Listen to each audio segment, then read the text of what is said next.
playing from behind. 100 Thieves had some great calling, especially on their attacking sides. And G2, a lot of the time, it seemed like they were playing pretty scared, not going for a lot of these proactive re-clear plays. And when they were, Icy wasn't really able to follow up off a lot of those ideas. Yeah, it feels like they were trying consistently to set up Icy for some sort of success, but it never really happened. They didn't really get as further along as they wanted to. A lot of the times when I do see G2 trying to play around Icy is they have this kind of hive mindset around him where they're following him around, trying to set him up for good plays. But then when he is on someone like that Yoru or someone on that, other character that can TP and make plays, he likes to take showers alone. He likes to take space alone. So I feel like it's kind of a mix between, I feel like I've seen him kind of almost hit that standard of being able to be a duelist that makes their own plays. But at the same time, I just haven't seen it be that effective. And I see it as a big issue, especially on Bind, sort of the map theory and the comp that they're running into that. Because, yeah, on the Yoru, you can sort of flash yourself in and take fights. But the fact is, they're missing a real dive agent that can take backside control. And you saw it in the game against 100 Thieves. Like, Icy could have a couple of decent rounds here, but on their attacking side, him actually getting into the site, they had no actual threat to push further than just in front of Truck, and they just got completely dominated on that front. And I think you can compare that to some of our strongest teams in the league right now. Like Cloud9 in particular is constantly investing their duelists onto that dive agent. I think they have a lot of the same ideas, right? In the way that they're setting them up, they're trying at least to do a lot of these re-clear rounds where they're pushing their raise player back into place.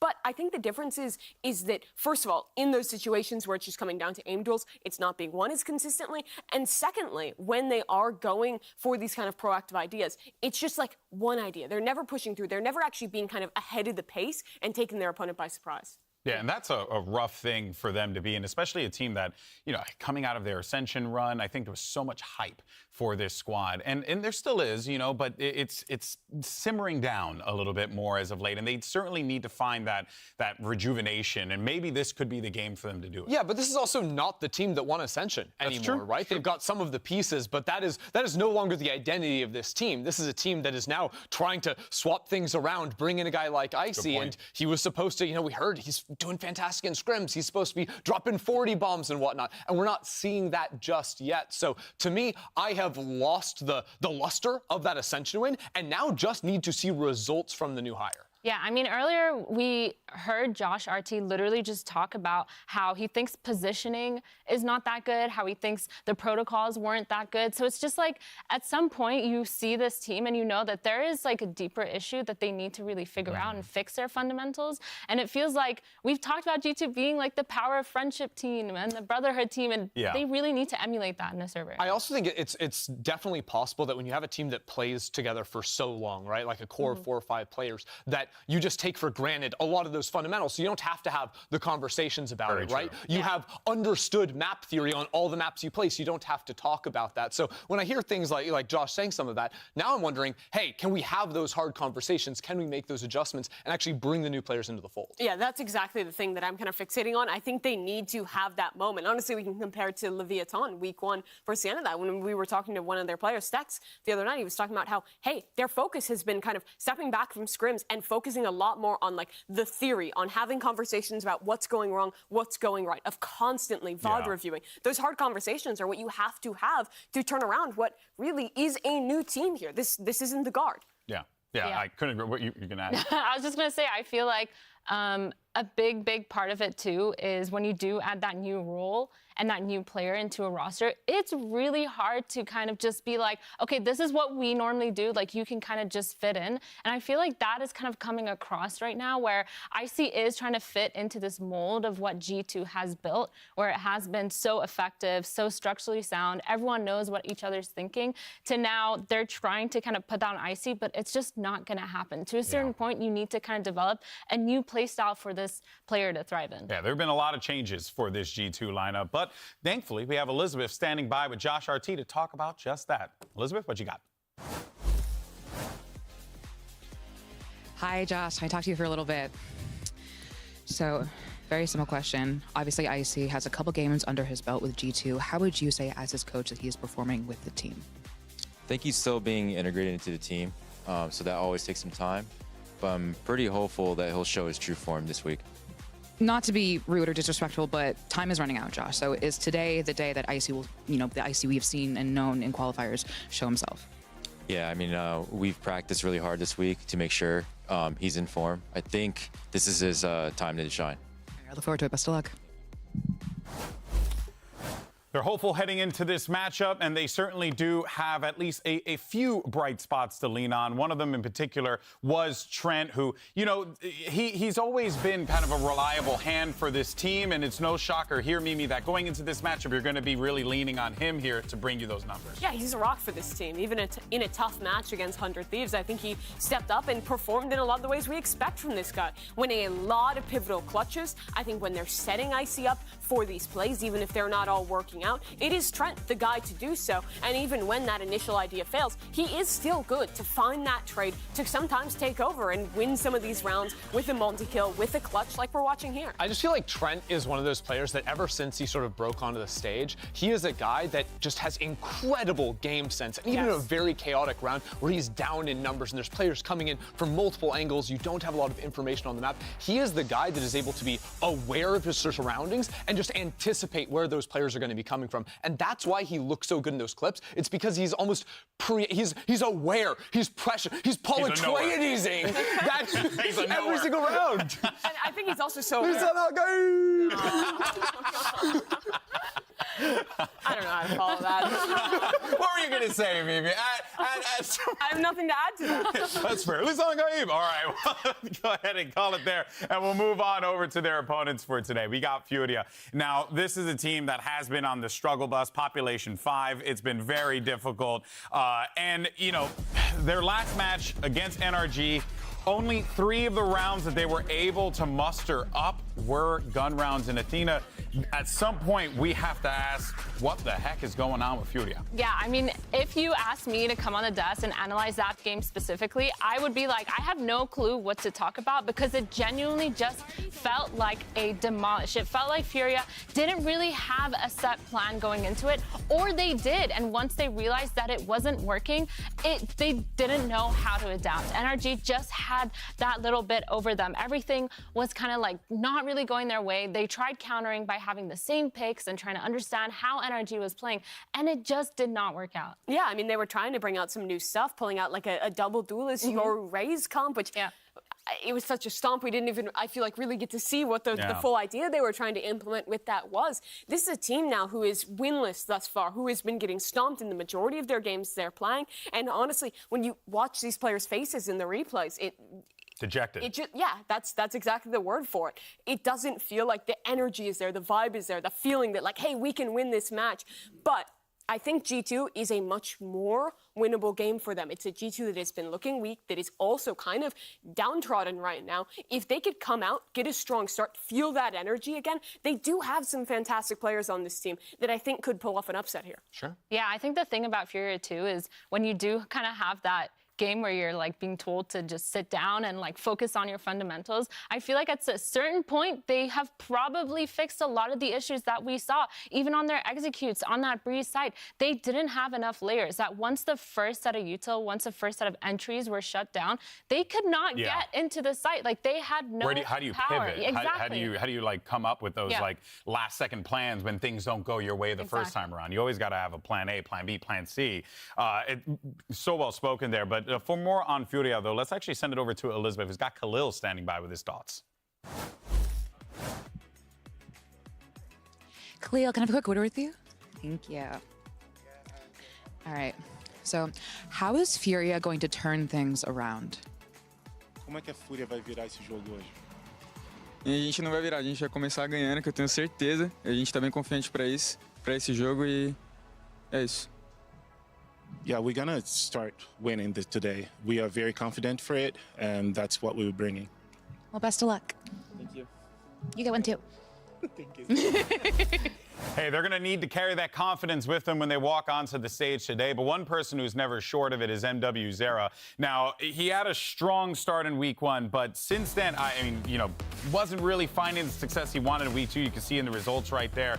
And you know, this is a guy you're always going to lean on, but I also feel like that's part of the issue as well, is that he's always being leaned on. Yeah, I mean, and honestly, like, you look at the stats falling off, they got smoked, right, by Energy. I'm going to give him the benefit of the doubt on that one, but I will say that there's a lot of maps where he does look strong, especially his performance on Icebox. The Omen was something that I thought he was actually using very well, especially his play around mid. He was taking matters much more into his own hands, breaking some Killjoy setups. That certainly seemed like a very fitting look for him. Yeah, I think he's a player who's very self-sufficient if you put him on the right agent. I think the Omen's a good example of that. When we see him on the Raze, you need a little bit more resources, but he's a guy who innately understands when to go for that proactive idea, when to push through, when to press the advantage, and he's just ridiculous mechanically. We've known this for a long time, but the issues are really, again, coming back to the fundamentals for this team, and if MW entries and dies, who's the next one up trading? What's the next layer of the round? And that's still where we're not seeing solutions for Fury. I will say, though, in a matchup where I think a lot of the criticism has been these teams like losing sight in the moment, the fundamentals, those types of things, that's where you need players, right? We talked about Trent, now we have MW0, those guys that are able to find those windows of opportunity and expose them on the other side. And that's really why I'm focused on these players in this matchup, because they're the ones that are going to be able to seize those opportunities. Well, you know what, though? Another thing to bear in mind is not just the match at hand, it's also what is to come. I mean, I don't want to, be a negative Nancy over here. But it's time to be a negative Nancy. It is time to be Nancy. And Nancy says that doesn't look good. That's going to be a real rough schedule for them going from this G2 game into C9 and then into Sentinels. And that is just for them to get the 2 wins that would push them to the playoffs. Yeah, I mean, making playoffs for this team is incredibly unlikely at this point. They're playing in the tough group where you're in Omega, you're playing some of our best teams over in Alpha, back to back. If they lose today, I think there's no chance that they're making playoff. You would have to beat Sentinels and Cloud9. Both of those are tough asks, but even Lev could beat both of those teams. Even if you're not making playoffs, I still think the win today is so important to rebuild confidence, to show they can get a win on the board, to kind of renew faith for the players in this team. Yeah, I mean, in that interview that we just saw, I like the confidence kind of emulating from it. I like the only thing that was said was just like, yeah, we're going to win today. So I really hope that they pull that through, because I genuinely think that this will be a confidence game. I think both these teams are so close in terms of firepower that I feel like if Furia were just confident enough to kind of push the boundaries of what G2's protocols just kind of structurally have, then they could probably come out on top. And Khalil is the guy who I want to see confident. He was so good at the beginning of last year. We've seen the moments from him, but it's been a while since they've hit that form. We know it's there. That's what's important. Maybe we'll see it today on stage, but our coaches are standing by for the map selection. Let's go ahead and take a listen in. Alright guys, welcome. As you know, teams were decided via coin flip. Furia is going to be Team A, G2 is going to be Team B. Furia, you're going to have first map ban. We ban split. Furia ban split. G2, what would you like to ban? We'll ban Sunset. G2 ban Sunset. Furia, what map would you like? Pick Lotus. Furia, pick Lotus. G2, what side would you like? Pick Attack. G2, select Attack, and you have 1 map pick. We'll pick Icebox. G2, select the Icebox, and what side would you like? Attack. Furia, select Attack, and you have 1 map ban. Ban Ascent. Furia, ban Ascent, and what would you like to ban? We'll ban Bind. G2, ban Bind. Decider map will be Breeze, and Furia, you will have side select. Attack. Furia, select Attack. All right, boys, best of luck today.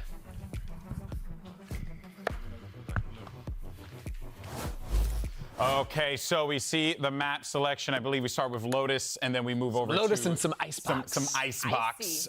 Any thoughts on the maps? This is a real possibility of a Furia 2-0. We were talking about the Icebox a little bit. It's one of the maps where I've had more Furia faith in getting Furia. 2-0'd or Furia 2-0ing? Winning 2-0. I think it's pretty unlikely still, but if they come out swinging, I think these are actually good maps to take things home. Going back to that point around Icebox, I like the Omen play. I like the ideas. They're a really disruptive team on that map, which I think could get advantage of G2. Genuinely, like, coming into this week, I without even thinking about it, my prediction early on was like, oh, G2 is going to be able to beat Furia, right? Furia haven't been looking strong, but the more and more I thought about it, the less sure I was, right? Interesting. Because usually it's in matchups like this where I honestly like default a little bit more to like, okay, star player, duelist, like who's going to be able to like really take control when people don't have the strongest protocols to be able to shut you down. And that's where I think Icy has to be able to step up. If G2 are going to win today, we have to see a new and reformed Icy like Josh RT was trying to sell us today. Yes, again, we're yet to see a positive map from Icy in VCT Americas, but the talk of the town was this guy. He was playing great in Challengers. He's been demolishing in scrims, allegedly. This is the match where he needs to show us that. Just make sure no one's lawyers are coming through. Scrims. So real quick, we got only a couple seconds left. So you're saying you are feeling good for Furia here? I really like their Icebox, honestly. I'm going Furia. I don't think they're going to win, but I think there's more of a chance than people give credit. Okay, so you think it'll be a 2-0 G2 then? This game is so I don't think random. any of us are confident, GB. I'm so unconfident. I need one of these teams to be I'm confident. confident. It's 2-1 for G2. G2 is going to win 2-1, but it's going to be Confident 2-1 that they're going to flip Breeze, and Icy's going to play Jet on Breeze, and they're going to win. Yo, G2 had time to talk about it. They're good. All right, well, you hear the desk here. They're conflicted with their emotions, but folks, it's Super Week, so let's get this show started, shall we? Yes.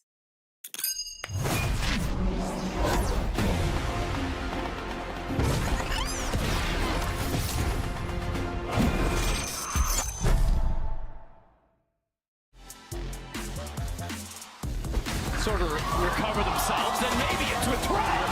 What is he doing? O Marvin vai dando a volta, viu ele, o Conan lá de trás. Salva o Gavok e Conan de novo. We play against Furia for our first game of Super Week, and I think they're a pretty good team. We scrim them sometimes, so I kind of understand like what their strengths and weaknesses are. And when they're feeling good as a team, like they can be deadly. Apenas o Manito contra dois jogadores. A G2 é um time muito bom. Tem jogadores que tem muita mira lá, são jogadores muito talentosos. Eu acho que a gente já treinou bastante contra eles, a gente sabe um pouco do jeito que eles jogam, dá pra se preparar bem contra eles. O jogador perigoso deles é o Leaf, é um jogador muito agressivo, ele tem muita mira. Talk about Bracer right away, cleans down the 4K in a round for Leaf. É um jogador que a gente tem que se preocupar um pouco, porque se ele entrar no jogo ele pode acabar carregando. I think it just comes down to their minor details, and NZR was leading it, who's like the newest guy on the team. So it seems like he's trying to bring in that structure into Furia, so if they can figure out like a couple things, they'll be probably really solid. I would say it's kind of similar to us. Should be a banger of a match.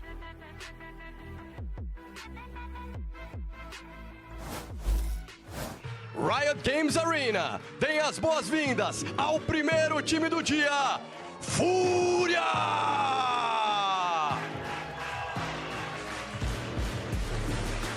Thank you.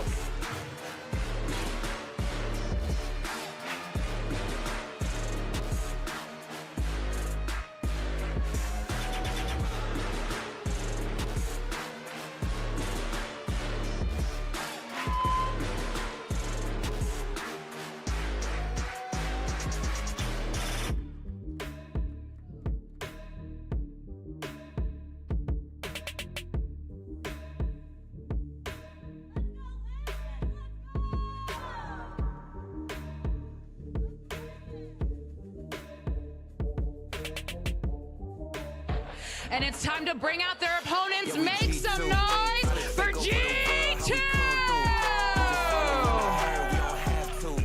Forget about what you heard, probably ain't true. This ain't go-to, cause you know it's G2. Can't be called a newcomer. We've been up for several summers, seeking how to step in commas. If you with us, buy the bundle. Say you survive the bundle. Barely time to buy the bundle. For this turn of Evans rumble, cause you know we titans in this game. Ain't no contest. If we take it to the game, turn the Wild West. We ain't faking what I claim, it's a wild threat. No rook, we been a vet. Now check the mindset, by the name of G2. How to take over the world, how we come through. We just follow in the herd, we don't have to. Best forget about what you heard, probably ain't true. This ain't go-to, cause you know it's G2. How to take over the world, how we come. In this competition for Furia, they want that first win. Will it come against G2? That is going to be the question on all of our minds here as you see Valorant and the rest of the team on the other side of the stage getting prepped and ready to go. Something that caught my interest when we were getting ready for the package that led into the game. Valorant was saying that they have scrimmed G2 a few times, Furia a few times, and that he feels like he has a read on how to shut them down. But I feel like everyone's kind of said that to an extent. Sure. This could be an opportunity. You always have to believe that going in, right? You have to believe in your game plan. You have to commit. That's true of any team. No, sometimes you just forget it. Don't believe in your game plan. Throw it out the window and let's see if something changes. Yeah, I guess. But then your game plan is throwing it out the window, and you believe in that. Whoa. Whoa. That's layers. Wait, that's deep. I wasn't ready for that. So. Yo, someone tell G2 about that. Get in the comms, quick. Let them know. All right, well, the players are getting ready to go here, Mimi. This is a really important game. Huge game. It has been a tough start to this season. I think this should be the game that everyone is looking at and like, huge game for both teams. They should win this one. They should roll this one. And on paper, yes, I think that is true to an extent. But I don't think they can go in with the mentality that, hey, it's just Furia. They need to treat this team seriously, and I think they need to be lighthearted, right? They need to believe in themselves. They need to be chill. They need to make Icy comfortable on that stage. Yeah, 100%. This match is going to be a mentality game from the very start. Yeah. I am happy to see G2 walk out with smiles on their faces because if they sit there and say, hey, we really need to win this game, they're going to start feeling the pressure in game. And they cannot succumb to that. They have to push past that and just think about it as, hey, this is just another scrim. You know, maybe Icy could start owning because it was scrims that he was owning in. Maybe he can go crazy.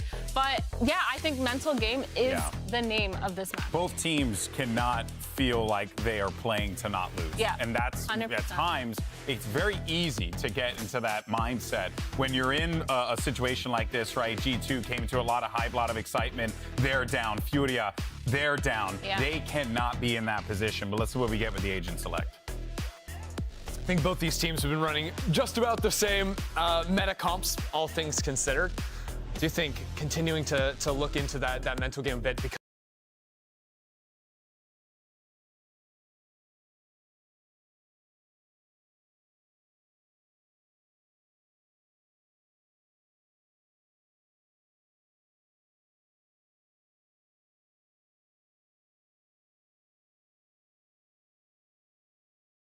we are starting on Lotus, the most lopsided map in terms of side selection. If you're coming in here on defense early, you better be prepared to turn that ship around quickly in the second half. I'm excited to watch another game of MW on Raze. We talk a lot about just the duelists. And in games like this where it can be a little bit back and forth, when there is a real chance for an upset, that's even more important. Icy in this matchup needs to come out and be great, or MW is You're looking at either of these teams. Either of these teams. Stop coping. Don't you dare start coping on me now.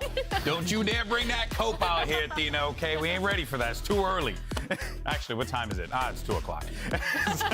So I can bring the... So you can bring the cope. Okay, go ahead. Cope it up. It's past the afternoon. Yeah, I'm excited to watch Trent on Fade because I think Trent has a voice for rotations, for that info gathering towards this team. I think it's going to be a really big thing. And again, to note, he was one of the players walking on stage with a smile on their face. So if they do have that vibe going into it, I feel like this is going to be G2's game to run away with. I don't know. Lotus. Okay. I got a feeling you did say 2-1. You said 2-1. Run away doesn't imply 2-1, Athena. Yeah, it implies fleeing and getting 0-2. Also, I can't help it. I did put 2 and 2. Lisa Nagaib, Trent, hair, it all fits. Yeah, it's great. Trent Atreides, they call him.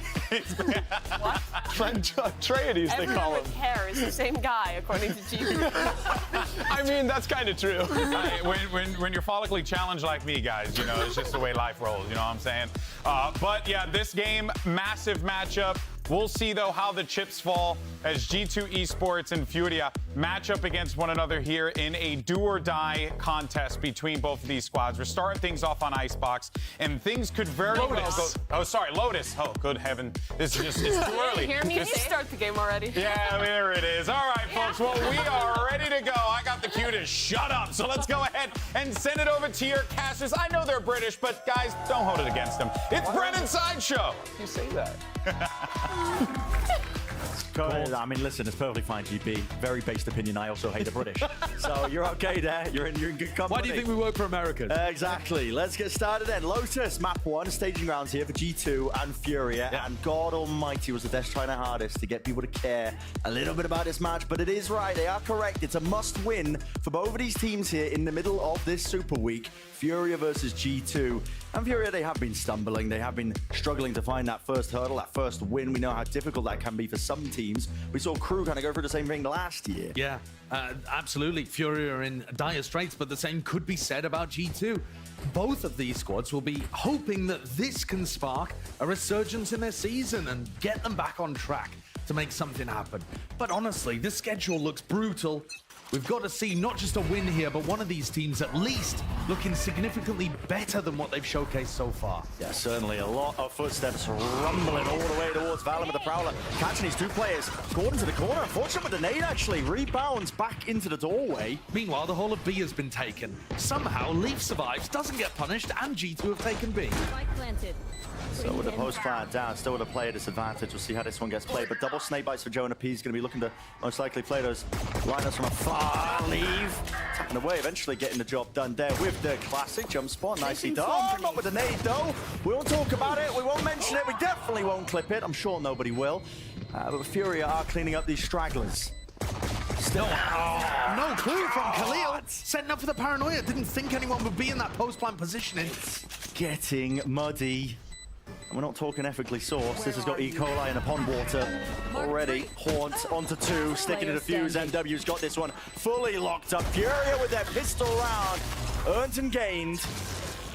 I mean, that is a scrappy pistol. It's scrappy, man. It's scrappy. We see a missed nade at the beginning, allowing Leaf to survive. Oh, the mud match that was promised. We've got a missed Nana Swarm as well. And Leaf ends up getting swarmed. Multiple people getting shot in the back from Furia, just not anticipating the positioning of these G2 players. And yet still, Furia come out on top on the pistol round. I think this game really is going to be brutish in some regards. Oh yeah, I'm taking the jacket off. There's going to be enough mistakes from both teams, you would imagine, for individuals to come alive and make the difference. Maybe Shine. Look at it. I mean, just a level of unawareness there from MW. Not expecting the Valorant could be so fast onto that angle. But it is evened out with that kill offered. Leaf going down into B main. They want to look for a nice little fast pivot there with a paranoia to pave the way. This is tough, though, because you don't know where Havoc is. Because he got the kill onto Leaf, he could be anywhere around B main. He could connect with the player that was pushed out of Mound. And it's become a very common protocol on defense for teams to take down control. That was a kill as well. That's brutal. It's become a very common protocol for teams to push out C and connect with that B player on the defense side. Conan's going round the world in order to achieve it, but all down to Jonah P with only a Bulldog. Give it a Havoc.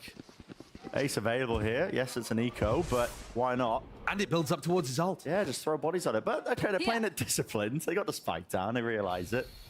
Yeah, I don't think there's going to be any holes here for Jonah P to exploit. And it is Conan that picks it up. Yeah. It's good to see Havoc off, you know, hitting the ground running, having some impact early on in the game. This is a player that's come up from that tier 2 level, as have a lot of the G2 squad. But Havoc has struggled, I think, to get his footing, get his bearings at tier 1. He's towards the bottom of all of the players in the league, just ranked by stats. And you can see it in his games. He just kind of sometimes gets a bit flustered. So getting him online early, get that confidence into the guy, and maybe he'll be bringing up big performances as Furia would have hoped to see from him. When they brought him up. Healed. Yeah, they did brought him up. Similar template being followed by a couple of players, actually. I mean, he almost bar for bar, really. Here's that A rubble control. Damage exchanged here, but this will be a good chance here for Furia on their bonus.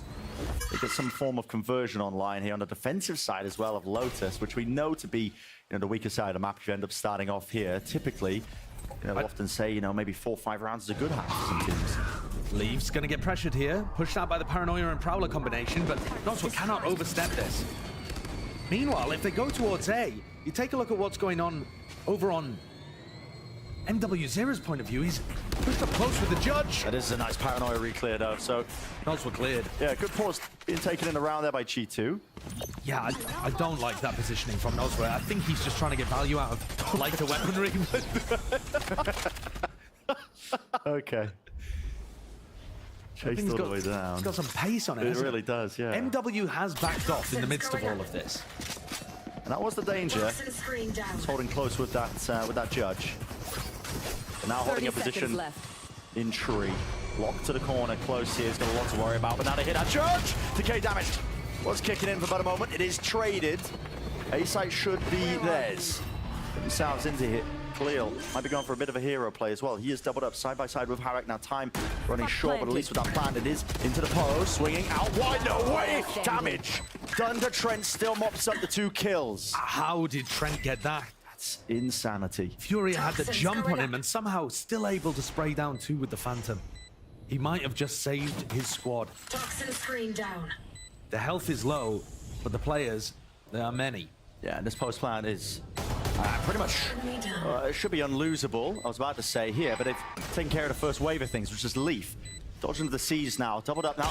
Trent taking first contact. Now he was low, but nails it in the end. So 2 players surviving, keeping 2 rifles into the mix, overcoming that obstacle that was the bonus round. Take a look at the replay here. His positioning, not a great one in my opinion from Nonsway. He'd already given away that he was playing close. It's those double kills from Trent, I should say, that really turned the round, I think. Here it is. Oh, the Furia players just end up lining up, Khalil and Havoc, on top of each other. With 2 players surviving, like you said, Brent, G2 have got a pretty decent buy heading into this, and with 1 orb, Trent gets Nightfall online. So this looks like they're going to try to take Mound. It's only Havoc there to try to hold them off, and Havoc is not going to be able to hold on against this, but he's in a really advanced position. Really rough position, man. I mean, he's just willing to take that fight straight to them. What is going on there? Out wide, I mean, there's no escape inside. It's not even a bailing out from the rest of his team. They are just going to be running and rummaging all the way now. Off to the seaside, but plan will go down for Trent. That will give him his ult. It's a great plant position too. This is the new kind of default meta plant spot. Steal it for your ranked games. You can spam this from Mound as well. So if G2 force out some of that retake utility, they still have options to fall back. Now you're going to see the waves of this util emanating out for G2. Nightfall will be the first one to really push them back and away, and that is 4 connections. Higher and higher in pitch. It's a deafening blanket that's going to be laid out onto them. The paranoia also just sent flying just in case, and at this point, has to be given up by Fury. They realize it, they recognize it, so saving the rifles. And Havoc, who was up to 5-0, I think, on the scoreboard, getting off to a hot start, getting some of those eco kills. I mean, he's just tossed that one away. There's no other way of putting it.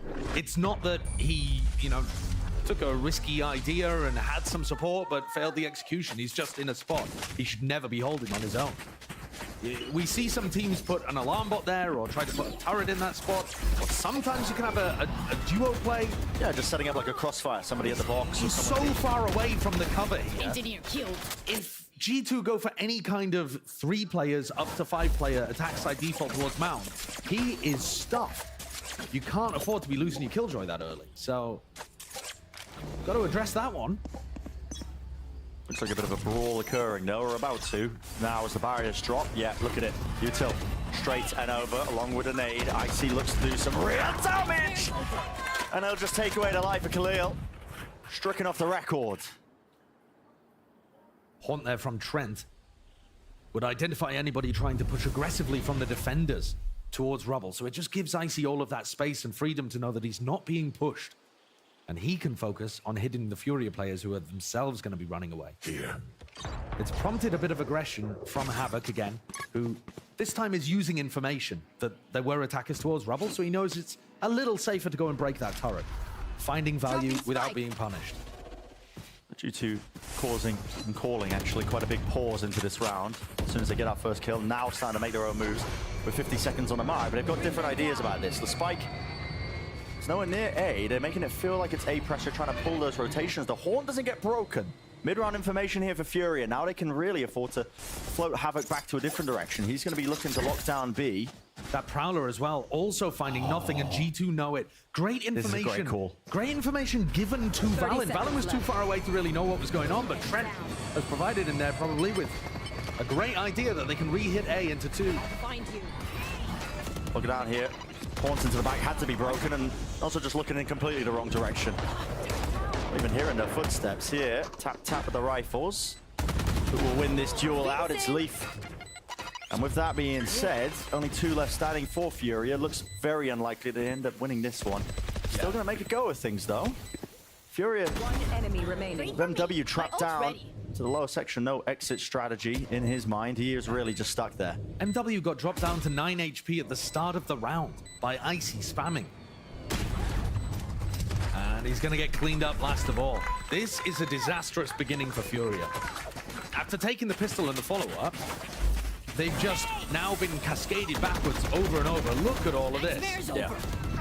All of that damage done. Great mid-round calling as well from G2. But now their ult cycle's starting to come online.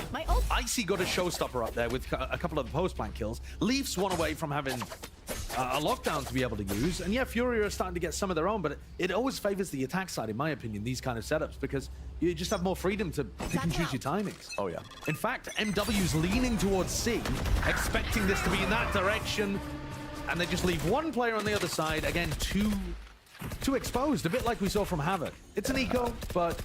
Khalil just hoping that maybe he can just take a shot and back away there, but... It's just the Fury are offering too many opportunities for G2 to create 3 versus 1 scenarios around the map. There.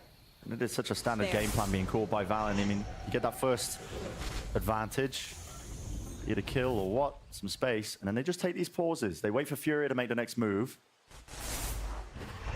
See if they slip up themselves. Haunt. No connections, no tags at all. Walls down, facing many players now. Many chances. Rocket colliding straight into MW. And there's the value of that pause in the round. Yeah. You bait something out of the defenders. They're on an eco. They're down a player, forced to take the initiative, and G2 punish. There's an ultimate used, but like I said, there's more coming online. Leaf's about to get his. Jonah's one away. Jonah can either hunt for this final kill, doesn't mind if he dies. They've got crazy economy. Jonah's up to 7.7k. What are you going to do with the rest? Yeah, flush with cash. Put it in the pension pot. Exactly, 401k type beat. Well, all right. He falls. Hello. Conan. Looking real nice, flexing on him a little bit, but eventually they do clean that one up. So, 4-2.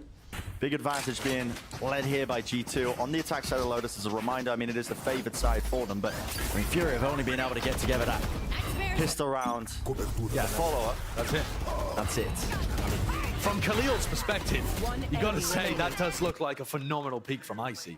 He just flies around the corner. This is a must-win round for Furia here, just to try to get their feet underneath them. They have big ultimates, but if they lose the round, their economy is going to spiral out of control again. They've put an enormous emphasis on winning the rubble fight. That's 4 players. I mean, Valen's heard all that noise being called. Havoc, you are so deep right now. You are definitely going to be caught if he's not careful. Has to pop the Nana Swarms very, very early and prematurely.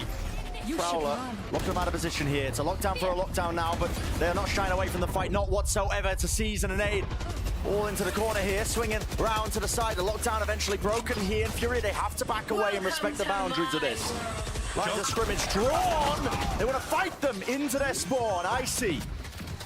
Take it out, MW. Love that aggression from G2, pushing into Waterfall. Huge amount of utility there. The seize, the nade, the paranoia. And then they pit on top of that and push out towards the spawn so that Trent can get plant. It's 4 players up, just seeing if they can do anything at all, but with the murky depths of the pit, lay it down onto the side. It comes down to RNG, it comes down to spam. You just got to hope and pray that you get a kill. Oh, another save. And you got to back away, you got to save again. Another save on C. And his kills. These are devastating. Yeah, devastating indeed. Furia's going to get 2,900 from this in terms of their, credit for losing the round. But some of these players, you look at MW who bought up. If they're not able to save rifles, then they're not going to be in a good spot again. So Leaf, he's going to keep going, but I don't think he's got the time to deny it. Hopping around. And that's important that Furia got away with 2. That's just going to give him a bit of a something at least to work with. A lifeline. But a lifeline, all they've done is one pistol in the follow-up at this point, and G2 are exploiting them all across the map. Yeah. Fury are forced to take attack timeout to reassess what's going on. And just to cast your memory back to how that round played out, Valen gets the read that there's 3 or 4 players over towards A in the first 3 seconds. Yeah. Immediately calls a pivot over towards C. Havoc's movement is way off. I mean, he looks shaken in that spot. His jump peak is weird. He's caught. He's actually bullet tagged, so he gets slowed down and only just pops a nanoswarm to stop Icy jumping onto him, because that would have probably just been the first pick and the C site got given. And then it's nice play from there to capitalize on the opportunity from G2. But this is my problem with Furia. They offer too many opportunities to their opponents, and especially here. All credit for G2, they're capitalizing on them well, but most teams try to minimize the amount of weaknesses, mistakes, and opportunities that you have. And Furia at the moment, they're just a bit behind the other teams. Yeah, and G2 are just playing a pretty standard game. I mean, it's getting to the point in Lotus with the life cycle of maps. The kind of macro, how you play the map on the attack side, it's not a solved game, but it is worked out relatively. There's a reason teams on the defensive side are leaning more to fighting over towards Mound and C. It's because when you try and opt into this rubble fight here, G2 can wait it out, put the wall up, and refight on their own timings. Well, one of the other things too is a lot of these teams are utilizing snake bites from across the map. The Desk was breaking one down from C Waterfall. There were some teams in Madrid doing one from B as well. And again, But you see Fury are grouping 4 players up on A, including Conan, right? It's all in grouped up. So that means that the Viper's not on the other side of the map to be able to do stuff. Play with the rocket. I mean, how is he not getting a kill there? Yeah, I mean, 1 for 1 with Conan's follow-up. What's going on?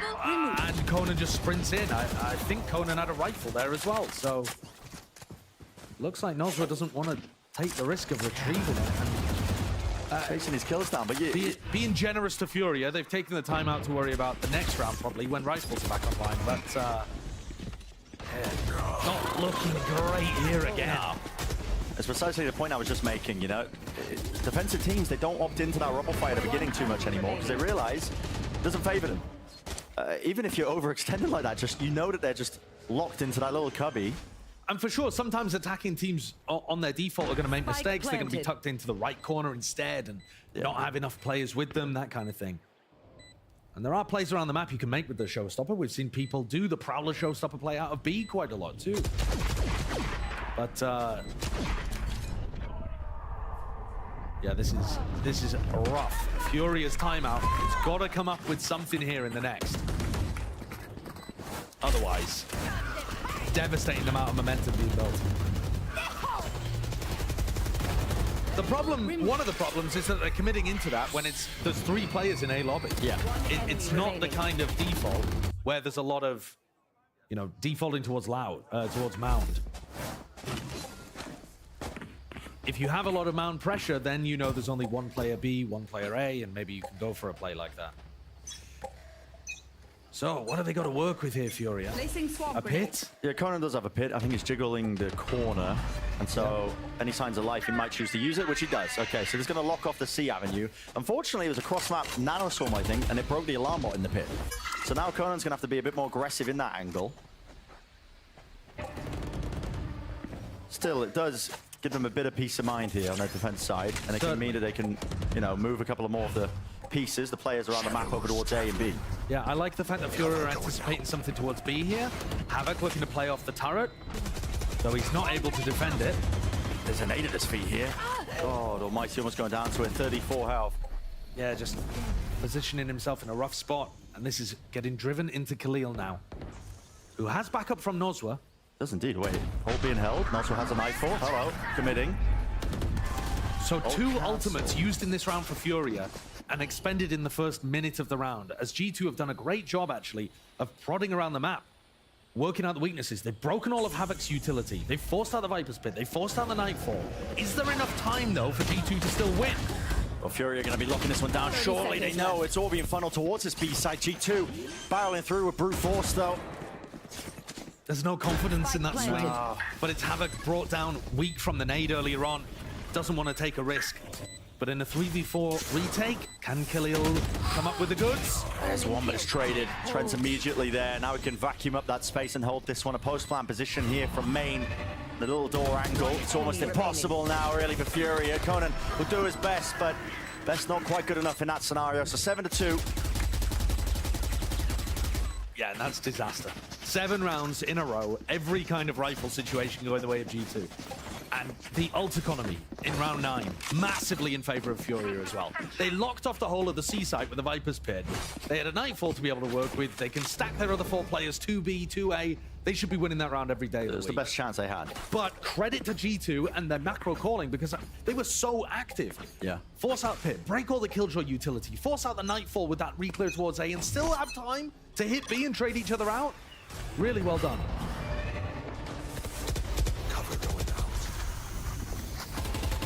Unfortunately, with all the cards stacked against them, yeah, G2 still winning the round. And I say unfortunately, that's from the perspective of Furia, who just have never been able to find a foothold in this game. And this is on their map pick. You heard the analyst desk. Both of these teams were expecting to play a somewhat even game because they've both been struggling. But struggling against different opponents. Barrel it forwards again. There's that brute force on display here by G2, just using that raw aim. And of course, they have the better guns for the job. Waiting for the C's, no connection to the back of it. A lot of players now looking to potentially swarm out with a kill onto Leaf. Hello. Yeah, Leaf just walked through the wall there into... The turret had gone offline, but Conan was watching it. And 4 U's, only the one connection. Jonah P essentially really holds on to this angle with the orb propped up, wants to play inside of it and just repositioning, but they are collecting all of them. Conan pick up the rifle from earlier, that was Leaf that went down, but what can you really do with it? Maybe make a decent go of things. Got to do some damage, and really you need every single round at this point, so he is going to make a go, but still 8-2, G2 just in full control. I mean, how much more can we sing the praises of the way that they're just playing the map? Yeah, it's lovely. There's too many opportunities because Furia are not playing the defense well enough. But yes, in terms of capitalizing on it, yeah, great work from G2. This, though, just continues a disappointing cycle for Brazil. Every Brazilian team right now, 0-2. The region combined 2-12 in maps. Oh. Negative 85 round differential combined as of this 8-2 scoreline. Come to Brazil. Yeah, it's not good at the beginning of the year for the Brazilian teams. It's not great. And that's, you know, that's discounting kickoff, but Furia, of all of those teams, Loud, MIBR, and Furia are the one that didn't win any games in kickoff as well, so it's even worse for them. They need to find that flicker of inspiration. Havoc's so far forward there as well, just holding that angle, not anticipating that it could already be that close. Everything's fallen to pieces in the defensive setups and protocols. They're stuck. They've got a defensive setup there where Conan's relying on Havoc staying alive. And once Havoc dies, he's got his head on a swivel. 5v2. Onto Heaven, MW, there's one. Satchel's back up and again up through. It's a high-low angle, but McLeod's just inside the smoke alone.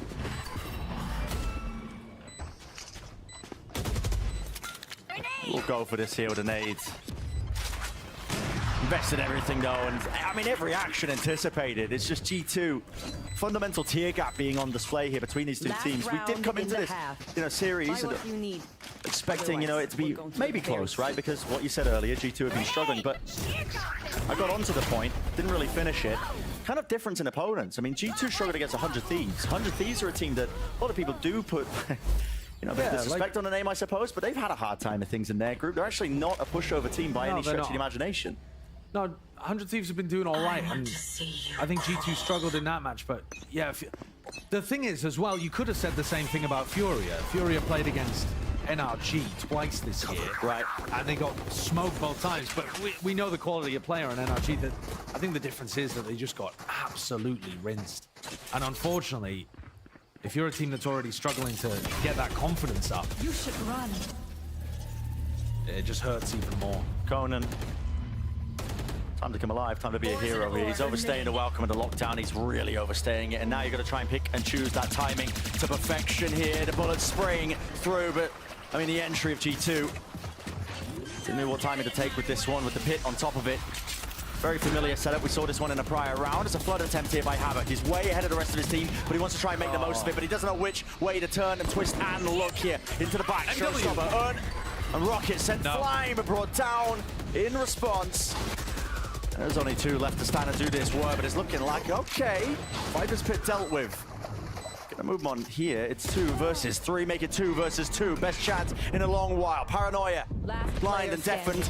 Chances dwindling 1v1. Noz was sticking onto half, and he lands the final shot. Consolation prize here, but he does make it 9-3 for Furia. No charges. Winnable? Okay. Switching sides. I mean, listen, they are moving to the attack side of Lotus. Yeah, it's just been so brutal. Good work there to still keep things together in a tough 3v3, 2v2 scenario, but that round is not how the whole half went. Hey, listen, stranger things have happened. We'll find out in the next half, but first, let's hear from Furious Conan and get his, overall thoughts on the competition. A G2 é um time muito bom. Tem jogadores que têm muita mira lá, jogadores muito talentosos. Eu acho que a gente já treina bastante contra eles, a gente sabe um pouco do jeito que eles jogam. Dá pra se preparar bem contra eles. O jogador perigoso deles é o Leaf, é um jogador muito agressivo, ele tem muita mira. É um jogador que a gente tem que se preocupar um pouco, porque se ele entrar no jogo ele pode acabar carregando. É isso. It is interesting that both of these teams have scrimmed against each other a lot, because you would expect them to be anticipating what each other are doing, and I think we are seeing that from G2. They seem to have a really good idea of the weaknesses, the areas that they can exploit when G2 are on their attack side, but I gotta say, Fury have felt a little lost in some of these spots, not anticipating big ults coming towards them. I think they're behind the meta as well, to be honest, in their defensive setups. But if you've played against G2 in the scrim situations over and over, you should be building that level of knowledge up. Yeah. That's what's confusing. And I think, Brent, that there's probably some element of choking on stage going on with this team too. You just look at the decisions that they're making in some of these spots, and it might be the weight of expectations, it might be the fact that they feel like they're in a rut, or the fear of losing ended up becoming a reality, but it feels like this team is even underperforming compared to what you would expect of the talent on their roster, and I don't think many people had them up at the top of the league, but we were expecting more than this. Yeah, we certainly were. I mean, that's coming from our, English-speaking Western perspective as well. Imagine a team like Furia when they've got the weight of the Brazilian community behind you. Listen, absolutely, they're not exactly soft-spoken, and that can be quite a lot to weigh on you if you are a team, even if you are sitting up at the bottom of the barrel right now in your group, looking to get that first win. But okay, I'll sell you some cope. I feel like we've been doing it the entire Super Week, Josh. With the cope merchants, we've been dishing it out, man, on every street corner for the second half of an underperforming team. But they are moving into the attack side of Lotus. A pistol round, of course. I say this every time, but it is vitally important here for Furia. Mate, look at the 3 Sheriff buy on the attack side pistol. Okay. I haven't seen that one. Yeah, Wild West cosplay. Conan, MW, and Havoc, all with the Sheriffs. That certainly smacks of desperation to me. I don't think this is what they would have been doing in their, scrims and their prep. Yeah, leaning hard on the raw aim, perhaps. Long-range duels if they get given them. But so far, almost 30 seconds in, hasn't really been too much movement around the map here. There's Paranoid, there's a team flash. Yep, that's a re-clear strategy, a little similar to the one that we were breaking down in the pre-show. Fury here orders util. Valen's the one who's got to lock down this angle now that they do have a rubble control, but a wall in his face adds in that uncertainty. It's just gnawing at the back of his mind here. He has a crossfire set up to try and play off of the rest of his team. The classic is doing far too much work in that spot. Valen's still alive, but not for long. Havoc eventually returning to fire into a 2-on-2. There has to be a 1. Shots rattling away. Trent ducking away here with the door opening wide. Starting to get a move on now towards that A site. This is a good read from G2. They know they've both had. And the shots are found. Spike drop down. 1v2 now for Havoc. Pressure's on him. 5 bullets in the Sheriff. Healthy targets on the other side. It's going to have to be precise. Straight to the dome. Trent jiggling. Sees it. At least evidence of it, but the trade is almost picture perfect there from Leaf. Right on the target. Doesn't let anything slip.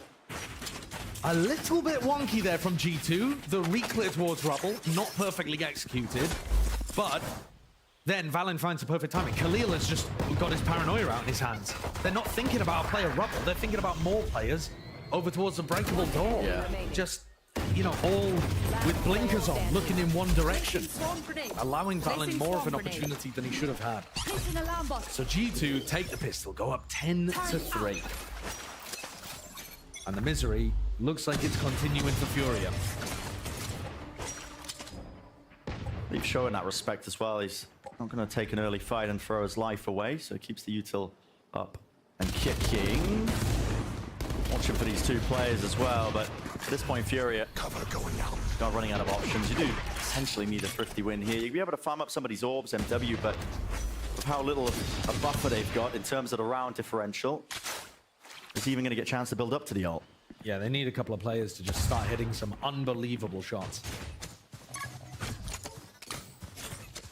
And it's a pity because, to be honest, when Furia are picking Lotus, they're probably thinking, generally teams feel very confident on their attack side of Lotus. And they've barely had an opportunity to play it so far. Havoc is, I mean, he's way ahead of them, isn't he? Awareness from Trendo. Trying to hide. Caught by the horn, swinging back in. Easy pickings for G2. Players are just crumbling here.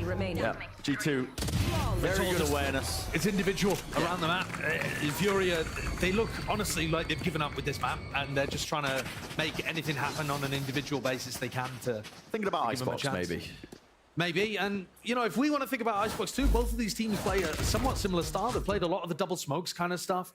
We saw MW having a lot of individualistic impact on the Omen, but. One of my issues, Bren, is if, and I'm speculating here, I want to be very clear, if it is an issue with choking on stage and having that, like, unable to perform under pressure stuff for Furia, then losing a map like this just, sometimes it just booms you for map 2. Yeah, it doesn't matter how good your game plans would have been had you played it, you know, in a vacuum.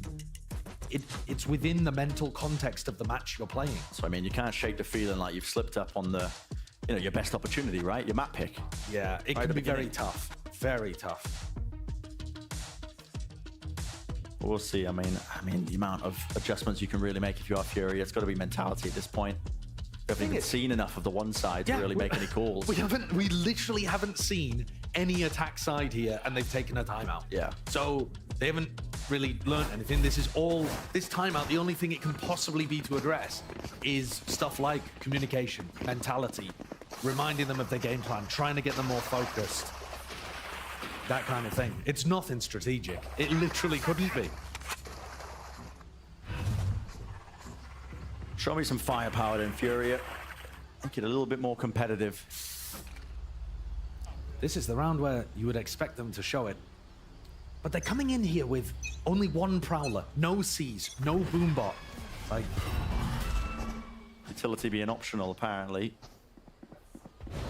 There's that one Prowler. Used and broken for him. Actually, it's a bait and switch. Icy's going to get back up onto the line. He does Paranoia forwards and flying. MW loses his fight out nade. Up and over the top, and a nice smoke as well to just provide that extra bit of cover. And they can both play inside of it too. These are the layers that a lot of the top teams have, where we saw a similar kind of mound fight from Fury. It was just Havoc on his own. Supportive util, not Trent. He was a little bit wide there, but this push out through C. I mean, Havoc's going to get caught in the back here.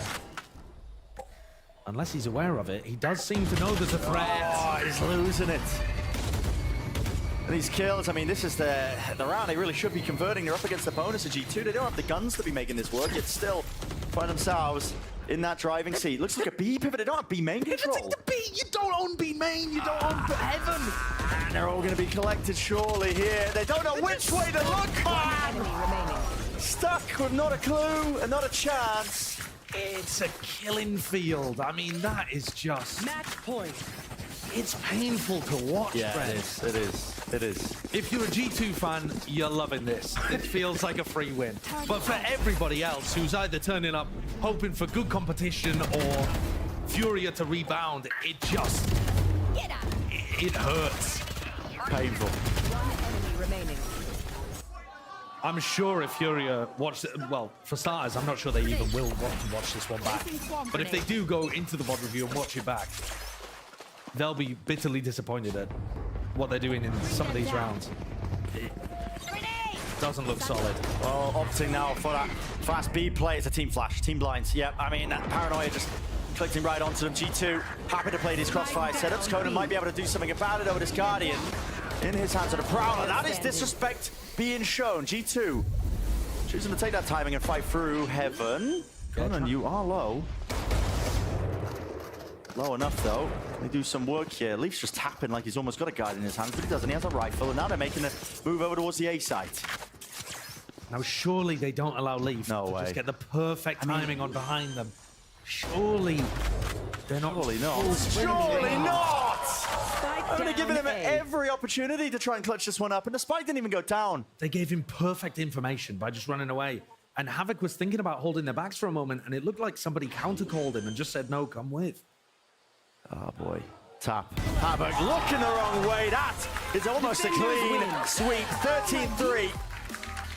Doesn't really get much more perfect than that one for the start of this series of G2. All smiles on their faces. They know that was just absolutely clinical. We have seen some of the most one-sided maps in the whole of Americas this week. Yeah.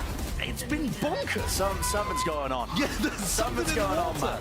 There really is. But this one, an utter dismantling. And listen, I do want to give credit to G2. They had some good ideas that came into it. Leaf played that clutch beautifully. But there are just way too many opportunities for them to win rounds compared to what you would expect at this kind of level. It's going to be a tough task for Fury to pick themselves back up on map 2 and 3. Yeah, I mean, it's bananas, back rubs, and water, I think, passed around. It's all mental, though, isn't it? It is, yeah, that's what I mean. They literally didn't even play enough of the attack side to have, like, strategic... Gotta get that confidence back. They really do, some way, in one way or form. Well, we're going to be stepping away. GB in the analyst desk, breaking it all down for map number 1. That's it. We're just... Name of it.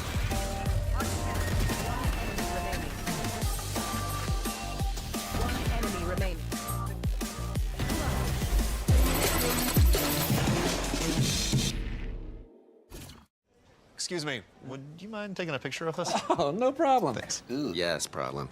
You need Verizon. Trade in that old thing and get a new iPhone 15 Pro with tons of storage, so you can take all the pics. So many selfies. A preposterous amount of panos! That means panoramic. And as many portraits of me as your heart desires. How about none? None, yeah, none feels right. Trade in any iPhone in any condition and get iPhone 15 Pro on us. Only on Verizon. Red Bull gives you wings.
sort of recover themselves, and maybe into a threat. What is he doing? O Marvin vai dando a volta, viu ele, o Conan lá de trás. Salva o Gavok, Conan de novo. Liz here with Josh RT, the coach of G2. A very convincing stolen Furia map pack. Now, we were just talking before this, and you said you were ready for it. What did you mean by that? Practice was hard this week, and we made sure all of our maps are like at top form, and Lotus is one of our picks that like we actually like to pick. So, I mean, that's a little secret that we wanted to give away. Like we're ready for anything here. Let's look on your map. Welcome back, everyone. And look, let's not beat around the bush. It was a shellacking, a trouncing, a beatdown. It was game, in other words. Of Valorant. Yes, it was one of the games of Valorant. And here's the thing.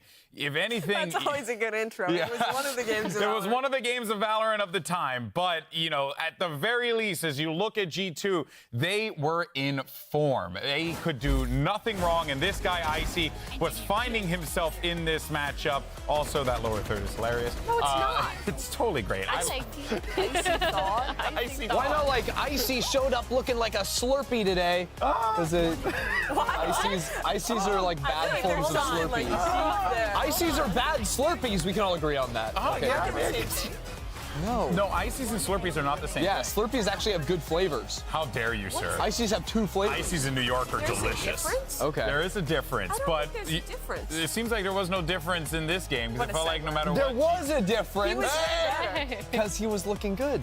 He went positive. He came out here and he had a good game. And look, I feel like that's the thing where you have to wait for him because it had been a couple of rough weeks. Now he's had his good game. Hopefully it's upward from here. Yeah, but I mean, beyond even that, it was a clean game from G2. I think Valorant's calling on their defensive side, or on their attacking side rather, was really good. They do a lot of these rounds where they're early pressuring, retaking space off that Rebel fight, and then moving back, going for these late round hits. And Furia, let's be honest, gave them so many opportunities for opening picks, some tax-deductible moments for sure.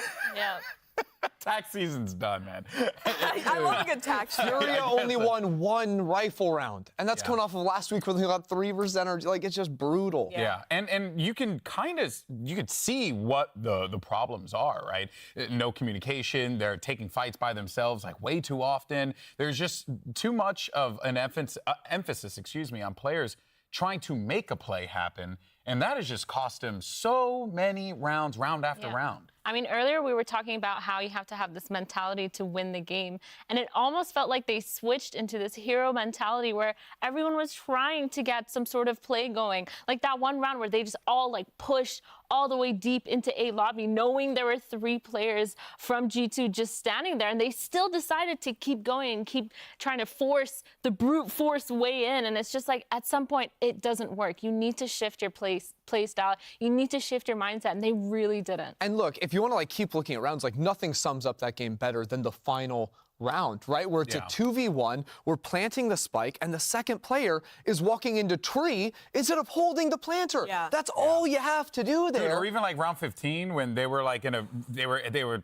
stacking 3. I think it was the pistol at that point, and you had the eco, and they were running right back into B, knowing that there are 2 people that are just waiting. On that retake where they just got trapped inside of. And then they were pinned. Yeah. It was like that is a heartbreak to see, especially when you consider like the talent on the team. They should be able to pull off. It really looked like the pressure was getting to a lot of these players. I think the casters are talking about it, but Havoc in particular, when he was solo playing the C site and G2 would come in that direction, just some really sloppy moments, going for a fight, then kind of half falling back, half trying to continue. The round where a player just sticks through the Killjoy ult and almost gets detained. Yeah. It was just a messy game where nothing was working for Furia. Well, they're going to have to put that one in the bin and forget about it in the future or forget about it for now because they got to worry about the future. Forget about it. Let's go ahead, though, and see what Furia's coach has to say as we get ready for map number 2.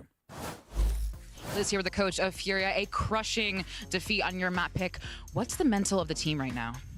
Estamos aqui com o coach da Fúria. Vocês tiveram uma derrota. Como é que tá o mental do time para o segundo mapa? Cara, obviamente o mental não tá dos melhores, mas a gente tem que ser profissional e tem que resetar. A gente tem que resetar totalmente e vir pro segundo mapa como a gente fez contra a Cru. Perdemos o primeiro mapa, voltamos e vencemos o segundo. A mentalidade é essa. Yeah, right now we just need to reset. Just like we did against Crew, we lost the first one, came back, and we won the second map. So we just need to do that and go for it. All right, well, best of luck. You get one too. Well, at this point, they have no other choice but to just try and keep their heads on straight as they get ready for this map 2. It's going to be Icebox here. And again, if G2 win this, they get those 2 wins, they will be playoff, qualified or allowed to contend in playoff. I'm just thrown off because we came in and Ender's wearing the G2 mask. I wish you guys could see this if possible, but it's good to know where your head's at, Ender. That being said, that as we get ready here for Icebox, I mean, look, Furia's just gonna have to find a win here somewhere. Here's the cope, Christy. Give us the cope. The Omen on this map. MW looks good. Give me your cope. My cope is that MW's era was actually doing cool things on the Omen, especially on their attacking side.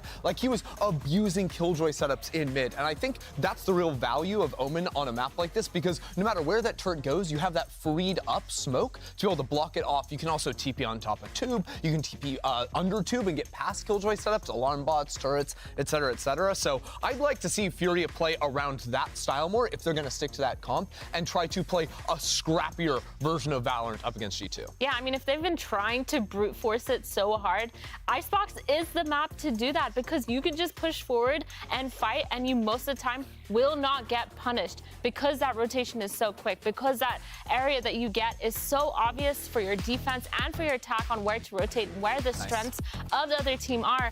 And with this comp, the Geckos and the KO is actually going to enable so many more of those plays. Yeah, I love this comp. I think this is one of the best ones you can be rocking with right now. You have the Gecko KO flash combo, which can give you a lot on your retake and for re-clearing space as well. It also plays into the harbor super well. Throw up that utility over it, flood past that stuff, and you get that extra layer of creativity with the Omen. But my biggest concern for Furia is the defensive protocols, because they were falling apart on map 1. Sure, but I think that because they have verticality, both comps, no duelist, no jet, but because Furia have the Omen, they still can play on top of things like yellow in B main. They can actually op still. That's not so much possible with comp G2's run. All right, well, let's see how this map plays out for Furia. Or will G2 close it right here? Let's send it back over to your casters. They're British, and I love them. It's Brennan Sideshow.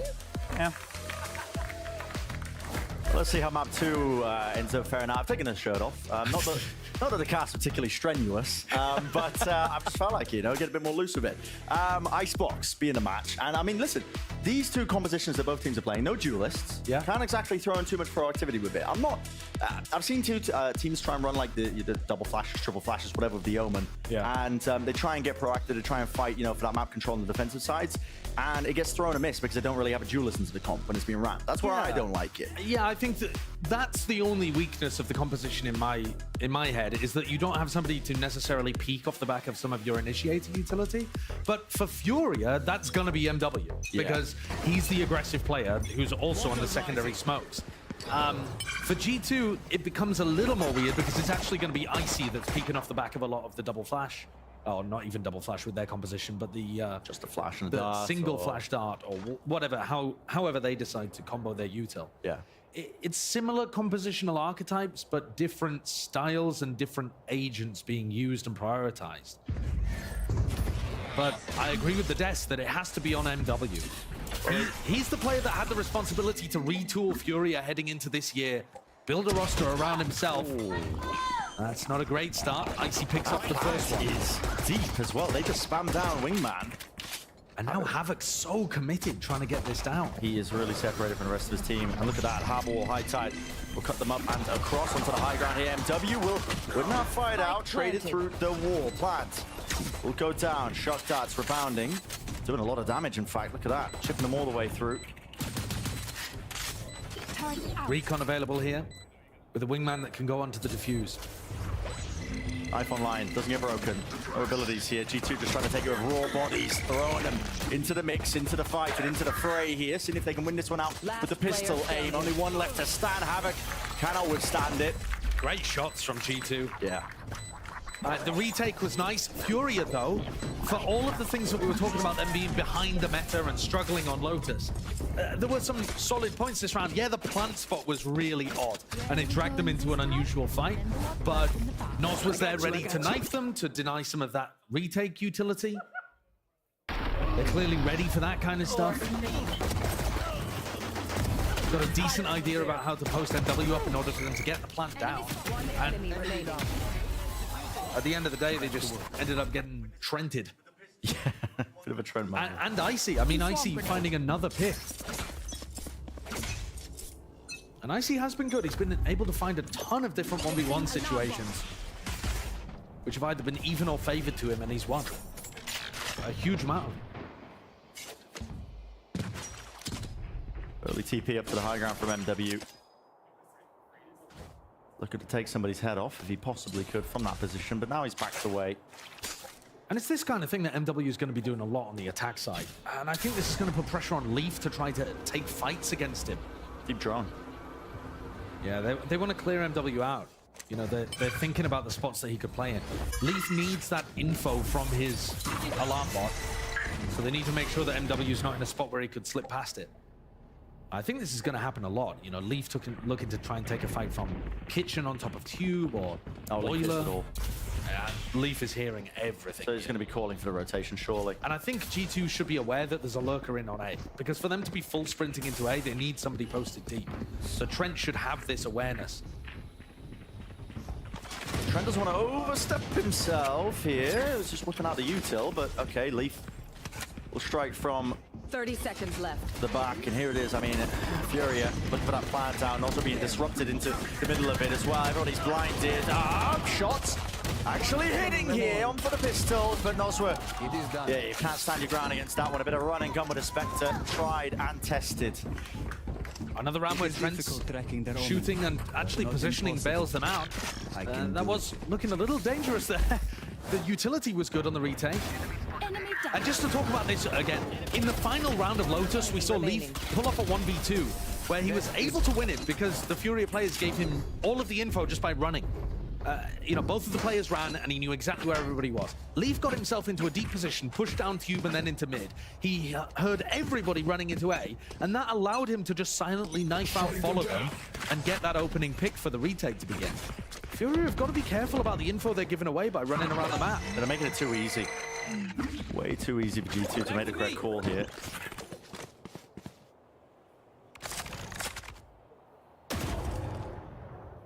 Early util, early waves of it. Killall doesn't like snowmen. No. All right. I mean, maybe just, I don't know, whacking the keyboard. I'm not too sure. They're going to slowly look to regain some control of A. What's the protocols for it? Well, there's a smoke there on Boiler that's going to draw people towards mid. So MW is currently putting pressure there to pull people off the A site. What? 2 players spotted. No one's seeking to break the drone. But can Trent get reinforcements in that? In time? No. Instead, they're just going to look to try to play a flood defend. Shot dart, missing just ever so slightly. So did that nade. Fragment grenade went sailing into spawn. Now close. Almost a one-and-done position here by Havoc. Maybe he can double up. He does have Noswa just tucked behind as well, underneath rafters. What is the play now for G2? Util's got to be clean here when they don't have the guns. Here's the Dizzy. There's the dart as well. It's all being combined. Havoc now looking this way, and that hello shot's just missing. I mean, Valen now just being given full awareness, yet still it will be the rifles that win them this day. Toxin screen down. And Jonah, in the meantime, has just been held up by Khalil's turret, not able to get off any kind of flank. So Furia off to a start much earlier here on Icebox. Yeah, this is good. Keep the weapons intact. Now, I say much earlier, they did win the opening pistol, but in terms of like rifle rounds... And winning a gun round, right? Winning a gun round, those are the important ones. I think they only won a single gun round on Lotus. Was that the stat? Yeah, it's just... Devastating. Devastating. And okay, this wasn't necessarily even gun situation. Let's put it like that. G2 came in with, you know, a few pistols and a couple of rifles here and there. Now we see another test, but Furia have a Thrash to work with. They should be in another good spot to even things up, or at least have an opportunity to do so. That's disrespectful. I mean, they're so quick onto the approach here, but no real idea of how to push away the orb. Getting stolen away beneath them. Toxin screen down. Jonah P is just, for some reason, paranoid about mid. Maybe some early presence there, but no one is actually in that spot. Everybody grouped up onto A. Furia now looking to go into a different direction. Yeah, MW, you can see he's missing one of his teleports, so even though I didn't catch it, I assume it was somewhere around mid at the start of the round. And it's just made the G2 players a little paranoid that... Pinging and tube, aren't they? Yeah, so. that Omen slipped through. And that's the value of having the Omen in this map, and it was something that Valen was previously playing on Icebox, and he's moved over to the Harbor instead.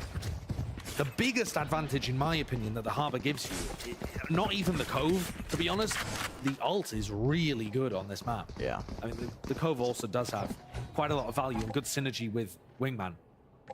But that ult can be pretty spectacular. Valen's still 2 away. Furious. Bit of that B presence and pressure, just from a knife that was used seconds earlier. Now the thrash to lead them into the side. TP, top gen. There's an open side for them. Have a plan down, paranoia. It's good util, stops them from really getting involved. And now Trent, Hunter's Fury, going wide there. No damage really being done to any sort of players. This backside position, they do deal with Havoc. Being removed here, but there's plenty more targets. It's a rich environment for it here. MW just trying to dominate this smoke in this one angle. It's going to get spammed out here, down to Khalil. It's the last one alive. It's going to do so much here with the Cove blocking the position. He can't even be spammed from it, so Valen's safe at the defuse and safety in numbers of the rest of his team covering it. And one of the things that Fury is missing there in the post plan is a concept of playing a dynamic rather than a static post plan. There's a lot of teams, and kind of, if you think back earlier in Valorant, you just kind of have a default setup for your post plan. Yeah. I'll play here, you play here, we've got a crossfire, easy peasy. But most teams are now trying to get more active in the post plan and set up like double faces. When Havoc swings there, why doesn't Noswa swing as well? Or try to set up some kind of combo with the utility. Instead, G2 are the team clumping up and isolating individuals on the other side. Need to see Furia still try to take initiative even when the spike's down. Oh, hello. Oh. Well, goodbye, Dizzy. Yeah. We miss you. It's going to be lost. I was just thinking as well about the knife. I mean, they've taken first section of B. They've got nothing to clear yellow. Oh, okay, so Valen goes down there. That was an aggressive push. That's huge. Up onto belt. Valen actually had the Reckoning to work with as well, so that's a massive loss for G2. You miss out the Cove for the retake, the High Tide. Trent's now stuck on a bit of a weird angle because, you know, there's nobody spotting towards his belt. He can get pushed from behind, yeah, exactly. There's a lot to worry about here, but this angle, he's hoping that he can get out scot-free. And yeah, with them contacting right into his crosshair. Yep, he's gone now. Easy as 1, 2, 3 here. He's overstaying it even as well, with a slight shock tar, but now going to be backing away and respecting it. They're fast. Furia realizing they've got this opening. Man going to be broken. Trent is really being quite disrespectful. Khalil, rapid on the ropes. Now with a no command. Pushing them back and away. This is Noswa just trying to get some space for his team to get this plant down while Leaf is on the flank entirely. Was the turret down for a moment? It's the no command. Planted. Oh, okay. We'll see. Khalil. Yeah, I mean, just not calling that his turret was down for but a moment. Leaf is able to just collect that one kill. Now they're going to be worrying about that thorn in their side. Molly's going a miss there with a snake bite, pushing it out, and that is a good swing and a trade. 2 versus 2. Out for 4-10. Havoc taking the initiative and taking that lead for the rest of his team. Leaf starting to get a bit of a move on. Pace needs to be played. Sticking this one, he's hearing it onto the ropes. I mean, Khalil is not obfuscating his position whatsoever. Can't land it, can't spray, control it down. So another one for Fury to win this one. Yeah, and I've got to correct myself there. I was getting confused. The null command, no way it turns off their own team's turret, but somehow it was managing playing to slip out of range around. of it. Yeah, just pushed a little further forward in that. But we didn't get to see Valen going down at the very beginning. G2 taking liberties, pushing up towards belt. Really get Furia the opening they need. And this map already, you can see that Furia have some better ideas of how they want to approach things. Yeah. You know, they're actually getting in onto the sites. Punishing people, having some idea of how they want to play around the map. There's still mistakes, of course. One of which being that Havoc just left Dizzy to die in the prior round, but he's got Dizzy back now. They've got G2 down onto a weaker buy. Oh, what? Was that MW just not quite realizing the range of his TP there? I don't know. It looks like, though we couldn't exactly see it, that he might have just teleported out in the open from Icy's perspective. You can't really give those away. Reckoning. Okay, I mean, this is double ult. Yeah, double ult. Reckoning into the Thrash on a weaker buy round as well. This is going to regain control of B main. That's a great combo if Furia are actually there. But they're not. And that's a really, really expensive. Icy gets his ult back, but the Reckoning doesn't come back. Exactly. So now Furia can just kind of walk back into B, and there's still 45 seconds. I mean, decision making being made easy for them. Nozzle has the knife as well. Should save this one to clear yellow when they get close, just contacting. Icy though. Thrash. Yep, so there's the knife. Not going to have that one to block off and cancel out the Thrash. Is now going to be getting used with this pit on top of it. Now, that's a detainment. A lot of targets here, but the plan's still going to go off there with Wingman. Not denied.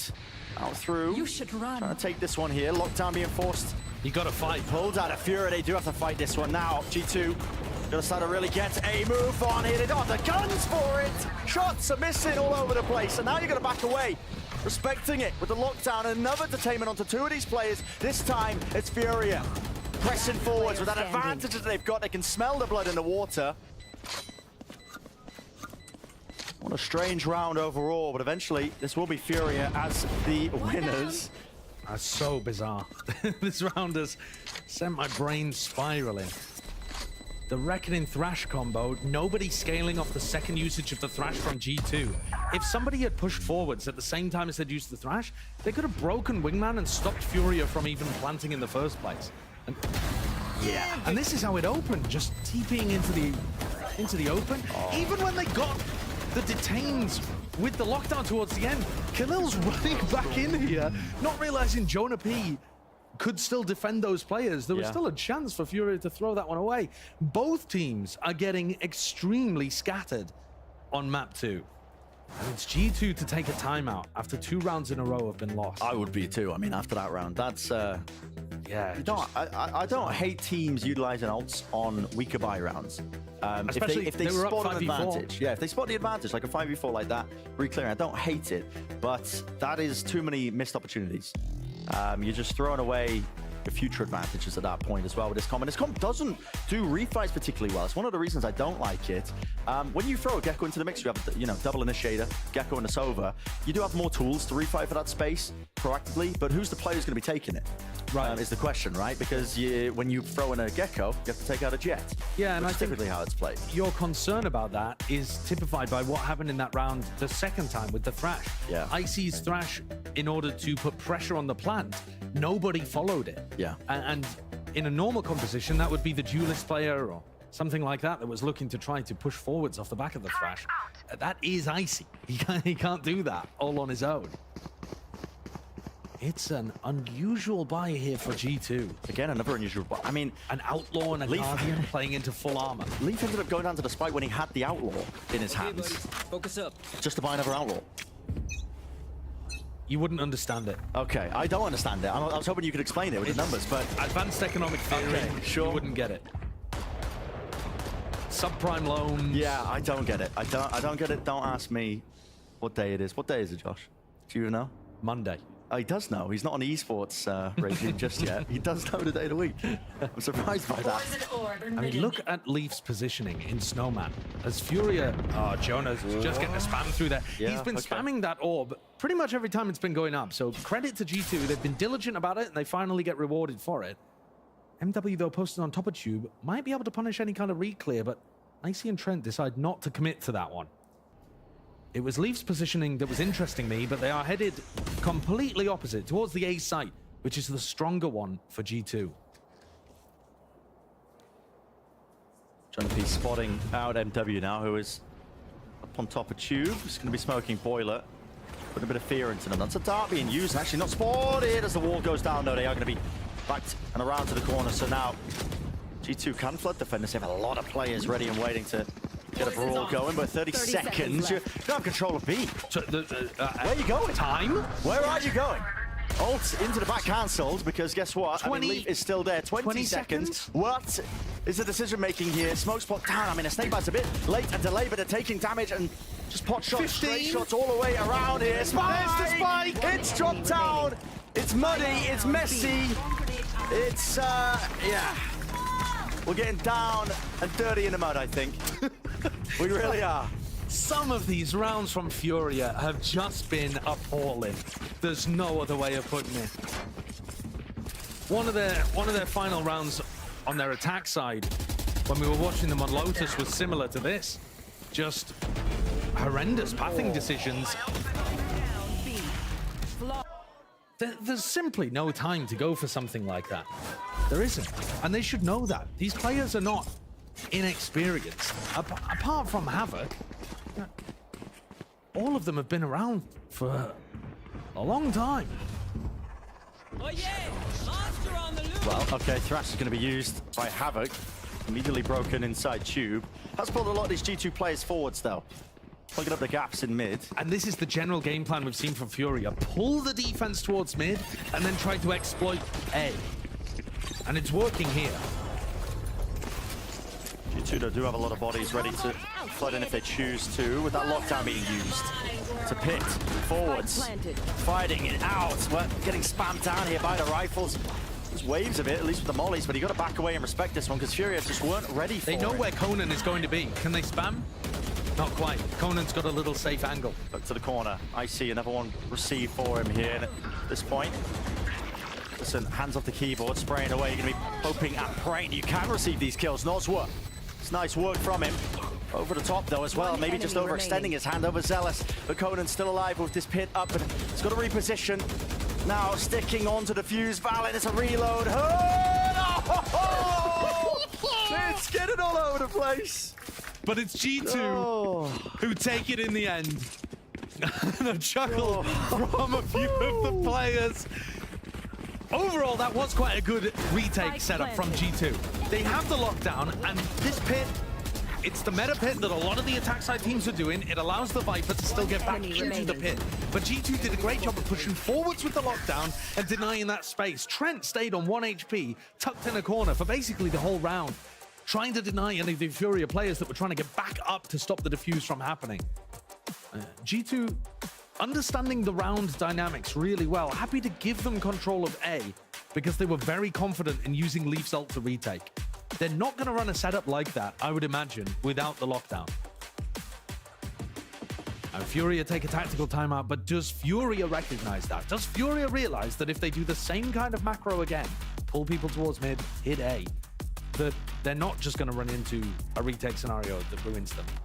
Sometimes you can lose a round and you're never going to see those same scenarios occur. Yeah, just isolating the fact that it was because of the lockdown. Having said that, they're still going up against Trent's Hunter's Fury, which can be difficult. When you're trying to get the plant down over towards A, Trent's normally going to be in a good position to put pressure on with that ult. And the economy's been knocked again for Furia. They were doing pretty well in round 5, round 6. It looked like they were in control of the game, but it only takes one slip up. Yeah. Round 7, disaster class, and suddenly they're in a bad spot again.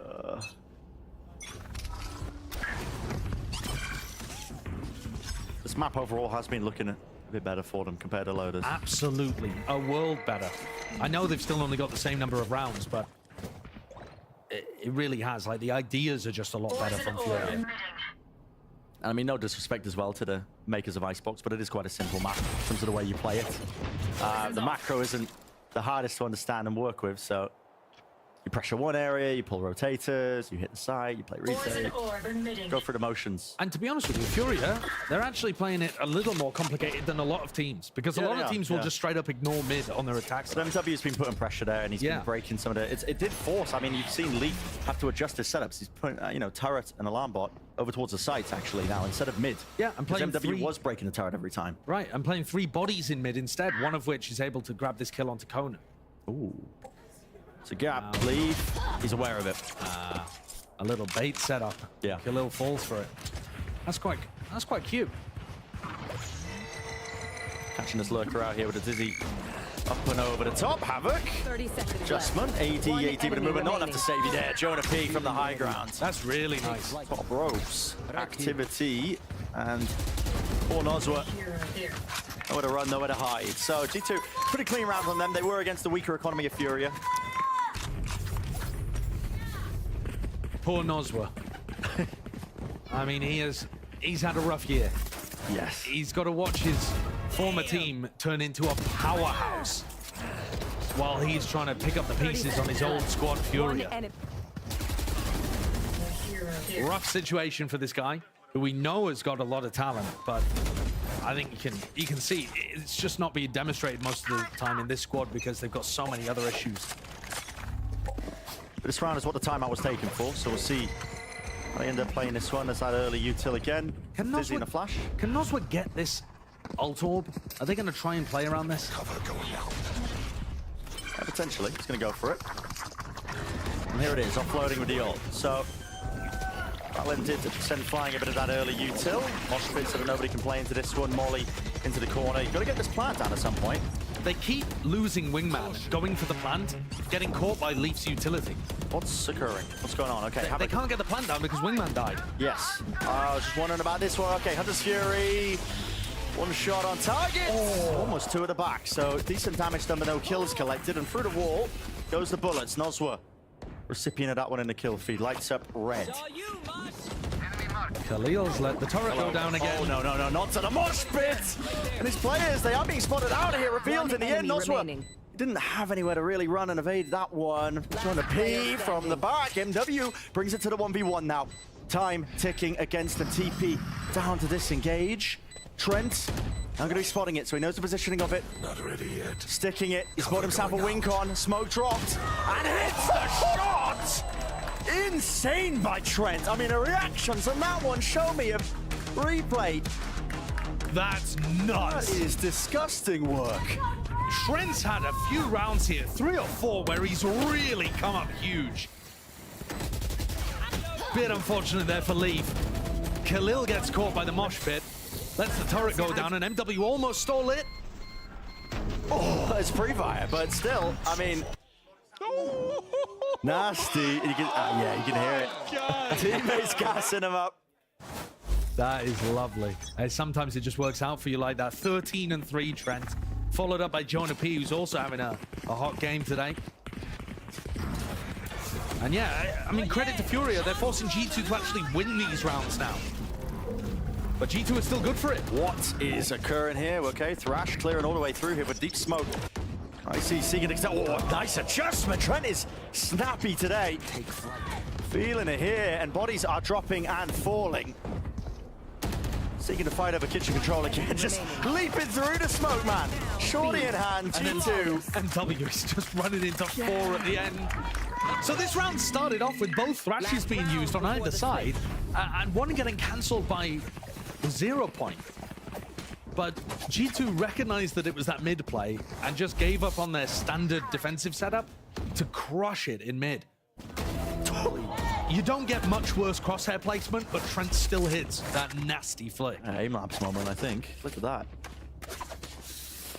And now you've got a bit of extra money to work with. It's the final round of this first half, so of course you can pick up, buy a couple of extra weapons. Operator in Icy's hands. Gonna be using this one down underneath Tube. Deep knife. Does connect onto Valin, but he's still gonna hold his ground down. Yeah, Valin actually wants to get tagged by that to make it feel like it's a heavy fight over B. Couple of bullets tagging up the opposition. Gets back to safety. He was trying to push Furia in the opposite direction, making them feel like it was a heavy stack on the other side of the site. It's a disguised defense setup. But now that Furia called the bluff, he's kind of forced to pull defenders with him. And that makes the A site much weaker. Khalil is trying to sneak in here. A good idea of how to run a 3-1-1. Delayed pit. Drop it down here with the alarm bot, taking contact for Khalil. Oh my goodness, what is going on there? I mean, a turret out in your hand thinking there's only a solo player, I think, playing inside the pits? He's assuming that it's only Jonah, yeah, but I don't think it's reasonable to make that assumption. You know, Leaf can pop the nanoswarms from anywhere, so it's not like you know he's there, but it's a gamble you don't need to take. We'll see if they can make the most of this one still again. Dizzy, at least the wingman dropped down with the defuse, or the plant, so no spike on line to the post. That's a nice flash, and fight into the back, but it didn't quite connect onto Trent, and fully lit up there. It's a 9-3 finish with finesse there. G2 looking really quite in charge. 16-3 at the end of the half, Trent. Yeah. He's on fire. We don't need to see that again. That's just, oh, it's disrespectful. We don't need to see the low lights. It's disrespectful. I can't believe they've done him like that. Oh my, okay. Well, let's send it down to Elizabeth, who's down on the floor with a special guest. Thank you so much, gentlemen. I'm here with Lenice, Valen's girlfriend, and Valen is making some noise over there. But you were talking to me before. You've been together for 9 months, correct? Yeah. You were talking to me about how it was so much easier when Valen was playing online. If things got stressed, you could just close the tab. But now you are here in person, literally watching his every move. What is it like being here in person? I like being in here in person. Obviously, it was a lot easier if I got really stressed. I could just click out of the live stream. But it's great to be here and be able to support him. It's like been my dream for so long. We were long distance for a long time, so I'm just really glad to be here supporting him and the rest of the team and being able to see what Valorant is about. I don't play personally, so I'm learning every single time I come here. And it's just a joy to be able to be a part of it. You say in supporting Valorant, I hear the yaws, I heard them. It's in supporting Valen. The past, even just like through kickoff to stage 1, it has been kind of a tough time for G2. What is it like being his partner? Not experiencing it directly, but being his partner through all this? Well, it's very different than what you would think. I mean, we see everything that goes on behind the scenes. When they're stressed, we see how they can kind of get in their own head.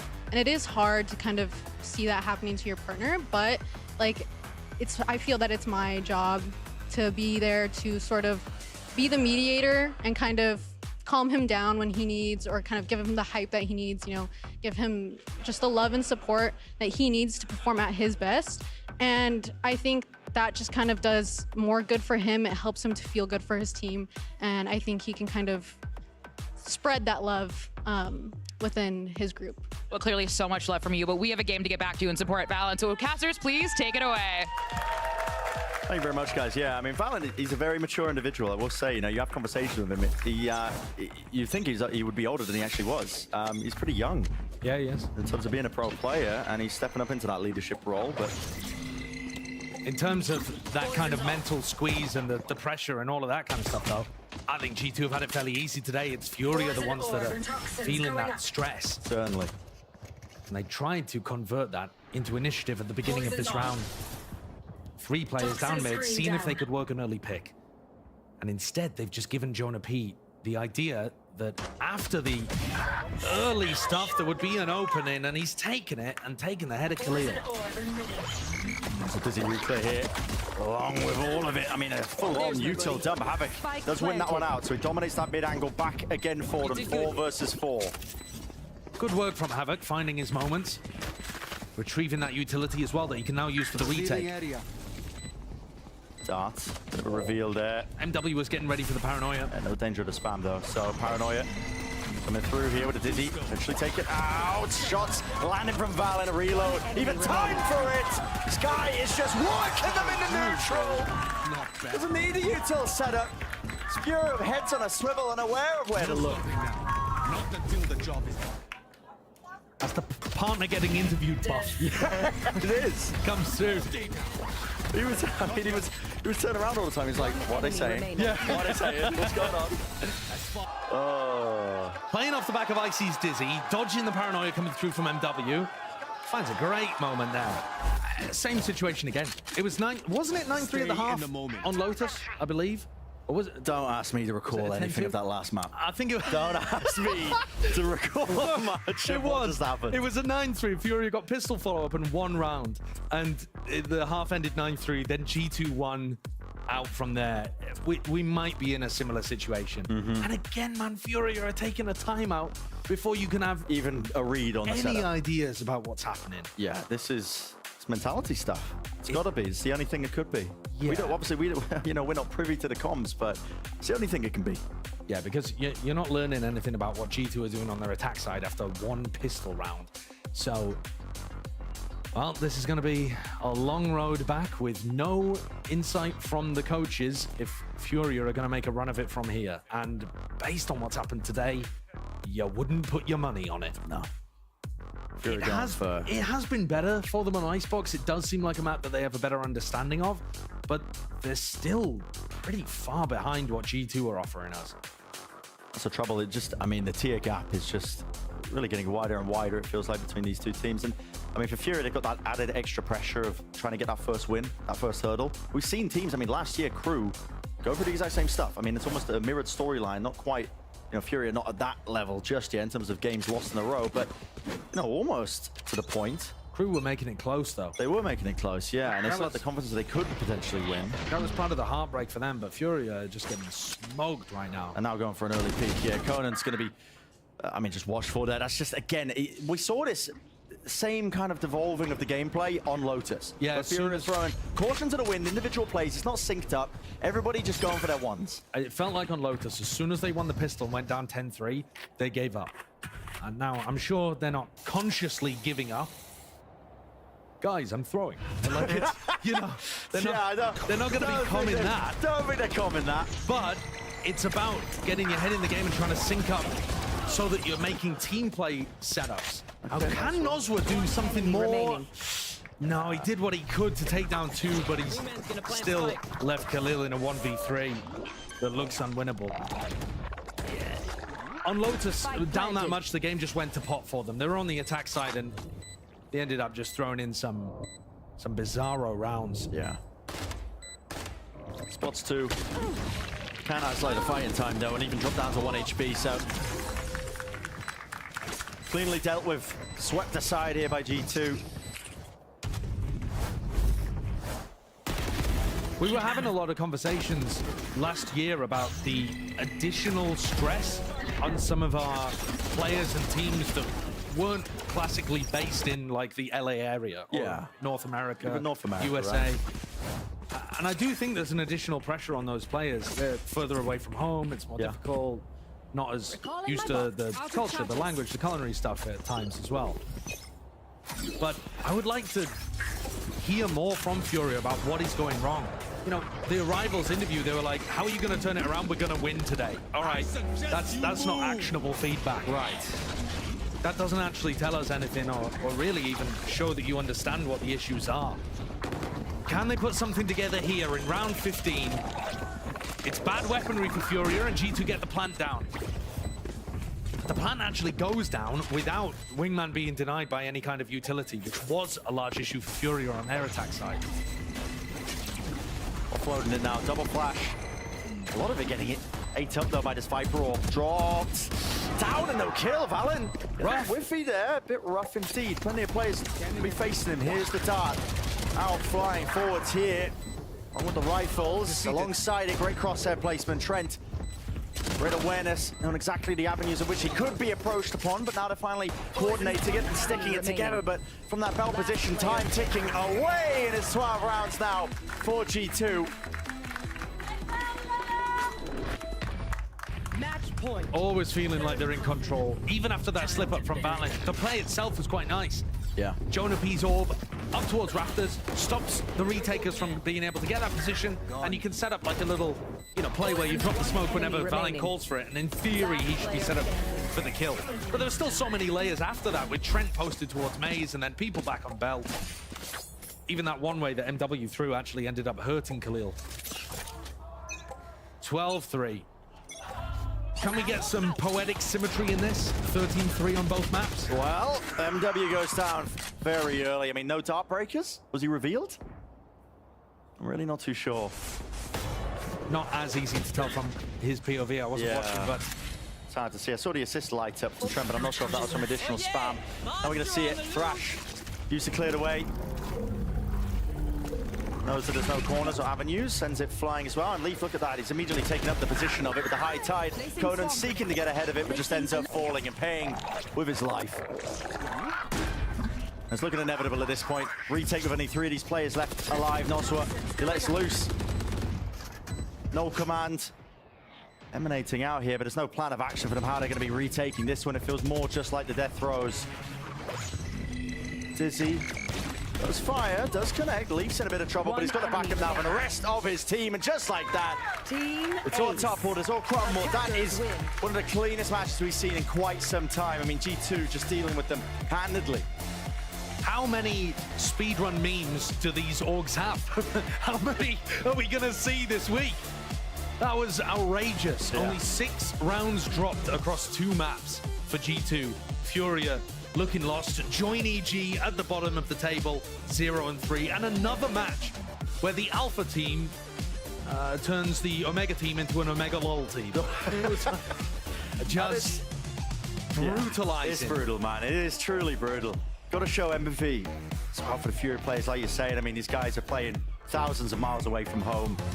And when you don't have that first win as the hurdle, it can just be a downward spiral at times. But it's one that they've got to fix, and they've got to start making steps to fix that as well. Yeah. We're not seeing any forward momentum.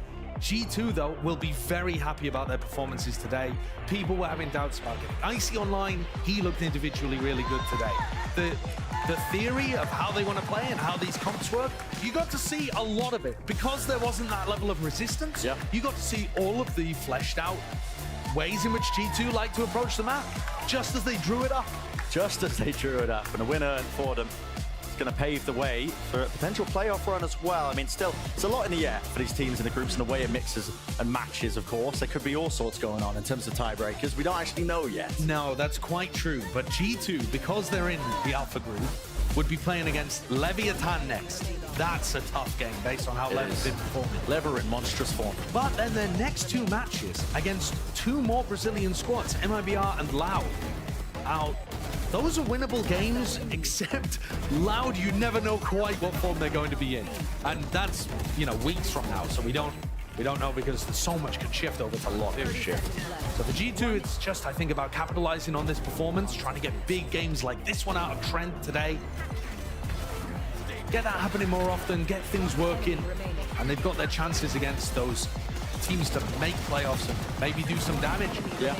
A lot of people have a lot of high expectations for G2 because they looked so good at the end in Ascension throughout their tier 2. I mean, I certainly did. Yeah, I was high expectations for all the Ascension teams. Yeah, and I think they've failed to live up to that at the moment, but we're still very early on in the year. There's plenty of time for them to grow from here and take wins like this and start to cascade it forwards into some momentum. Yeah, no, I completely agree as well. Well, waiting it now. Well, actually, Elizabeth is ready down on the stage for the Verizon post-match interview. So there you go. Happy timing. We'll send it down now.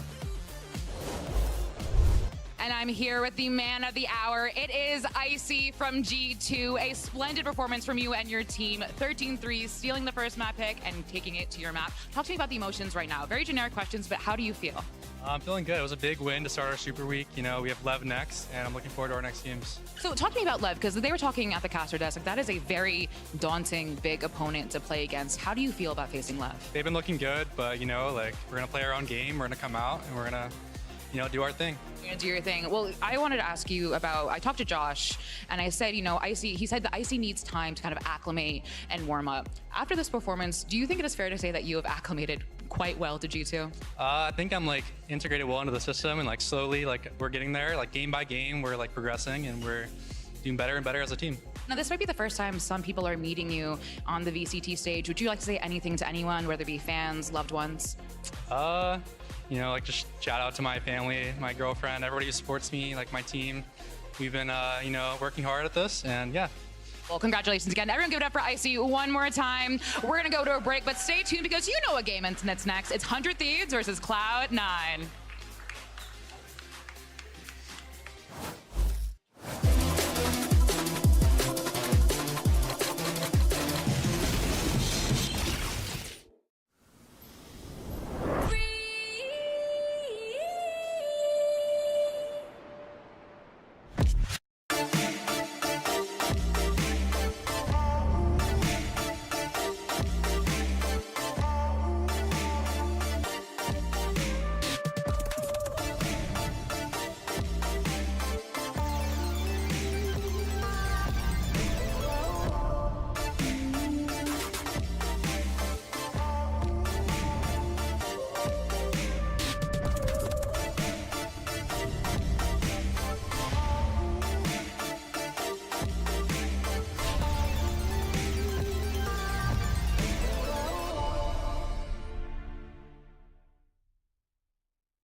gives you wings.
Because they looked good, but they were losing, but like nobody knows if they're really good or not, and they play good teams, so we're just kind of gonna play our own game. We have Oxy, so we don't have to think that much other than that.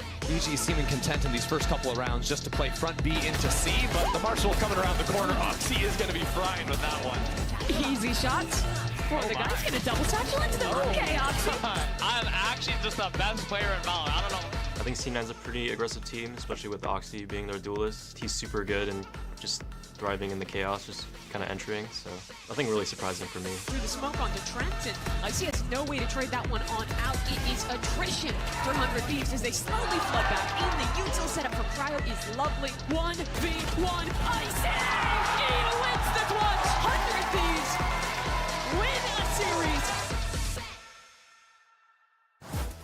Welcome back to day 3 of Super Week, and we are officially at that halfway point. There's 5 matches left, and our next one is going to be a fun NA showdown. You got Cloud9 versus 100 Thieves. Of course, I'm Golden Boy. You got Athena. You got Mimi. You got Ender. We're all here. Yo, why'd you get less enthusiastic about it? What's going on? You know, I'm just running down the list. I'm just saying, you guys know your names, right? Golden Boy and friends at the desk. Yeah.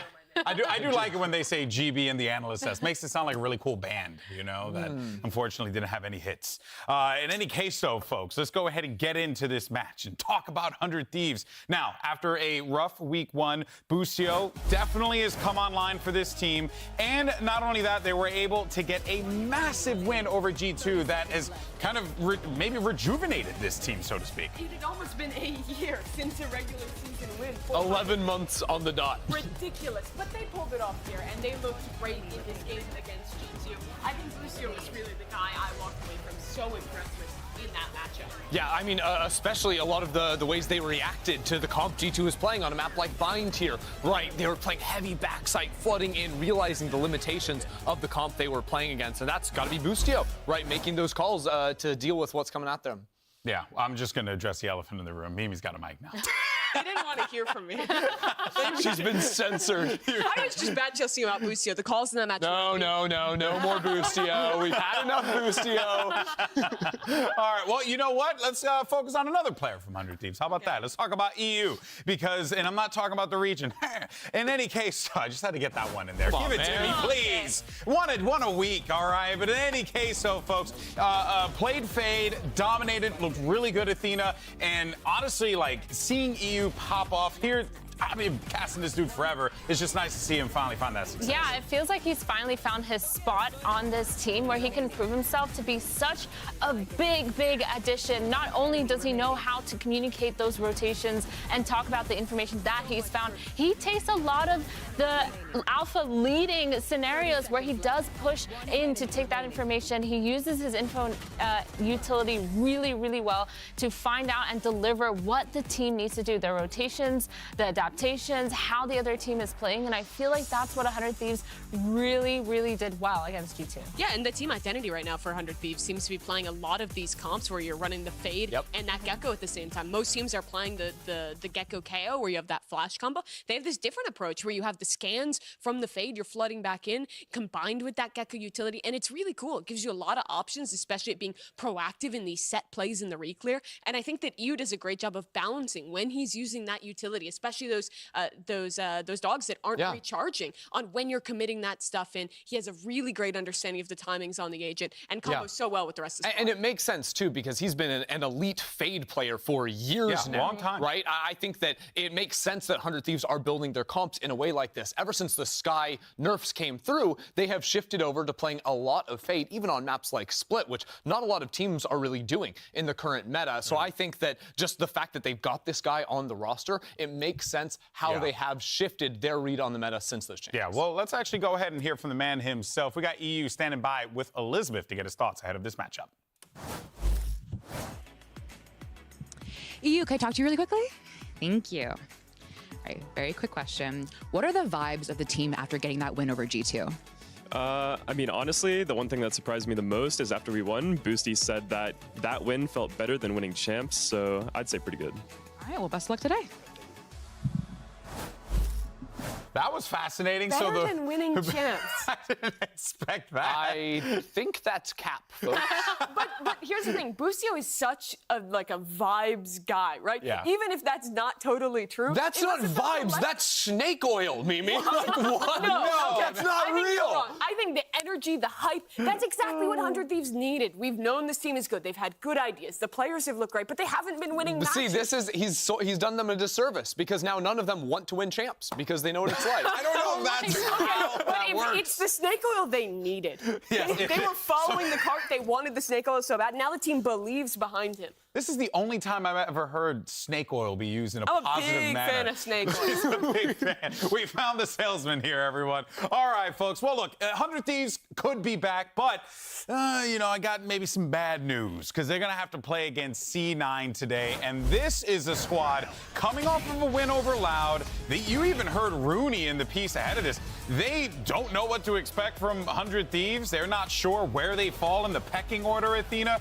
And for C9, that just sounds like confidence, especially when you have Oxy just leveling up every time out there. Yeah, for sure. I mean, every single time that you have a star player that you know will consistently perform, especially as well as Oxy has, you're going to be confident going into it. And I really feel like the past few weeks, C9 has found some sort of identity. I do think they like to be kind of wild with it, but I think they're playing great. And this win meant so much to Vanity. You see it here in his tweet. He's saying that he's only been hearing that he didn't deserve to be in partnership for so long. So many guys doubted this team, right? Doubted this project, doubted Vanity as a leader, but he's come out and led his team to a 3-0 start. And I mean, you saw it on the stage. He said he's almost stirring up. Liar. He was. It happened. Caught in 4K. A game like that means so much for this team. It's been an incredible run for them thus far. All right, Mimi.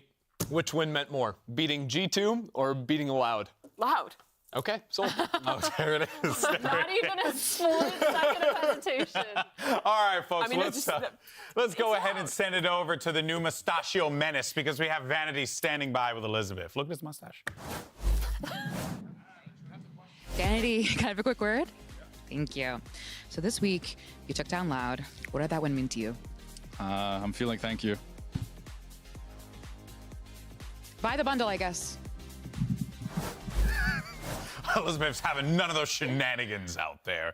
But, you know, I think that for this C9 team, they have, as you had mentioned, right, a team that has kind of been unsure of what to expect coming into the season. But now, like, we're in a position where C9 could very well find themselves maybe even going to Shanghai. Like, this team is playing very, very well at the moment. They're 100% on a roll right now. And that's why, like, focusing in on the series at hand, I think they have a pretty big edge. We touched on it a little bit at the start of the show, but when you look at the styles and the two ways these teams like to play, 100 Thieves love to get in your setups, your full setups. If you're completely drawn up in the Valor plant, you're ready to press that exec button on that attack or the retake on defense. But the way Oxy plays, it just doesn't give you a moment to breathe. He's always trying to anticipate your next move and take those chances that a team like 100 Thieves might not even see coming. I will say in their win last week, I think for 100 Thieves, we saw a lot more of their on-the-fly stuff and the adaptation. The bind game in particular, I think Busio did a great job slowing down these rounds and calling a ton of fakes, a ton of late round changes that were super effective. And I think those aren't just those preset ideas, even if with these double standard pumps, they're still super effective. Yeah, I think that the credit is certainly due, but it's also not a one-to-one comparison in terms of what they can bring in today, because I think he was specifically finding a lot of the weaknesses in G2's gameplay. I think with C9, it's more about predicting the moves that they're trying to take to you. I mean, the thing about C9 is I think they are by far the best team that forces the opposing team to play to their style and play to their timing. Like, C9 forces every single team to go when they want to go. They will force them into spots and choke points when they want them to. So I feel like they have that in terms of structure, but everything else is just freeform. Everyone just go kill.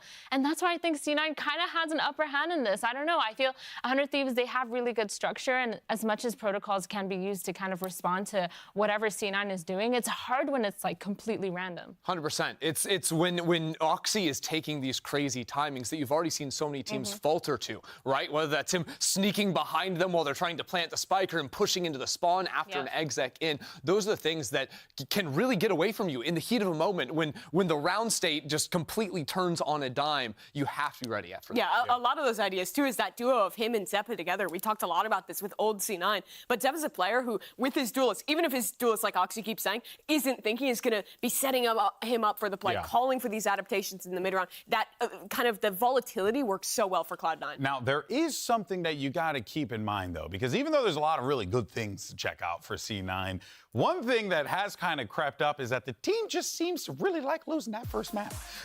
It's just seems to constantly happen, which, you know, hey, maybe just want to make it a little exciting for themselves. I don't know. Consistency is key. Oh, yeah, It is a funny coincidence. I think it's not so real personally. I definitely think like the first 2 weeks, maybe some slow starts, but that game against Loud, that was a good game. I think they choked a couple of critical rounds and could have very easily made this a 2-0 series had those rounds, especially some late rounds where they got thriftied by Loud in the second half. But I think what we're seeing towards the end of these games is comebacks and dominant wins. Even in that Loud series, those second two maps really looked mostly in control for Cloud9 across the board. They are so good at turning around these slow starts and ending up, honestly, stomping these series that if they get a good start at the beginning, if they're winning some pistols, they can pick up a map one, the team looks even more dangerous. I don't think the slow starter narrative is super real. Yeah, that's one of the things why I genuinely think C9 does such a good job at making other people play to their timing, because even though they are losing those first maps, they're using that time to adapt and to understand how this other team playstyle is going to feed into theirs. And they completely, like a little disease, like take over their playstyle, and they're like, yeah, you guys are gonna come stand in front of the smoke, and we're gonna push through it, and you guys are gonna lose a round, and that's just how I feel like C9 plays. Dragging everyone into the mud. Yeah, you know what? literally. You guys said the first map one thing could be a false narrative. Let's go ahead and hear from Rooney and find out what he thinks about their problems with that first map. I think we've been playing pretty well so far. We just need to figure out what's going on in map 1, or like our map picks. I think we're just starting slow, so it should be an easy fix, or maybe we should let them pick all 3 maps. Who knows? That could fix them. Sounds like solutions. Sounds like we have options. No, it sounded like they didn't know what was going wrong. That's what it sounded like to me. Yeah, I mean, it could very well be the case here. We'll, of course, find out and see how all the chips fall when we dive into the matchup here. But Cloud9 cannot afford to let their foot off of the gas because the #1 spot for Alpha is up for grabs, and it could very well be C9 finding themselves in that situation, especially with this strength of schedule. Yo, the flawless run looks real doable. It could happen. Right now, like, I think they got some of their hardest matchups out of the way, and out of these 3 remaining teams, 100 Thieves definitely the strongest contender on that front. So if they do good work today, they are looking, I think, to go all the way through the playoffs. Yeah, if they beat 100 Thieves, I mean, it's not just playoffs, it is a flawless run. And what that means in this format is 1 match away from qualifying to Shanghai. If you rewind to the beginning of this to kickoff, to the expectations of this Cloud9 team, it was really a mirror. I'm just going to ignore that. Get him away. It was a mirror of last year, right? Where they made a roster change to surprise people at the beginning of the year, where stocks completely fell, and then they have just come out and impressed. And for me, it is just about closing the deal at this point for Cloud9. Yeah, I mean, when I first saw the additions of Rooney and Moose, like, I wasn't convinced. You weren't convinced by minus Rooney plus Rooney? Minus Rooney plus Rooney. I feel like C9 made a lot of these choices that were questionable for me, and I'll be honest, I was a C9 doubter, but when you look at how they've been playing, and I have no idea how they got here, but they've been playing so well. They've established this sort of play style around them, and I don't really understand exactly how they've done it, and I don't understand how they can fix their first map, but if it works, you guys it can works. tell me. Just lose the first map. You guys can tell me I'm a fraud. It's perfectly fine. You're a fraud. You're a fraud. Okay, well, I didn't get to say what I was going to say. But it does kind of sort of feel a little bit like EG from last year. Not in exactly the same way, but a scrappy team that's just like figuring it out, that continues to power through. And obviously the results aren't 1-to-1, but it does feel like this is a squad that is kind of like just got bonded over their defeats, their losses, took that personally, and then put that time in, just like the way EG did last year. In making rookies work and kind of making a miracle happen from low expectations, I agree. But where I disagree is I don't think there's a match in style at all. I think these teams could not be more different. Makes sense. EG last year was a squad defined by their set plays, by their prep, by their excellent counter-stratting, and how adaptable they were in their comps. Cloud9 is a team that's defined by how damn good they are at adapting in a match, at going for plays that really take hold of that tempo, like you were saying. It's a very unique style, but they execute on it so well. It's the chaos style. It truly, but you know what? Another thing too, though, and you mentioned it before, but Moose has been a massive addition to this team,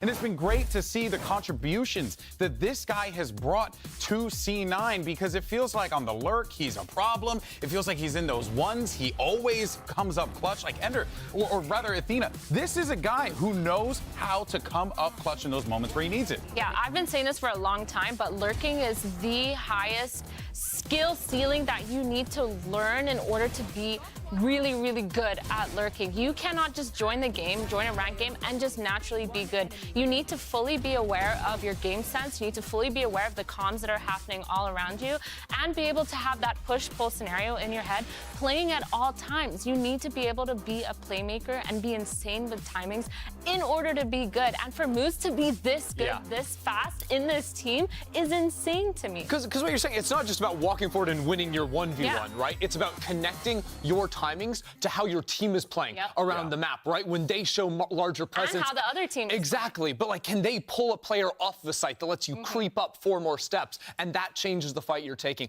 That's what has been so impressive to see, is that linkage between the new player in Moose and his squad and the IGLing behind it. Yeah, and it's not just the synergy with the team, it's the level he's doing it at. This is a guy who was always great when he was playing in Tier 2, but he's never taken to a LAN stage like this of this size, playing against teams of this caliber. caliber. He was Yeah. pulling off lurks like this against a squad like Loud, one of the most experienced teams we have here, which is why his growth so quick has been so incredibly impressive. Yeah, it truly has been. I mean, it goes to say that the entirety of this C9 roster has found themselves a rhythm that they just need to continue to build upon. Whereas on the other side, for 100 Thieves, look, a lot of these teams aren't sure what 100 Thieves brings to the table, but I think we're about to find out here today. This matchup is going to be awesome. I'm pumped. I'm excited. So let's go ahead and get ready for it because we're going to send it down to the stage to our announcers so we can bring out our teams. Let's do this. Let's do it. Riot Games Arena, it's time for our second match of the day, and it's time for an NA showdown. Let's give it up for your 100 Thieves!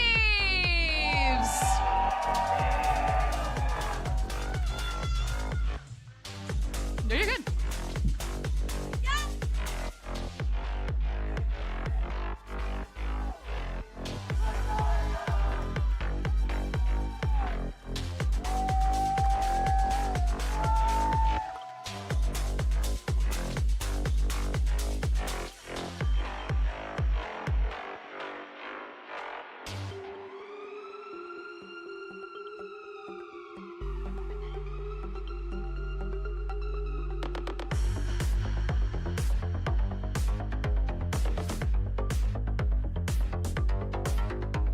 And let's bring out their opponents. Make some noise for Cloud9!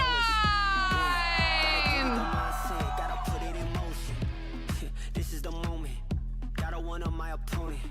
Back then they ain't noticed me, now they know it's me. I'm the chosen. It's my time, yeah, I put that on Bible. No excuses, gotta get to the final. Take all of my idols and turn them to rivals. It's all or nothing, man, the trophy is vital. Game time, bet I'm coming in clutch. No hang time, man, they can't keep up. The game's on the line, seconds on the time. Who can't fight? It's gotta be us. Better under pressure, go ahead and let it fall on me. I'm destined for it all, you better call on me. They say what doesn't kill you make you stronger. All that pain, it done made me to a monster. They say what doesn't kill you. Massive matchup here, North American Showdown, and we're going to find out what the pecking order is for the middle of the pack for the region. This is going to be a matchup that gives us a lot of answers as we get ready for it. Yo, put some respect on the C9 name. They're running out here 3-0 right now. I'm not saying that, I'm trying over here. They're pushing at the top. They're pushing at the top. You're right, buddy. They're 3-0 right now. They win here, it's 4-0. It doesn't lock them playoffs, but it all but does so. This team is looking incredible. But 100 Thieves just got their first win of the season, and as we look at our map select, we're starting on Bind. And this is where 100 Thieves really impressed me last week. Yeah, honestly, their A execs in particular coming heavy through A short looked phenomenal. I think this team really understands the map in itself, and this is going to be a really tough challenge for C9 out of the gate. I feel like they set themselves up for success on every single one of their executes. Earlier, you were talking about how structured they were. Their executes are phenomenal. They leave not a single loophole open in order for that to get abused. However, I feel like if there was a team to kind of figure out a little way they can slide in there, it's C9. And also, even if they don't on Bind, the next two maps make me nervous, and you got to win two maps to win a series because you've got really? Ascent. Yeah, you do. Thanks, John Madden. Yeah, crazy. and we've got Ascent and Icebox as the next two big jet maps. That is the Oxy domination. That's where 100 Thieves are going to be way more pressed to deal with them. Yeah, but I mean, I'll be honest with you. Oxy on Raze is fine. No, for sure, for sure. I got claps, bro. He's good no matter what.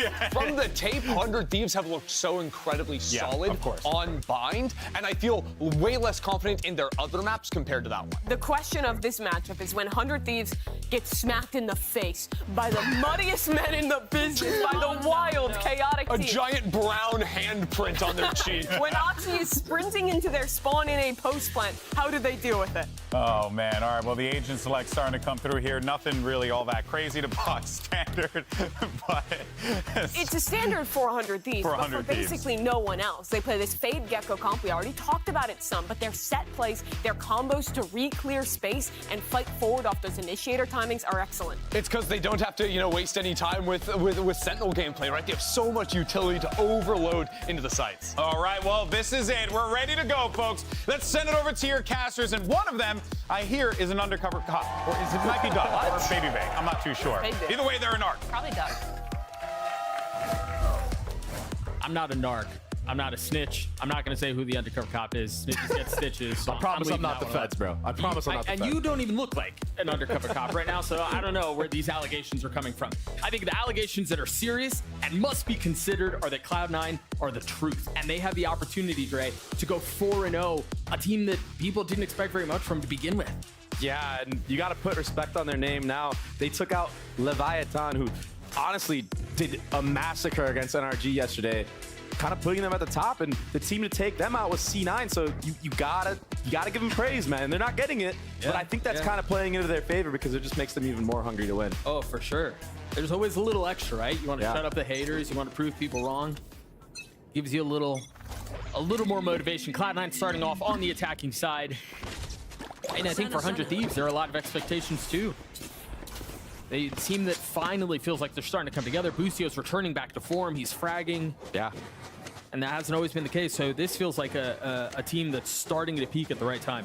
And something really cool for 100 Thieves is they actually got to watch C9 play this map already this week. Yeah, true. So maybe we'll see some kind of prep and some kind of counters to how C9 likes to play, but Vanity is no slouch to how he likes to IGL on attack, and I'm sure he's going to put a different look in the mix.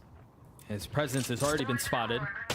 And that double swing looked like it was going to be trouble from the very beginning. Cryo's going to join in on the fun. I have the spike. And numbers in favor of the defense. The spike gets scooped up. And this will give Cloud9 a moment to pause, collect their thoughts, and see what they want to do with the rest of the round. It's so interesting to see how the meta of Valorant changes week by week, you know? I feel like a couple weeks ago, it was just retake, post-plant simulator. Now you're seeing teams just be so proactive with the double swings and everything like that off of utility and whatnot. Oh, and if Foxy walks into here, he's surely going to walk into his demise. The shorty's too good! Oh, no! He had backup help! Bang over the top, cleans him up. 100 Thieves get the pistol. I was going to say, the problem with the shorties, you only get 2 shots. All good. But he lived through all of that. It was the boy who lived. And he almost got a knife kill. I think if Bang didn't put in those extra firing shots, he would have gotten it. Look at this. Toxic that he still maniac, right? Oh, he was so close. Oh, dude, you could tell. He thought he was going to get it too. Dude, they're already standing up in their chairs. There's only been 1 round. That's the Boostio special, man. 3 Bulldogs and 2 rifles. A Phantom and a Vandal.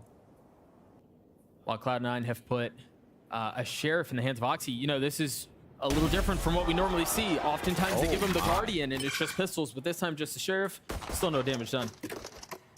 Oh, that was a clean shot there on the angle that Boostio was holding, and now he's going to reposition. Rooney with the deagle. Always good for 1. At least. Ender says it the best. And he's right. And flash out of showers.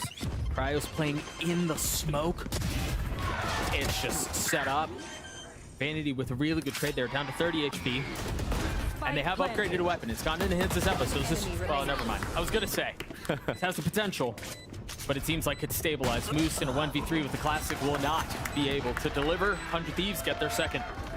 That's awesome. The IGL and the main duelist, 400 Thieves, are popping off right now, and that's what you want if you're a 100 Thieves fan.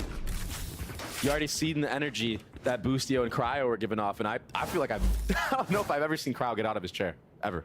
Yeah, especially for a pistol round that he went 1 and done for, but so hyped for his teammates. Spike planted. And Asuna already looking dialed in. Already crispy with it.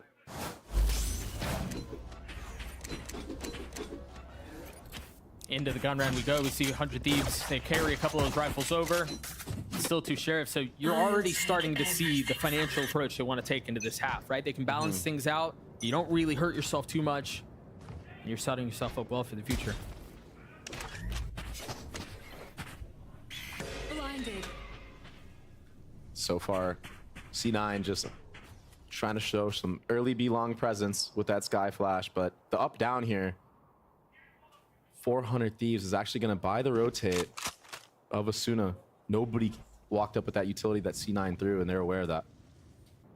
So Asuna will be here with a Vandal and a nade for this actual A-hit. Full util. Yeah. EU to play contact. And he's just, his job is just to delay and control U-Haul, maybe back off after they invest too much utility and too many bodies into him.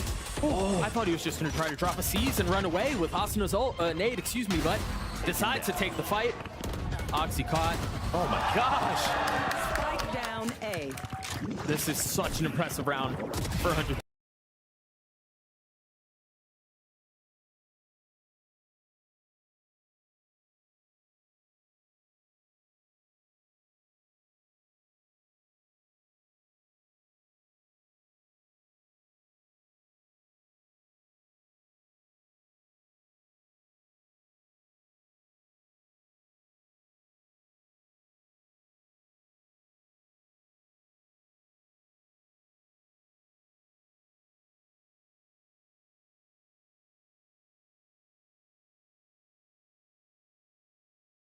Ult economy is starting to flourish too.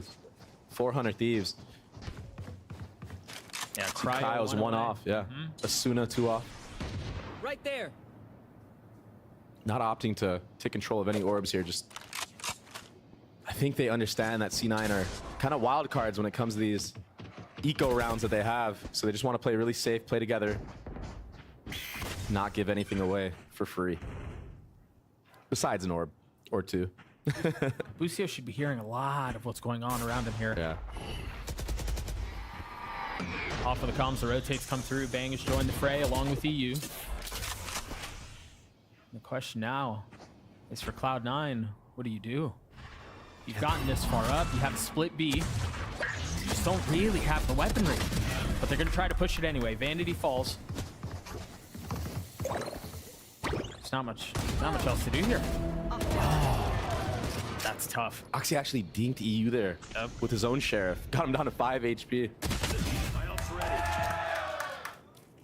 Enemy remaining. Not much of a fight in this round put up by Cloud9. And again, understandably so. It was a stinger, if I'm not mistaken, and then 4 sheriffs, so. Or at least a couple of sheriffs. So for 100 Thieves, again, we've got to mention the fact the guns are in great shape. The ults are in great shape. They can run away with this thing. Yeah, and the name of the game for Bind lately has been these reclears off of noise cutting from the attacking side. And that's what we saw. That's how you saw Vanity get picked off and be long. The proactivity from these teams on the defensive side, it's just so good, and it gives you all the info in the world. So even after that kill came through, Asuna and Blucio, I believe, were just double pushing down B long to secure even more info that everybody was towards that short A area. 4 rounds in a row. Asuna with ult, Cryo as well. More proactivity here with a smoke this time, so this should be obvious. And there it is, the spam from Rooney. No showstopper this time. He will not be taken for a fool with that smoke. That Boostio already trying to even out the numbers. The problem is there is Cypher trips up because this is a full gun round. So that is the benefit of C9 running the Cypher compared to another initiator or something else. Rooney can actually lean over and be with the team at times. Doesn't always have to lurk and watch the flank. See the utility start to soar. What a tether! No way! That was sick! And the spam through. They invest the ult. Through all of it, though. The defenses on B are weak, and they're continuing to trouble. Cryo's the only one here. Boostio still playing on the other side of the map. Cryo with so much to do, and no targets found. Oxy with 3 on the round. Cloud9 flirting with getting their first. Spike planted. Oxy just doing Oxy things. He understood the timing there, that the Viper wouldn't have his gun pulled out in time. And he should be going down here because of this mosh pit. Ooh. Boostio got his. He got his one. Yeah. I mean, clean round for C9. Putting themselves on the board so far. 1000%. I really liked what 100 Thieves did here, though. Oh, wow. On this long area, this could have gone really south for them had this tether hit more players. What a cool idea. And for Bang, he just got caught lacking, wasn't aware of the timing that Oxy was going to take, but yeah. He's a player that takes those timings and it wins them so many rounds. So let's see if 100 Thieves try to punish him for taking timings like that from now on out. And oh, there's a gap. Oh, that was the opportunity. They did that on purpose. The thing is, Boostie's often good for those too. Yeah, it's still so early in the series. You probably just need to get a little bit more warmed up with the op. Yeah. Scout destroyed. I mean, that gun is a beast of its own. For as much as we've talked about 100 Thieves and their ult economy and how it's starting to snowball, Cloud9 are in a similar position. They have Oxys and Vanities, Zeppa's too.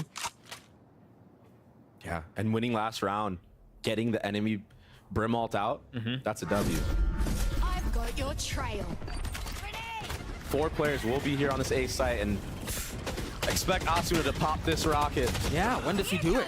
Cryo falls. Asuna goes up top, spots one, landed it on Rui, and got info that there was one closer. It's going to be traded out by Oxys. Little raise on raise, this time Lucio finding value with the op, but Oxy pushing forward. Cloud9 with an advantage, and a considerable one too, because the spike has been planted with it. Such a decisive exec from Cloud9. Yeah, Oxy has no hesitation right now when he's going for these aggro plays and pushes, catching Lucio off guard there in the reload animation of the op. Which is really when Oxy's been at his best, right? When he's not really thinking about it, when he's just pushing forward. Hang on, 100 Thieves may have a shot at this thing. 2v2, Vanity holds the line, or at least attempts to. It drops to 1. Moose has a cam. Far away, it's planted for him too. He just spotted the tail. EU falls, Cloud9 get their second. Wow. A good answer back from C9, stringing 2 rounds together. And I have a feeling we're in for a hell of a match right now. I think it's going to be another one of those teams that win a series of rounds and then the other one comes back and whatnot. And you know Lucio wishes he got that kill, because Oxy, who ended up taking 2 players out, would have gone down early on. Yeah, for sure. No rocket in that round. Economy's still good though. Full buy. But not 100 Thieves, and that's what you were talking about earlier, how they set themselves up in the round by winning that bonus. They're starting to reach the bottom of that well though. This feels like they've got to win this one. As far as economy goes, if they want to keep this thing rolling. Oh my gosh. Spike down B. Dude, when Bang is on, he's insane. That was so fast. No util used there from C9 either, and that's ultimately what their demise was. No Roomba, no flash. Yeah. Can't be walking into Bang's crosshair like that. And now this just seems so hard. If you're C9, Moose actually has to go huge here and win this 1v1 in U-Haul against Cryo. And his timing might be just perfect. There's the first. They have a chance now. Ah, but I mean, he was just exposed in the open. Does he take this fight too? Oh, he's so far up. He's getting so much info. He's crazy for re-peeking that second time. But I respect the confidence. The guy's fearless. He continues to play with fire. Somehow goes without being punished and gets a kill on him. He's finally traded out. Rooney with 15 HP. As Zeppa's dancing around, feeling some of the pressure of the room, but feeling the pressure of 100 Thieves pushing forward. No flashes. Do they have any util? Zeppa has a dog. Oh, and he's got a gun, but it runs dry! No way! Oh, he would have had that guaranteed. Yup. No ammo. That's how you lose the round. I mean, they did such a good job bringing that back. Oh man, that looked effortless from Bang. Yeah.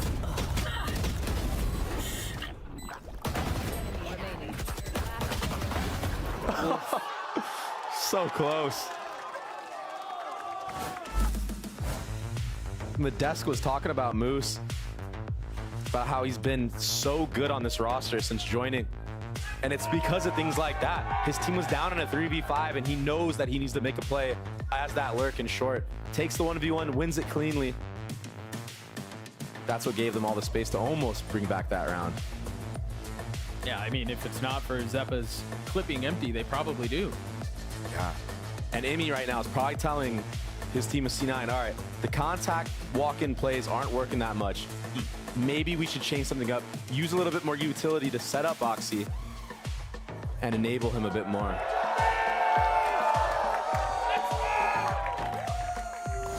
And this is a problem that NRG was having yesterday. They kept trying to do the contact style that they have, but it just kept getting punished by the proactivity of Leviathan. And it's so similar to what we're seeing here from 100 Thieves.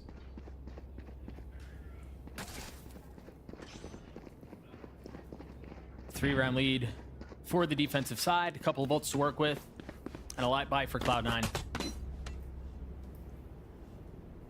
Yeah, I wonder here what the adaptation is, because you're right, the contact stuff hasn't always delivered. Yeah, not so far. And EU is just playing this CT spawn to rotate in with ult, expecting a death ball. As soon as there was any sort of utility, there was the dog from Zeppa. You're right, EU rotates. Oh my gosh. Do they stay? I mean, Cryo might just get a 5-man spray down here off a contact. Are they trying to draw it out? Are they actually intent on hitting this? Oh, I think they might be. Bring them down. They're starting to creep forward. The Prowler first used. I don't think it got caught. Oxy's doing Oxy things again. He's so far up. And nobody moving from the B side for 100 Thieves, but Cryo peeks out. That's the spray down I was talking about. Cryo with 3 remaining. Moose, who was playing on the other side of the map, waiting for the flank to come through, never arrived. And so now he has to try to win at 1vx again without even really having Spike in hand.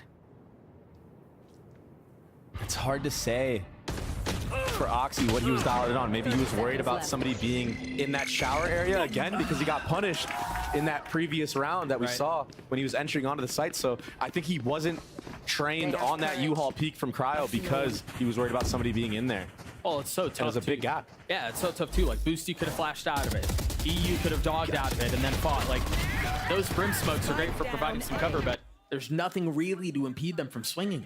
I just don't understand why nobody was holding Oxy's U-Haul there. Because he made it all the way out towards shower. There's nowhere else for you to really look. Yep. But they were just sitting in the back of short, just holding the smokes for some reason. Maybe holding for flashes, like you said. Early pit used from Bang on a short. Meanwhile, the rest of Cloud9 heavy lean B. And they've been quiet about it too. Really no indication of where they're headed. Boostio's Spidey senses are tingling here. Yeah. That's a pixel. He's hit it. Oh. Doesn't do it this time. I believe he only saw one cross too. Oh, they're gonna run it down here. They have the dog. Oxy, go kill, Doug. They don't have a hookah though. Oh my gosh, Cryo's just jumping out! Right into his death! Oxy, go kill was right! You've got Moose to help contain too. Bang's in a world of hurt. Now they're gonna have to deal with Cloud9's pit. He might silent drop here. Oh, it's not enough. Vanity with the running gun. With a Spectre 2 upgrades to a Phantom, and the round is done. I feel like Oxy go kill works 70% of the time. Oh, more than that. So reliable. Oh, such a sick transfer too. To have the mechanical skill to do something like that. Yeah. Especially with an RNG gun like the Vandal. Sometimes those bullets just be going anywhere. Another round through for Cloud9. They're staying in this fight. A big round win too. The money wasn't great. Yeah, and, nothing too crazy. I mean, just taking B long control. This time, instead of cutting noise, just hitting. That's the cool thing about how Vanity calls, is that you don't know if they're depositing somebody or they're rotating back to their side or if it's actually a full commit. He does a really good job of masking the different types of plays that they like to do on attack. Vanity's just been so good these last couple of weeks, man. Yeah, his attack calling has been it's been awesome. I mean, it's been exceptional. Yeah. And you see there some of the depth behind it. But with all that said, he's still facing 3-round deficit. So there's still work to be done. 1 point away from having his ult online. Toxins going up. Here's that proactivity. Remember, there was a smoke last time to suggest that the push was up. This time it's dry, and Rooney's the ward to find out what's going on. Yeah, and that's why you see Oxy taking all this free real estate in shower, but the re-clear is coming back to shower now. They just have such a good idea of what's going on. Austin just satcheled in and out of showers. Yeah. Took the angle, tried finding the fight, and it wasn't there. But he gives the space back. Launching smoke. Stim beacon down. Oxy has his ult. Or excuse me, Cryo has his ult. They're like waiting it out. They're trying to bait it out. But instead, he gets the kill onto Zeppa. Asuna's gotta move! Asuna, you've got nowhere to go! Wait, what? Oh, he still gets a kill! Almost lands a second. The spike's still not planted. It's been so labored. They had no idea where EU was. He cleans up the round as 100 Thieves gets 7. Oh my gosh. I mean, both teams are doing such a good job in these rounds. I thought it was great for C9 not to get picked off by any of the re-aggression from 100 Thieves, but also 100 Thieves being proactive and short, going back and re-clearing showers, making the enemy team use more and more util so that when it comes to the actual site hit, they have the advantage. Yeah, there's nothing left. The fact that they fell back into back site unscathed was the win condition in that round. And it really felt like Cloud9 were trying to draw out Cryo's ult that whole time. Yeah. He tapped, what, 3, maybe even 4 times? Dude, Cryo's been playing this U-Haul area, this A site in general, very, very well. Yeah. For a duelist main, man, not too shabby. The dog paves the way. Oxy with the ult finds Bang. Jeez. Healing over here. And off of this, they reset. EU with a little jump spot. Gets tagged by the cam. And Boosty had the op in the last round, has it this time too. Proactivity in A short right now from Cryo. This might be the indicator for Boosty to start leaning over towards that B site. And for C9, any site you hit at right now, you know that there's probably going to be only 2 there. Oh, what a trade. Yeah, there goes one of them. Boosty's now rotated over. They still haven't made it out, and he's got the op. He's so scared. He's just smoked off for now, though. There's really no information of what's happening on site. They're being starved. Oh, no He's one's gotten hookah though. through. Oh, he's gotten through. He finds one. And the Dizzy up top, Zeppa in his lap. And he's gonna be punished. The spam not connecting. Oh, he's not gonna do it either. Cryo's left in a 1v2 position now, given away.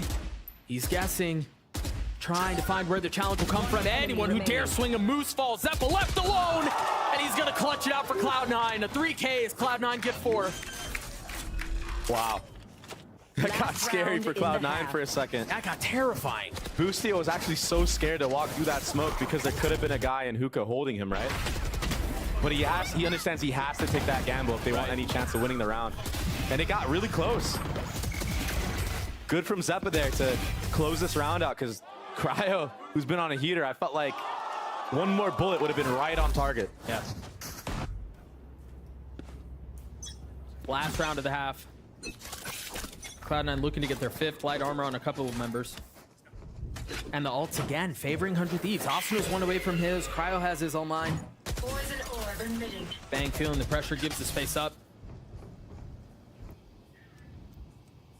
And they freeze. Yeah. Oxy not going too crazy this time. Probably wise of him. That stinger can be so deadly with these close range battles. Almost feels like you just get shredded in a second if you don't get the headshot. He hasn't gone crazy yet. Asuna is here now, though, with Boosty. And here comes the rocket. There was the C's. Asuna buys his time. He's patient. Just a couple of moments now before the rocket's fired. Oxy falls. Surprised they're not investing more. Well, I guess that's why. Boosty gets 4. Asuna gets the last. What a great half from 100 Thieves. Switching sides. Dude, 100 Thieves have been improving so much, and it's showing.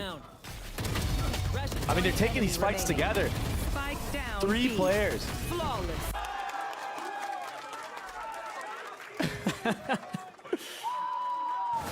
Oh, he's like, they're nervous. He's trying to say they could have killed him. I've seen that before. Let's throw it down to the desk, see what they think of that first half. 100 Thieves looking good here at the start, but there were definitely a lot of really cool ideas from both sides. Both teams trying their hardest to try and get the one-up over one another, but 100 Thieves with that round advantage looking solid. Yeah, again, with this double initiator comp, I think we saw some incredible ideas for mid-round re-clears and proactivity out of 100 Thieves. This round in particular was one of them, right? Where they're setting up this set play back towards long. The Molly goes deep, then you have a Prowler combined with the Dizzy. Even though you don't have that normal KO Gecko flash combo, you still have a lot of tools to put together to have these really oppressive kind of spurts of mid-round aggression. And I think they threw that into these rounds really well, on top of some incredible stall, Christy. Yeah, I mean, the A site was unbreachable for C9. They won a single round where they exec'd into that side of the map, and I think a large part of that was especially Astana's play around that A site, peeking through smokes, not allowing C9 to ever plant the spike. And when they were setting that as a strong side, Bang did a great job over towards Hookah in particular as an anchor. I think of that round where two players are contacting into him. He shuts them both down. The 100 Thieves players are hitting right now. I mean, you can just see the confidence on the stage. Bussio's standing up. Yeah. He's making a show of it. So what does C9 do to get themselves back into this one here as we get ready for the next half? Again, I think it has to be about setting up Oxy and attacking 100 Thieves. 100 Thieves love to go for their set exits. You need to get in front of that and attack them while they're in motion. Otherwise, their setups are really hard to break. Yeah, those flood retakes have to be the key. And in particular, it has to be built around that star player. A few of the rounds Cloud9 were winning were from Oxy. He's not having a bad game by any means, but we need more from him in the second half. Well, let's see how everything plays out as we get ready for that next half. We'll send it right back over to your casters. Thank you so much, the host, for the throw. Does that sign say, I paid for Oxy Spotify? Do you actually pay for Oxy Spotify? That's amazing. An 8-4 half in favor of 100 Thieves. We'll see what they can do on the attack side.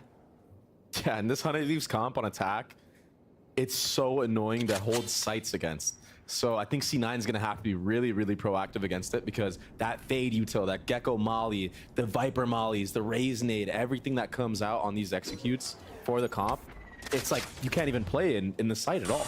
Well, it's clears funny. out everything. You would expect them to be playing back a little bit because they have Cypher's util. It's set up B, and look at how aggressive they've gone A. They've already cleared showers. They sent 2 up that way. What's the reaction from 100 Thieves? I like that they're not straight up speeding into the B site. And I also like that Rooney, expecting it, instantly started to rotate B. Started to see some of the chess game play out. Rooney's already fallen, though. And that was all on purpose. They took that hookah control and held CT for the rotate, because most teams, when they get checked in shower, they just go fast B. They flip the map. Now we're going to see how they deal with all of these trips, all this utility that's so suffocating to try to get through. B. They've gotten some space, and it looks like they're well, they might get the spike down. They do. Busio down to 28 HP. Vanity has 1 smoke left, just got used, still has his molly. Bang trying to hold the line. It looks like he's going to get double face, feels the pressure. Sees the opposition and takes a step back. All while the spike ticks away. Bang snapping on the boost. 1 falls, looking for the second. A little bit of damage done. Bang's enough to do it on his own, and he cannot. The 1v1 goes the way of Vanity as Cloud9 get their 5th. Wow. Really sick retake from C9 there. And EU kind of just got stuck in that hookah area because they have no sentinel. He was so worried about the flank coming in. That's why he stayed here for so long.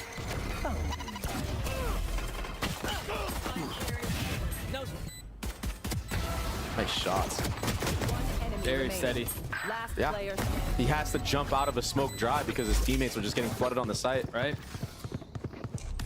The mind games already from C9. And that's why they're going to be pushing these extremities and going for plays like that.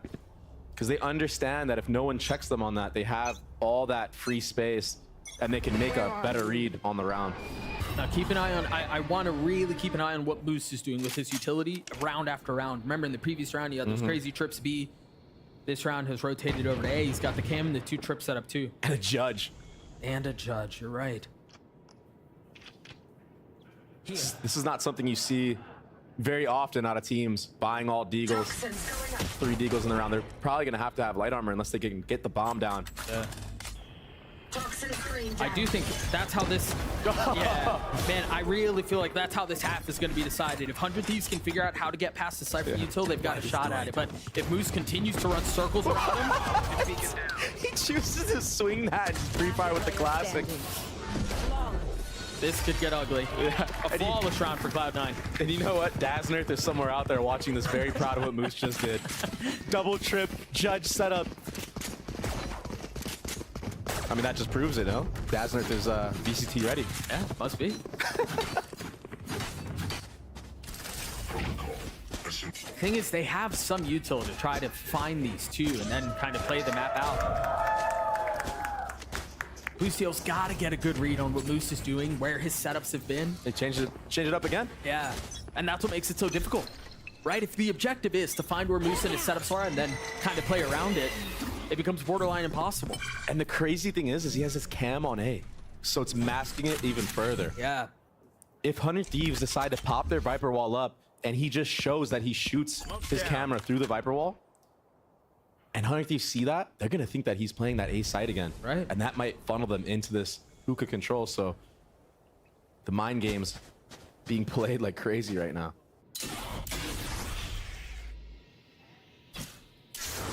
Playing up close with the judge in hand again. Yeah.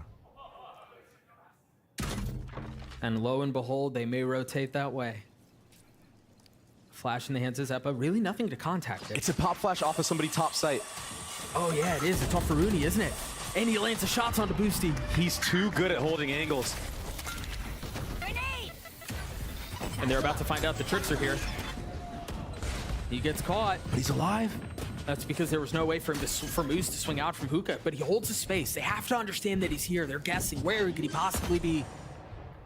See some of the spam come through. A big round could go the way of Cloud9 if they can hold, but Moose falls. The spike has been planted. 100 Thieves with full control here. Surely Oxy doesn't clear this angle. It's just so miserable. He still gets his one. Asuna up close. Rooney waiting on the other side. He's been steady. He gets his second, but ultimately falls. Zeppa's not going to be able to do it, and now Vanity left alone. A Spectre in hand. Cryo and EU both weak. Some damage has been dealt, but so much left to do. Just not enough time to pull it off. Wow. I actually really liked how Moose played that hookah, but Bang just checking it. Doesn't care that he could be in there with a judge. And you were right the entire time. They were so aware of Moose being just in there.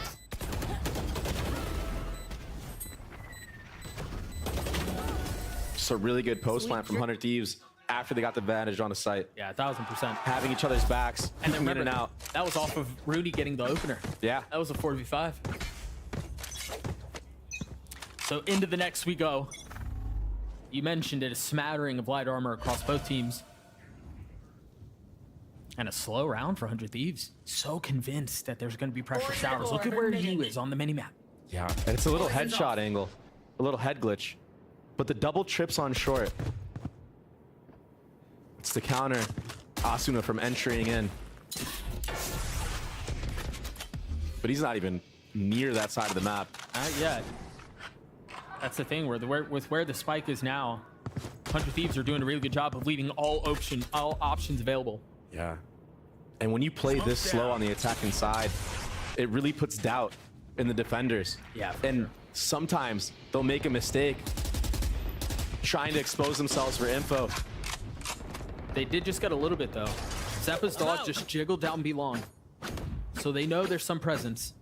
Yeah, Zeppa just spotted the raise too. I wonder if that causes 100 Thieves to go towards the A site, but I think Boostio's mouse just died. Nope. This is important stuff. Observers go back. 30 seconds left. I saw a referee just trying to help him out right now. So something's wrong with Boostio's setup for sure. That's why he's not moving. 100 Thieves are gonna have to exec without him here. And this is tough. Maybe you just go for a save? I feel controversy afoot. Yeah, this is tough. Find you. Well, he's on the move now. 10 kind of. seconds left. He can't move his mouse. Yeah, he's just looking forward. But C9 don't know that. Something's not quite right. C9 don't know that though, so they might think he's lurking, and that's why you see Zeppa still by the B site. He's just holding W. Yeah, he's just trying to be a body bag for them to trade off of. His mouse died. He can't even switch his gun. It's an IGL masterclass right now. Go, swing with me. We need to leave it on POV. Unfortunately, he dies. They might win the round anyway. Last player standing. Oh, EU turns around. Perfect timing. It's the craziest round. They won 4v5. Oh no, he's popping off. He's like, you guys are. Yeah, you can't say what he said. Yep. I was reading his lip. You'd get fined. I've never seen that. He's like, bro, I got another one backstage. Yo, what if we just watched? What a W IGL just giving his body to the cause. Enemy remaining. Makes 3. Dude, I don't think we're ever going to see a scenario like this again in the match.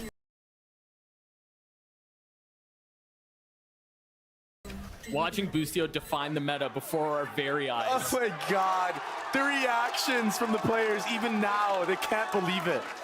They're laughing so hard. And for those of you who can read lips, there was a lot of positive words of encouragement going across the stage there from Boosty.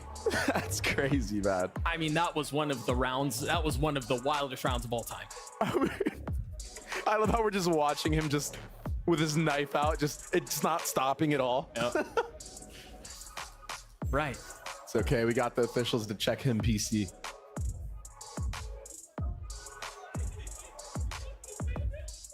I wonder what happened though. I wonder if it was, I mean, it was clearly a mouse diff. Clearly. It just dies on him. Still for C9, I mean, there's no way for them to know that, right? So they're still playing the round like it's like it's a 5v5, and then Zeppa was so late because Boostio didn't show anywhere on the map the entire round. It actually worked out into 100 Thieves' favor there. Reddit is going to have a field day with this. Yeah. They gotta wait to let it charge. Or at least just play with it plugged in or something. They're figuring it out. I mean, even the C9 players are like, wait, what? What's going on? This guy didn't even have a mouse that round? That's why he just jumped at us like an idiot?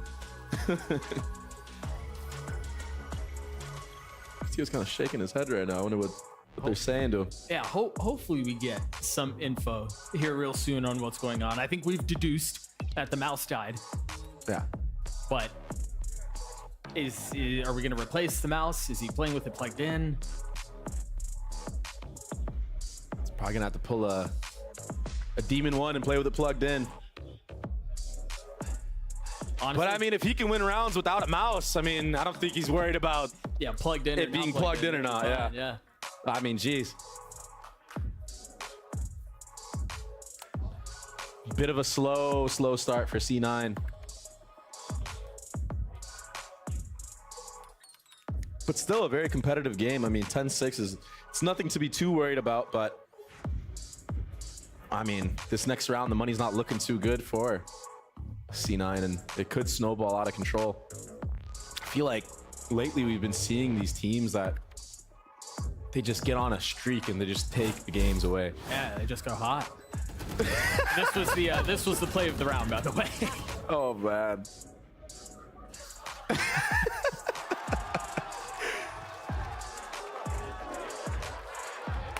Oh no.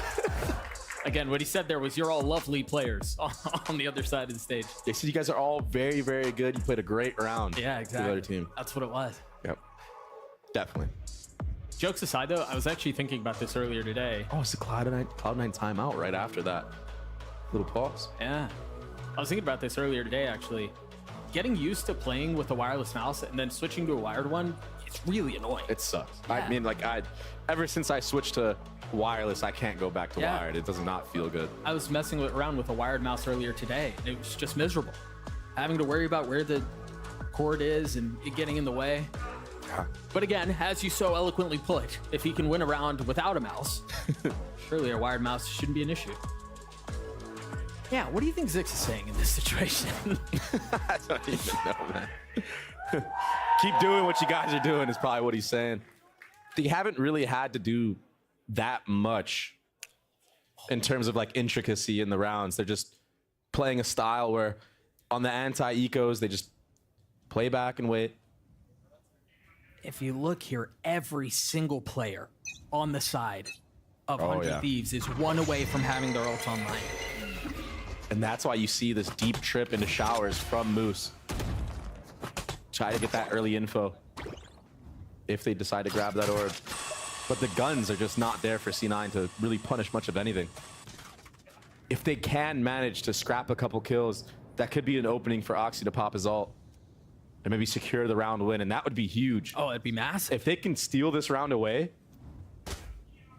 that would be great. But The Dizzy goes over the top. It's so hard to hold in sight. Remember what I said earlier. These mollies are going to come out with the fade util. Is there anything to clear Zeppa here close? You think it'd be EU's dogs. Yeah, and the first has been used. You see all of that utility. Look at that tether. Vanity mollies everywhere. But he's going to survive. They have nobody on the other side of the map, though. So they can't really go back and take the TP without it being a risk. And Nightfall's only tagging one. They have to understand that Hookah's a weakness, that they don't have that space. 30 seconds So we're going to have to see them fight this fight on two fronts. I imagine they're going to try to take elbow here to equalize things a little bit and alleviate the pressure that's coming from Spawn. Yeah. But Busio's going to be stuck in a bad place. He needs help. He falls. There was Oxy's ult instantly traded. But Cloud9 are making a run at this. They have numbers advantage, but they don't have run advantage, and that might be the difference maker. Where's Bang going? Zeppa's hunting. Doesn't get the kill. Both ults used. He's got to know. There it is. Rooney and his Sheriff cannot pull things out. 100 Thieves get to 11.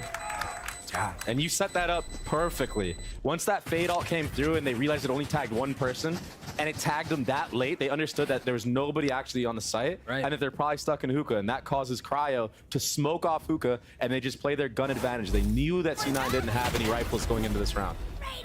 And still almost got dicey. That's a really nice trade from Vanity. Oh, gorgeous trade from Vanity. Did I get inside? Yeah, even taking the elbow control, they understand they have to take that space. Otherwise, they're just going to get pinched on site, kind of how Boosie just got stuck out there. And more proactivity. This time from C9. Oxy should be good for this kill. Almost gets a second.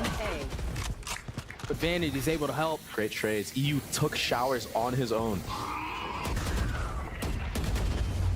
With no delay. Cryo still has one smoke here. Poison's off. Between that and Bang's util, they should have some room to work. Toxin screen down. Guess who's waiting on the other side? Not a judge this time. It's a Phantom. Oh, his timing is terrible. Oh. But Zeppa fills in on the space. Down A. Cryo, does he dare swing? He does, and he wins. That's a big kill. With 56 seconds left, they have some time. They actually have an outrageous abundance of time.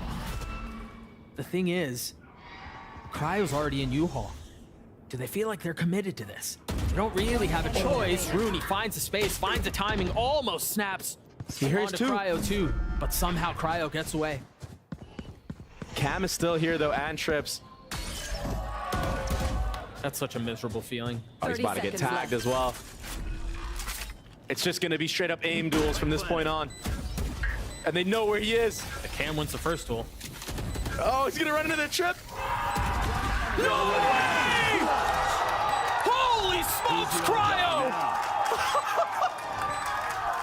Match point. Unbelievable! The Red Bull clutch to get 100 Thieves to map point. If you're C9 there, I mean, it's tough. There's not much you can really do. No. You did almost everything right. You wanted to peek together, but the angle just was perfect for Cryo in the moment. I mean, Rooney got wallbang and headshot. Didn't even see him on a screen when he peeked. I guarantee it. That's tragic.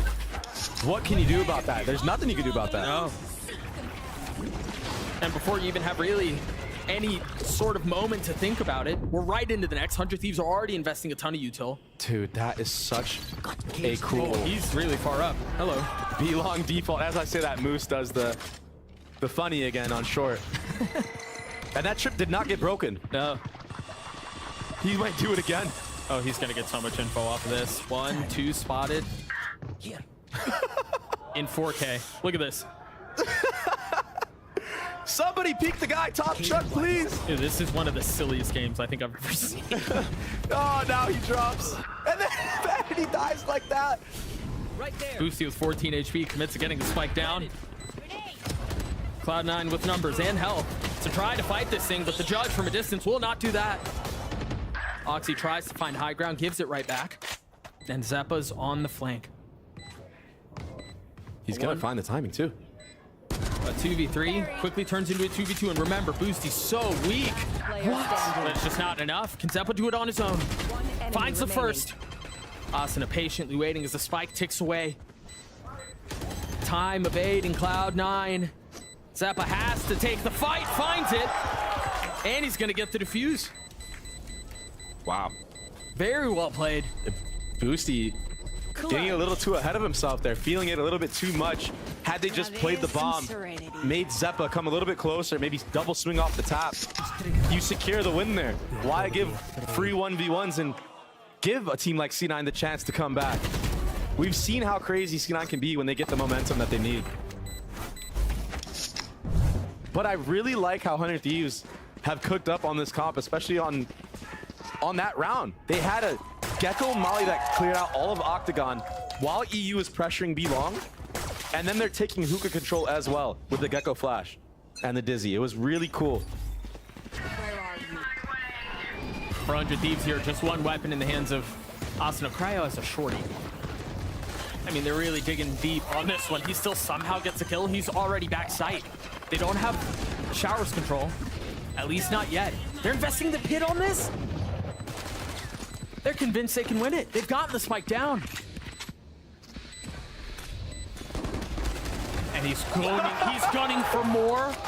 There's no way this is how this map ends. EU got a 1D from short to heaven as well.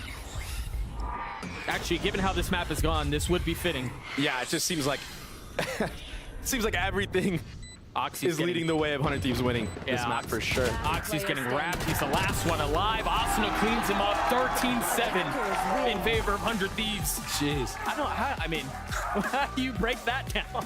I mean, you know what I truly believe it was? The mouse? The mouse. No, I'm kidding. I think that a lot of this match going the way of 100 Thieves had to do with the fact that C9 had played this map already this week. And I think they prepped very well. And I think when you play against this comp, it's kind of tough because like I said, if you stay in sights, you're just going to get owned by all the utility that 100 Thieves have. But if you're proactive and 100 Thieves is holding for that proactivity in the right ways, you're going to get punished in that aspect as well. So it's kind of hard. You got to try to bait out this utility a little bit earlier. And it's not an easy, not an easy thing to do. No, it also doesn't help that, I mean, Asuna started the game 10-2. He finished like 22-11. Cryo also popped off. And then there was all of the silliness, the whimsy, if you will. There's a lot of silly things that happen in this map. Goodness. In this map. Yeah. And we wouldn't have it any other way. A break and then map 2. We'll see you guys on the other side. One enemy remaining. Clutch. Enemy remaining. Alive off. Asuna cleans him up. 13-7 in favor of 100 Thieves.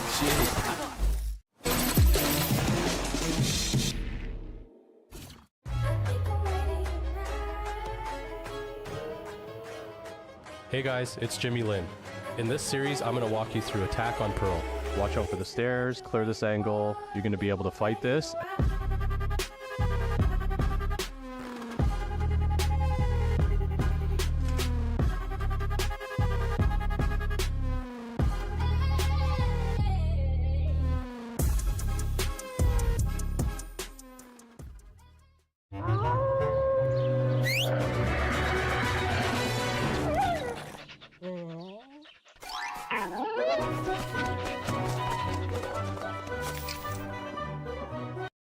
भाभी, आपने माधव भैया में ऐसा क्या देखा?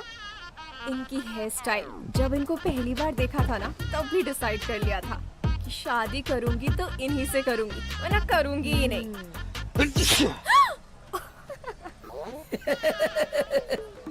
दीदी, ये कलयुग है। यहाँ किसी चीज की कोई गारंटी नहीं, सिवाय मोदी के। एक वही है जो हर पल हमारे अच्छे कल के लिए लगा हुआ है। 24/7 for 2047। 24/7 काम करने की गारंटी, 2047 तक ऊंचे मुकाम की गारंटी, मोदी की guarantee.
No one's looking. EG decimated by Oxy. Can't hear a damn thing, but Trent swings at the right time. Boostio! He rings it in. Liz here with Coach Zix from 100 Thieves, the team that can win a round with a improper working mouse. Now, I'd love to ask you about that. I'm actually going to ask you about the vibe of the team. It seems like the momentum really comes from the energy of the team, led by Boostio. If you could describe what the vibe has been like since the win from last week, how would you describe it? I would definitely say we're a lot more confident, a lot more positive. I mean, I will say we have some of the best aimers in the game on this team. And a lot of that was, you know, kind of hidden by the fact that they were playing low risk, I guess, last year. But this year we've kind of embraced taking a lot more risk, being a lot more aggressive, taking individual fights. If you think you have a good timing, like, we have to be able to capitalize on it. And that's been the focus of the last 2 weeks, and we've been killing it. So it's been very good. Best luck on map 2. Confidence is high in 100 Thieves camp, and they have plenty reason to be because they look fantastic in that closeout on Bind. And let's just go ahead and dive into what we saw in that round because, Mimi, there were a lot of really cool things that we got out of that game. Yeah, there absolutely were. I first don't want to pick on something he was saying in that interview. I feel like the issue perennially for 100 Thieves has been when they're in advantages, when they're in up positions, playing scared, not going for a proactive play, not fighting together, just trying to bunker down and survive till the next moment. But with this team, with this edition, and in these last few matches, they've done such a good job at having proactive ideas. And I think their defense was such a great example of it. Yeah. Not just in the forward plays, but the way they shut down these plans. Honestly, they shut down the A site completely, whether it was heavy short control in that silly little pistol round, or also in later rounds. This is what I'm talking about, pushing through those smokes, right? Taking that opportunity as the spike is trying to be planted and taking those fights. And they did that so consistently and so well to mean that C9 only got a single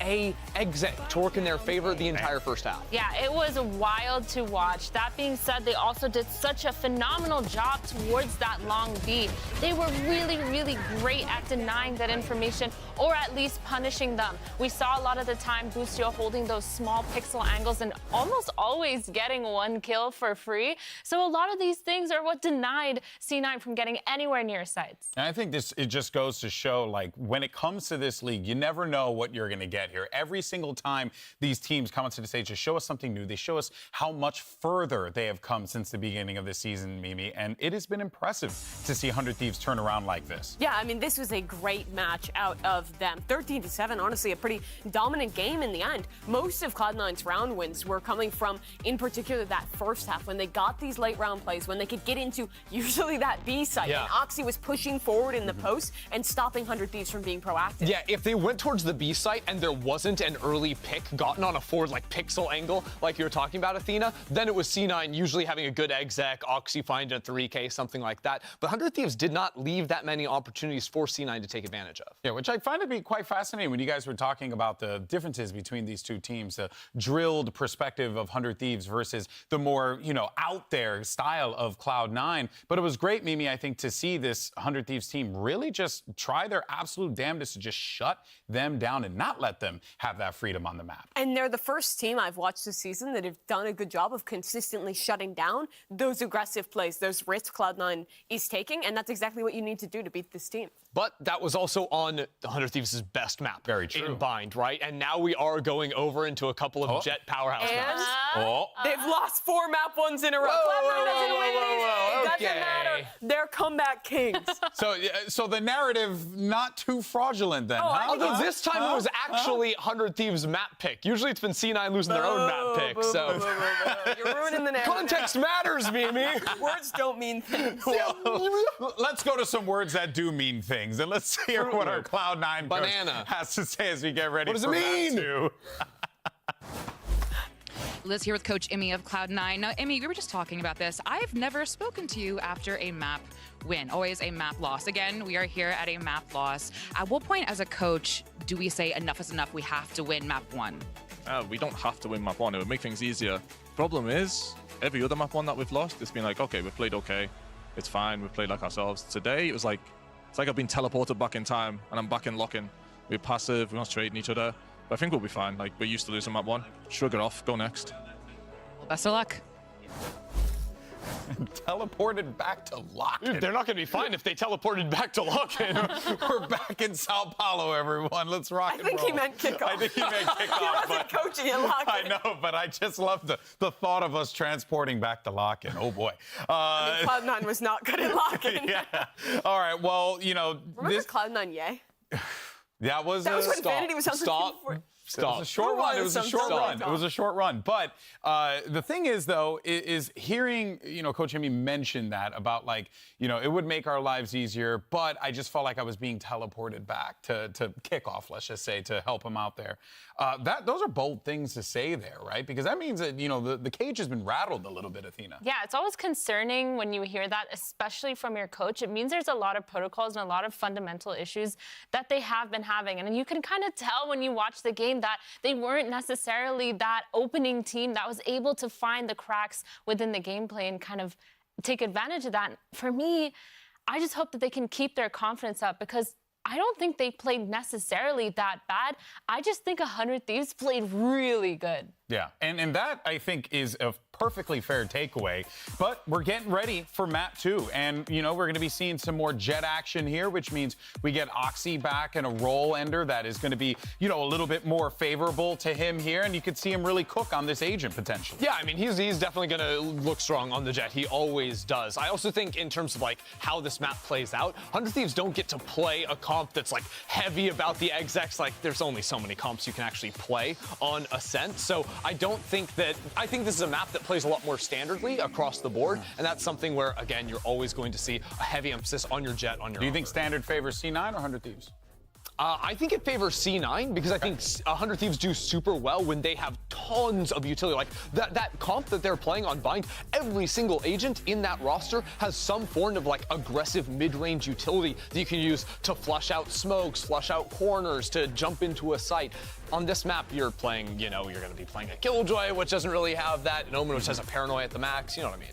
Yeah, it's a lot more of like playing back, stalling, and going for these occasional reclears. You don't have as many tools to achieve that goal. What I'm really interested in here is this is likely going to be a map where Cryo is back on the Jet, which has become an increasing rarity. But thus far in Stage 1, his performance on this agent has actually been quite good. The guy's been back, and now he's facing Oxy, who's been electric Mirna. Yeah, I feel like getting him on that Jet and getting the operator online as well has given 100 Thieves a lot of ways that they could take these deep lines and a lot of ways that they could get those aggressive plays that they've kind of been setting up for, especially starting on this defense half. They can actually set up the Jet, I think, in a much better way than C9 can. What do you make of this Cypher versus the Killjoy on Ascent? Okay, personally, Killjoy is meta, but I love the Cypher. I think Cypher is just so much harder to deal with, especially when you're Jet. you need to be breaking those trips in order to enter into his site. It just makes it that much harder and that much more annoying,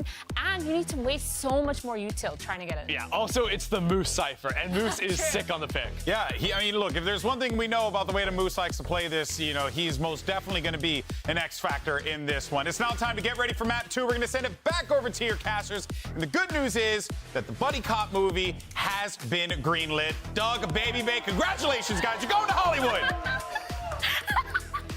What on earth is that? Holy smokes. Baby Cop? Right. All right. I want to talk to you about this. I want to hit you with a little nugget of trivia. I'm going to ask you a question. I'll see if you can tell me who it was. The last time 100 Thieves won on Ascent was in August of 2022. They won 13-3. The opposition was a Star Duelist who went 4-14 on Phoenix. Who is the team and who is the duelist? Yup. Yep. We don't gotta bring that up, man. Why are we doing that, bro? It was against FaZe. I'm not a Phoenix player. Old boy played Phoenix and we went 4-14. What about Since the match then, before? That's irrelevant. It doesn't matter. Since then, they haven't won a single rep on Ascent. That's crazy, though. That's a crazy stat. I mean, that's such a long time. And I feel like C9's a team that's actually really, really good on Ascent, too. So I wouldn't read into it too much because this is a whole new roster. And I feel like that they have a wave. I don't even want to say it's the environment, but they just have good vibes on the team in general. Do. Yeah, especially absolutely. after the map that they just played and the way that they won. The emotions are really high for 100 Thieves right now. And I think that's going to, honestly, give them a good start to this map. And in terms of the Cypher versus KJ, it's sometimes really tough. If you want someone to heat up, though, that's who it is. It's got to be Oxy. Keep going, though. What are your thoughts on the KJ versus Cypher? It's kind of tough to play Cypher against it sometimes, especially on the defense, because the knife hits so much of the areas that you're holding sights from. And that's a good point. EU's shock darts are really, really good as well. So we got to look out for that in the next half. Remember, it was just a couple weeks ago that it felt like Cryo let his hair down, so to speak, and played much more comfortably on the Jet. We'll see if he can replicate that against an Oxy who's obviously heating up and who's going to be looking to take the fight to his doorstep, right? We've had so much of this talk around Scrim Oxy, and when does Scrim Oxy translate to Stage Oxy? We've seen it start to come through to fruition, but Cryo's going to have to deal with that same level of heat. Yeah, and right now in this round, there's no need for 100 Thieves to rotate off of this A site because Bang is pushed up all the way in mid. So there will be a triple setup here. The trifecta to take Oxy out. That's one way to do it. That's huge. They're going to get the second on Zeppa, too. They got bombed. That's a big. But Bang is taking so much space. Are they going to rotate right back into him? Bang with so much to do, so much bird. They have no shot. Oh, well, that's certainly going to help. The paranoia buys a little bit of time. Moose cleans it up. 100 Thieves get the pistol. Yeah, Bang. Getting re-aggro in mid there after that first blood from Oxy. And that ultimately made it so that C9 were just funneled into going A, and if they ever went back, Bang just has this little backstab. So another pistol win in the way of 100 Thieves, and C9 didn't get bombed down, so you can't really force up a gun to give to Oxy. Early knife tag in 3. You've got Austin who's playing close by with Cryo. Not far off. A Guardian in hand, too. I think Emmy was right with his little interview that he had, talking about how it seems like C9's kind of regressing a little bit because in that scenario, in that pistol round that we just witnessed, they got denied at A after they were up 4v5.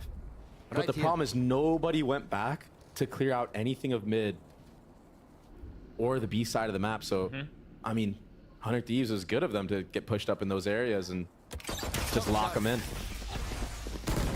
EU trying to take an angle with the Bulldog. Oh, he's stuck. But he's got the weaponry for it. That dash should not go as intended. Boostio's got 2 on the round. EU trying to get 2 of his own. Out of charges. Only 1 so far. Still has the dart. 1 enemy remaining. And they're just sitting ducks now. Nowhere to run, nowhere to hide. Zeppa with 2 HP as he gets swarmed, surrounded, and destroyed. A flawless round for 100 Thieves. Very, very convincing. Boosty going huge there with the deagle. getting 2 in the choke to back up EU. Otherwise, EU is dead to rights. Yeah, he was flashed. I mean, you saw how convinced Moose was there. He was the first one to swing out. He was ready to take out EU. Here we go, first gun round for C9, and I want to see the old Vanity calling. I want to see him calling feints and doubling back on certain sites, not getting stuck in one choke and just re-hitting without any info gathered on the other side of the map. But this is really early to have an op-up for Cryo. Light armor to you. I mean, and it's concealed so far. Hasn't been spotted, hasn't been shot. So no way to have an understanding of the threat that's waiting on the other side. Seems like... Oh, that was a step made. Boosty hears that. The flash in his face, not able to get the kills. I think we can blame the wire on that one. Maybe. Before that happened, I was going to say, it seems like Boostio does have a hard read on playing this middle area of the map. I mean, 9 times out of 10, he probably gets that kill on Oxy. He didn't get hard cleared. And that flash actually didn't full blind him either. Oh, this timing. The nade is perfect. As soon as he feels the knife coming, understands there's pressure, likely waiting on the other side, bang with a big kill. A little bit of mid space. They still don't know the op is up. Cryo's been so patient. This should get smoked off. And now they're going to go back to... This is the IG-ling I was talking about. Left. But Bang is there waiting once more. Yeah. Similar scenes to what we saw in the pistol. How much can Bang do? One found the second. Almost gets the third. Moose has been dinked. 35 HP. That's one way to do it. Now with 13 seconds left, the question is, does Cryo just stick with the op? Does he switch weapons and try to secure the round? Because he's about to face check Moose very up close, very personal. And it's easy for Moose at that point. EU with a lot to do. The first falls, and time is in abundance right now. It's not planted for Rooney, though. And Rooney has no utility. Maybe his dart will come back up soon. The door is clear. Oh, he's about to be found out from this drone. Doesn't get tagged. Revealing area. And now the dart buys a little bit of time. It's cleared. Rooney's going to have to go all the way around Jenny if he wants to stop this. Gets it to half. There's the drop. The mind games begin, and EU wins them out. And he's going to save the up on top of that. He has the time. Cryo, run the ops and guard him. Go, go, go. Yeah, he's got it. Definitely. Wow, Bang. Wow. He was the difference maker. It was actually great calling from Vanity into this round. But Bang getting what? Two kills there and then a dink? If he has a Vandal there or a Phantom, he probably kills him. Man, another bonus one. And that round right there, especially on a map like Ascent, when you're on the attacking side, man, it could feel like... Oh, it feels terrible. Devastation for you. But they will try to get these knives up for Oxy in this B main area. And they're going to run into Cryo's off. Oh, he's really ahead of it. Somehow stays alive. Oxy goes up top to Zaire for the trade. Boosty tucked with Asuna perched over his shoulder, trying to deal as much damage as he can. And there he goes. Oxy falls. The trap setup was too much. Blades find a little bit of value, but it's not enough to crack a sight wide open. And look at the space that Bang is taken again. The guy is everywhere. Wow, that's bombed down too. No space is safe. And he hurt him. Not when Bang is afoot. What a start for 100 Thieves. Very ambitious of Oxy there to just run out the smoke dry. Surely you think that maybe there's some eyes trained on you in that choke. How Cryo gets away with that blows my mind. It's just a gun diff at that point. Sometimes the stinger doesn't connect like it usually does for Seppa. I mean, sometimes it's laser beams, and other times it's like that. Just like, yeah, it felt like Cryo just tanked like 10 shots before he got that kill. Early timeout called from Imi. You see him on your screen there, trying to convey anything that he can to the team to stabilize the situation. Yeah, and I think we're seeing Oxy go kill get a little bit exposed here. Timing's just a little bit off. And I don't think there's much that C9 need to really change. It's that first gun round they had, I feel like Vanity called it perfectly. The trade just didn't come in time on Bang. Had they just traded 1 for 1 there, you're up big. The chances of you losing the round are near to slim.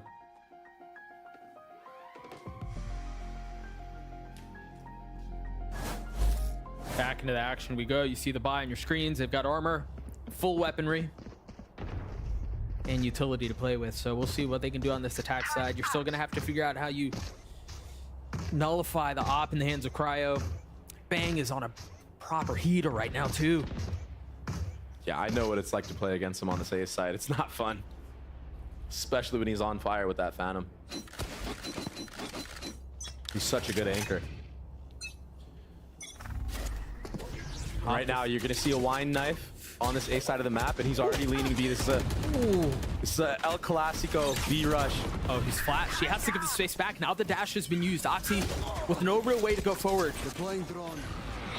Just kind of has to walk his way out. And he's playing this perfectly. Holy smokes. But the nade might be the problem. Boosie with too many targets to deal with finally settles on Rooney. I don't know how Oxy's still alive. He's such a nuisance. Meanwhile, Bang just waiting for the inevitable threat to come. He knows there's danger on the other side. The question is when it strikes.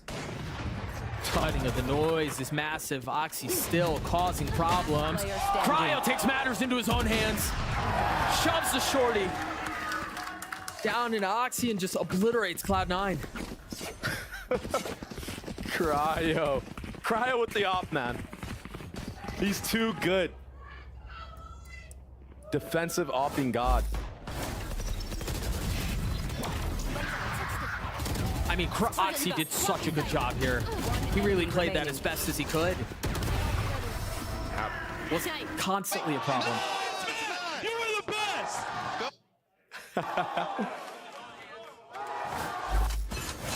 You heard Boosty. Let's bleep and go. Yeah. You're the best. Suppressed. Oxy does have that Guardian. He's gonna take on Cryo here.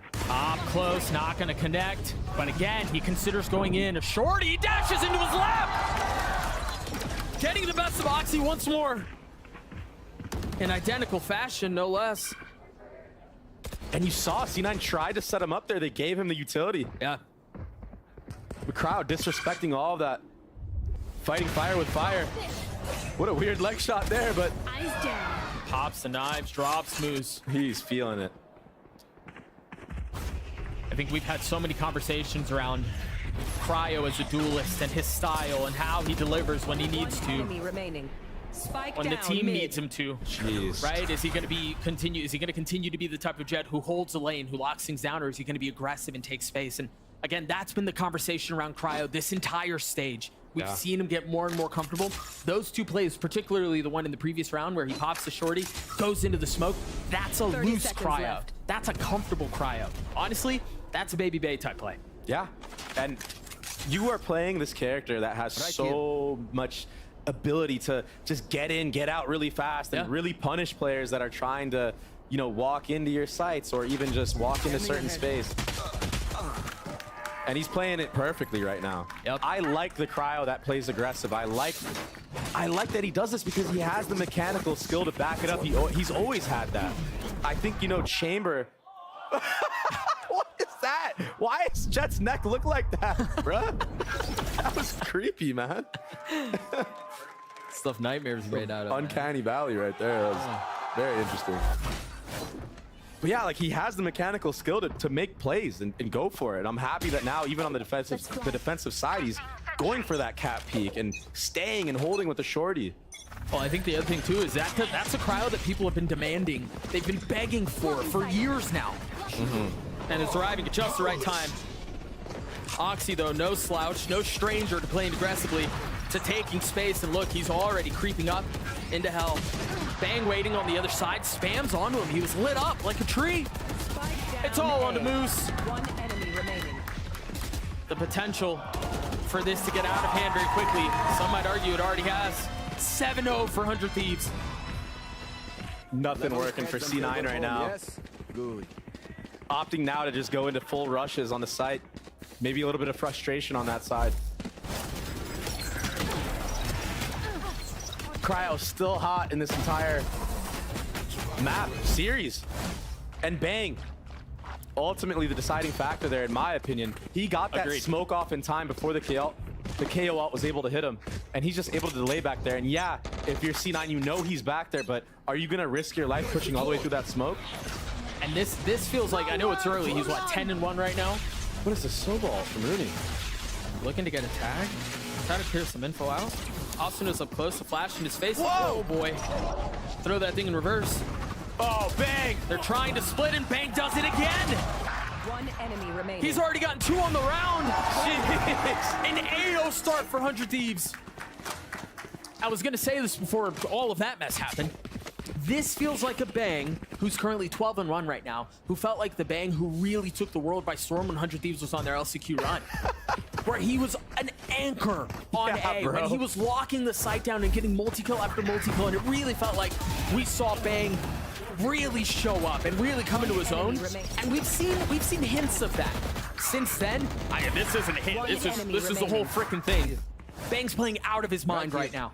I feel like you set it up perfectly with the last time they won the map against me specifically. I feel like I'm C9 right now. I've been there, man. It's not fun getting instant everywhere you go and running into a 3-man crossfire. Asuna, Cryo, and Bang on this A side of the map playing off of each other so well. You know what the kicker is too?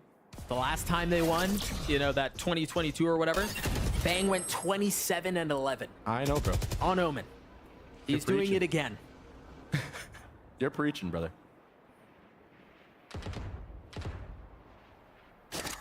Cage triggered. What do Cloud9 do? I don't know. I like that they're doing a slow approach now. I feel like they're kind of running their head into the wall there, trying to just have anything work, try to cheese any round. And sometimes 5-manning and stacking, just going for sight hits can actually work on a map like this. Oh yeah, for sure. If you get those entries, it is GG for the enemy team trying to retake. And Cryo has been so mobile with this op. He's already setting up for this B split hit. He should be good for multiple here. Spike mid. Barely whiffs on Oxy, but again, you see how they play off of each other. It's all a setup. There's the multiple you were looking for. No way. Lands a third. I mean, this is... They're playing these like triangle setups to a T. Yeah. Boosty's gotten value from logs in more than one round. It's actually crazy. Yeah, it's a second timeout called from Mimi, by the way. I mean, he has to. This is slipping away. You got to at least get 3 on this half if you want any chance, I feel like. But you see the crossfires that they have. I don't even want to call them crossfires. It's just the way that they're peeking off of each other, right? Whether it's at the A site, Bang is sitting in the corner of Cat. Asuna's in door, Cryo's heaven, and they all peek off of each other. Yeah. Once Bang makes contact, Asuna peeks door now. Then somebody comes out A main, kills Asuna. Cryo's already peeking from heaven. In this case, Cryo's on stairs, Boostio's sitting logs. As soon as Cryo gets the first kill, everyone that's running out of market is going to be staring at stairs, trying to wait for that refrag. Now they're running into Boostio. Then you have a dart come out from EU back site. There's so many things going 100 Thieves' way right now, and it's just the setups that they're putting themselves in. They're working flawlessly against C9. The crazy thing is too, is, you know, we've talked in the past about how it feels like, and for a long time it was, Ascent was very heavy defense sided, including kickoff. Yeah. It's like 50-50. It hasn't been a heavy defensive sided map if you consider kickoff and now stage 1. So this isn't like oh, well, you know, it's attack side, Ascent, you know, whatever. Yeah. At least as far as the 9 reps that we've seen on Ascent since the beginning of the year, it's been a 50-50 split. So at Cloud9 have their work cut out for them. Yeah, this is going to be tough, especially when you're playing against the default comp that's just so versatile. Revealing area. And the name of the game right now for C9 should be find out where the op is and formulate a plan around that. And it looks like they're doing just that. They found an Oxy smoked off the alarm bot and then cleared it out. You see this hesitation though. I guess they have to because of the mollies. Yeah. I mean, Oxy can't go right now. He also used his dash and his updraft already.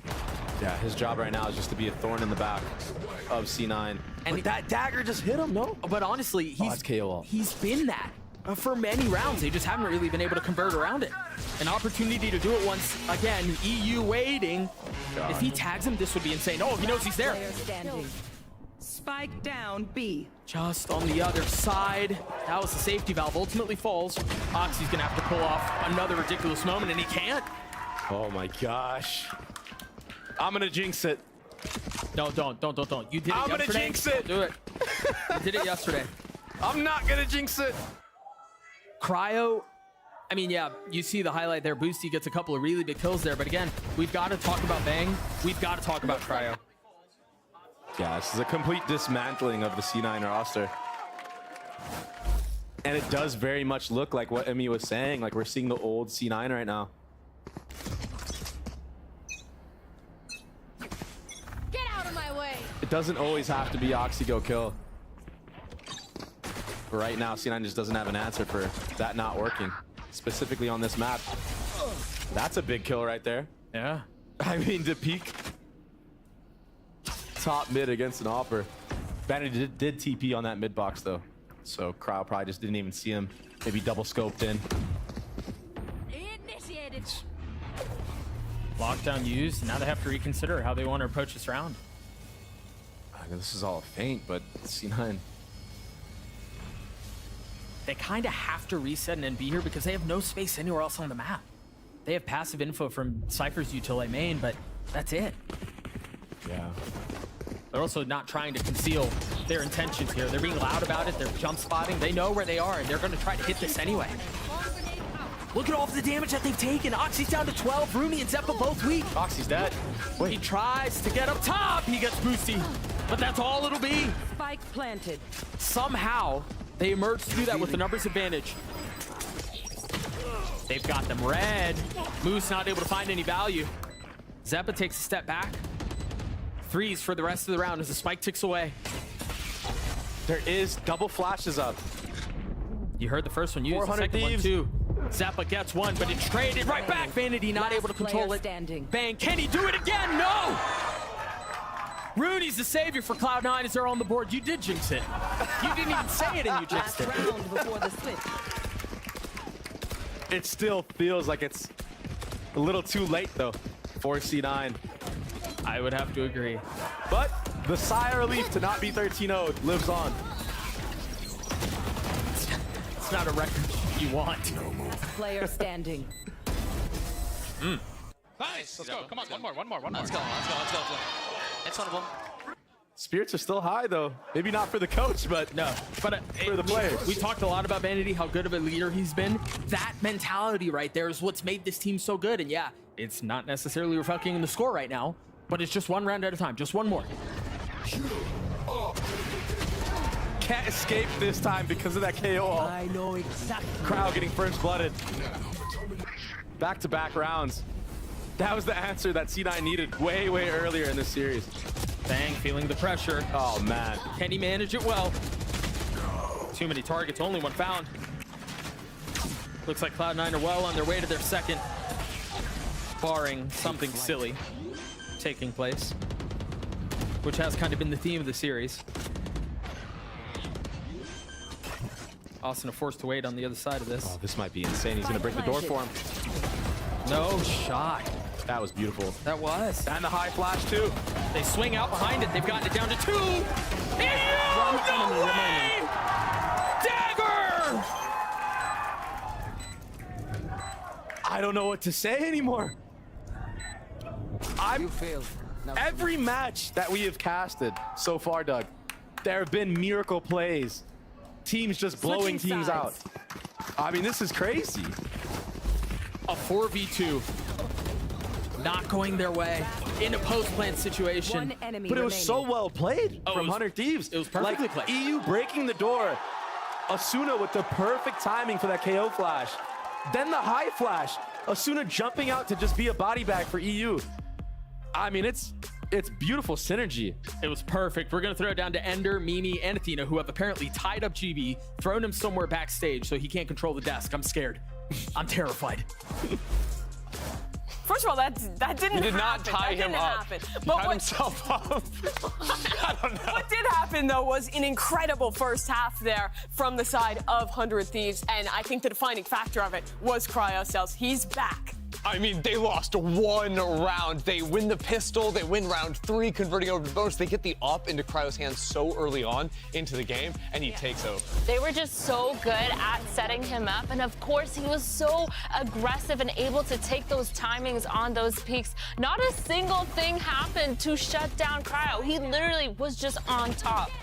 And the combination between him and Bang as well, who in the first like 9 rounds had died 1 time, I think. Like that was the obscene thing, was Bang just putting up those repeated 2-3Ks untouchable. And the confidence for this team is out of the world. We're seeing it in every one of these reactions. For Boostio, I think he spent less time in his chair than out of it thus far in this match. Is that legal? I don't know. Sure. Jury's out on that one. For Boostio, it is. But 11-1 at this point. This is something where it seems almost impossible for Cloud9 to come back in at this point, just coping about round by round. Yeah, I mean, maybe it would have been possible, like winnable after they win round 11, Sure. right? And then they're in a good position at the end, and EU just comes out of nowhere killing 2 people. Like, that just can't be happening, but somehow it is for 100 Thieves. Yeah, it's kind of looking a little bit impossible, but for C9, they have to do a really good job at being able to set up their duelist player and being able to push forward. They need to rely on Moose to just be able to hold that site on defense and have some sort of aggressive play. Early info is going to be the name of the game here. A miracle seems impossible. 11-1 up for 100 Thieves. We'll head back to Doug and Baby Bag for the call. Thank you so much, Mimi. Again, I've got to hit you all with the stat. This time, it's not going to be at your expense, fortunately. 613 days since 100 Thieves have won a rep on Ascent. 0-9 since the last time. The aforementioned that we won't talk about anymore. I mean, the potential to do something special here. Yeah, this has been a crazy map. Yeah. They have such a massive lead here, too. There's just so many good teams in the league at this point. I truly feel like anybody can beat anybody. See that trip? Trip was down in hell. They didn't spot Boosty, though. They've taken a lot of space B. They've got to understand the hit is A. Will the trip find value? Cryo goes up top. I mean, we were talking about getting aggro. Look at him. He's went all the way into heaven and took out the Cypher. So loose. He seems so comfortable. Dude, when he plays like this, he's a star. Yeah. That's a star that people have been expecting for 100 Thieves for so long, and it's finally coming into his own. They're ready for this, too. It's all a bait. The finishing touches. Man. Yeah. Foolproof. Certainly seems that way. All the utility coming out. Bang flashed up 56 HP. Still has Ghost in hand. Zeppa's there. Oh, he's going to stick this. Vanity's sticking. 2. Is there anything to stop him? He can hold it the whole way. You're right.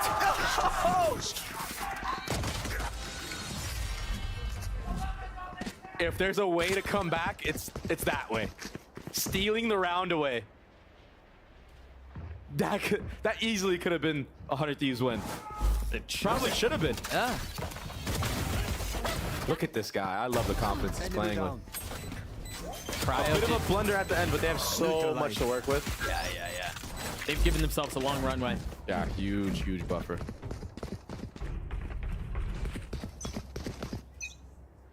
It looks like just early A main control here out of the side of 100 Thieves. Just maybe trying to get some info, get an orb if they can. Oh, but this is going to be a double flash play with Zeppa swinging into it. Put a Marshall in the hands of you. Oh, did that smoke whiff or did he shoot him through? 65 HP. Vanity on the swing with the molly there. That one way is so miserable to try to get through. Yeah, and C9 just not wanting 100 Thieves to get any orbs. At least towards the stack, the heavy side, which is A. As soon as the orb was tapped, you're absolutely right. That was the cue to go. Whoa! Nice moves, man. This is a attack shooter, by the way. One enemy remaining. So the attack side of 100 Thieves, at least in this round, kind of goes down with a whimper. They didn't really have the guns to fight back. They did manage to drop one. The hands of Oxy did damage almost everywhere else. This comeback is going to be off the back of Moose and his setups and having really well-placed trips. And him not playing in spots where he can be knifed. It's gonna be a tall ask, yeah, for sure. And honestly, that was the same conversation we had on Bind, right? It was a close half. One. The hands of Oxy did damage. Oh, that was weird. That was loud. Yeah, I could hear myself. It was the same conversation we had on Bind, right? The question was, how can Boost do on the defensive side with the Cypher util, because you know it's going to be miserable to get through. And it wasn't because of Moose that Bind didn't go their way. Can't use that. Definitely. 100 Thieves. Slow mid control here, but proactive fight from C9, catching them off guard. And it looks like they want more. Rooney's gotten two. Oxy's joining in on the fun. Bang and Boostio punching back at least a little bit. At least enough to keep it competitive. And if they feel all this pressure, you know they're probably going to end up back B, and guess who's there? It's Moose. I just love how he's just playing a completely different game in a world of his own. Yeah. Oh, that's really good info. Yep. That is little such camera a spot. cool cam. You steal that for your rank games. But C9 are splitting up here. See Vanity holding this A site. Zeppa pushed up all the way in the A main. They're so worried that the enemy team is going to go back to A. Oh, it's like you mentioned. The longer there's silence on the map, the more doubt and paranoia are introduced into the minds of the defense. Boosty's got now. That should be the cue, surely. As the first trip goes out, you see the knife clearing out B main, making sure there's nobody there. They know Moose is back. Good molly. Very good molly. And again, Boostio's gotten so far up. Moose is there to greet him, though. A 1v3. Oh, no way. Oh, he's played this beautifully. But Zeppa's going to swing at just the right time. Cloud9 will get their fourth. Nice. I like it. I like the mid fight. They're not scared, even though they're down. What? They were down 11-3. They're not scared to go for a mid fight like that. And that's a good sign if you're a C9 fan. That was such a nice setup. That fight was gorgeous.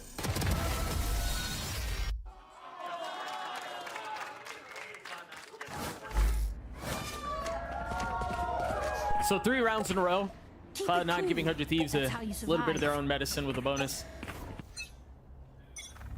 But even with that, 100 Thieves have invested a bit. Cryo with a Guardian, 2 Stingers. Look at that trip. There have been some wild trips that we've seen. And again, Moose just kind of flexing, right?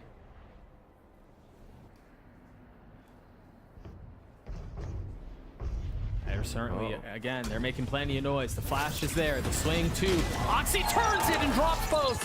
Down mid. And if they reaggress, they push for more. Nothing is found, but the space is taken, and the spike is sitting under their feet. He wants more. I don't blame him. Boostio barely missing that timing. Ooh. Bang's still shooting. He's going to get caught, though. Feeling the pressure. The shorty in his face. We've got a lot of shorty kills this map. Remaining. Got the spike. Yeah.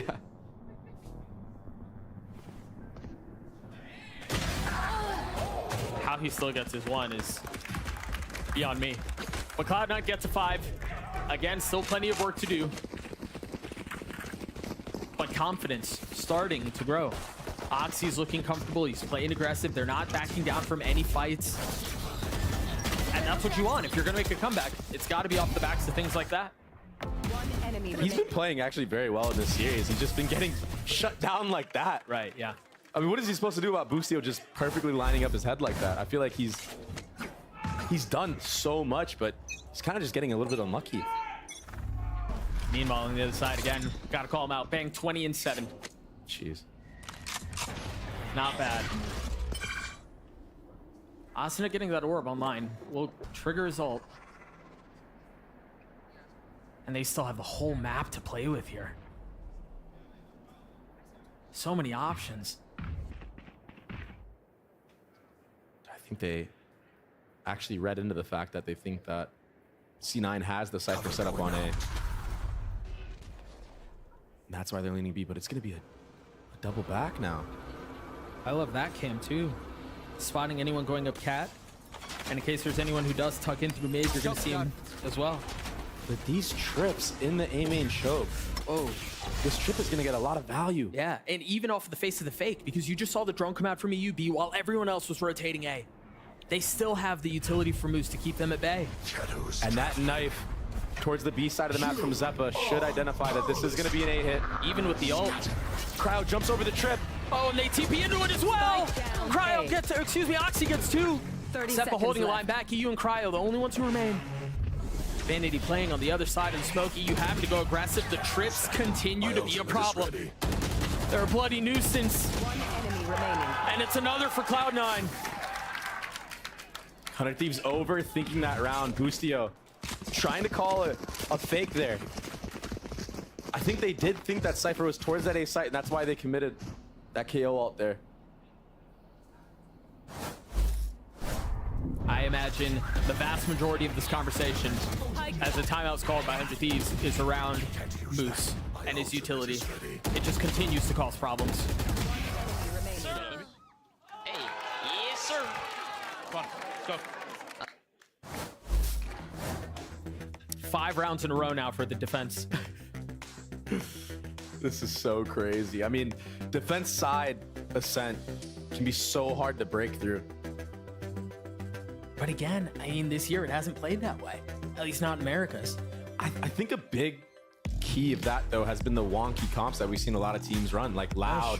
sure. Those Viper-style weird reach comps with just different things. It kind of gives you the advantage on the site hits, actually. But when it comes to a more standard approach, I feel like the map does tend to lead towards the defensive side when it comes to that. Not by much, though. You're right. Oh, no, you're right. No, you're right. All right. We're both right. I do think Cloud9 have a lot going on here, and I think we've seen that play out in the last couple of rounds, but also Oxy continues to fight, and the kills are starting to go his way. And Oxy with confidence is a different animal that you have to deal with. Oh, for It's sure. a whole other player. Yeah. We haven't seen the Super Saiyan pop off yet, but you know, when that hits, they're starting to believe. Oxy spotted, has to take the fight. The flash is certainly going to help. He's still going to walk up? Of course he is. Because they know they have so many layers to this. There's backup on both sides, but that's all it is for now. Dude, his job in this half is to fight to the death, but he does get taken out, and that enables the knives from Cryo. How much work can he find? He doesn't need to do anything right now. Just play the 5v3 proper, clean. Blade still up. It looks like there may be a setup, and there it is. Oh! Not able to land the shots, but the damage has been dealt. The space has been garnered. And now so much left to do for Cloud9. Cryo with 3 on the round. And Rooney left to wonder where it all went wrong. Yeah, he just has to save here. No real damage. Gets one tapped instead. It's tough. I mean, Oxy gets picked off there, but he's honestly been the main factor of them even having any sort of resemblance of a comeback. Oh, so for sure. I don't blame him for trying to take all these fights and being really, really aggressive like that. Just this time he gets punished, and when you give a team so many rounds to work with, that one round makes such a difference. Oh, and now we're on match point. You have to play perfect Valorant to just get to overtime. It's just it's miserable to have to try to navigate. It's been done before by me. I believe in Oxy. An op in the hands of the duelist, who again has been the main reason. Him and Moose feel like they've been the main reason why Cloud9 have prolonged this as long as they have. Blades up, dash across. Oh my gosh, he's alive. Space relinquished. 100 Thieves are still going to commit to this, but that dart scans both players, and that Omen Flash will hit everybody. Vanity tried to find some space, tried to find some solace, and he could not. He's sent into the next, and there may not be another. Asuna with 2, Moose and Rooney trying to stand tall, trying to deliver in the face of 5. 1 is found, and that's all it'll be.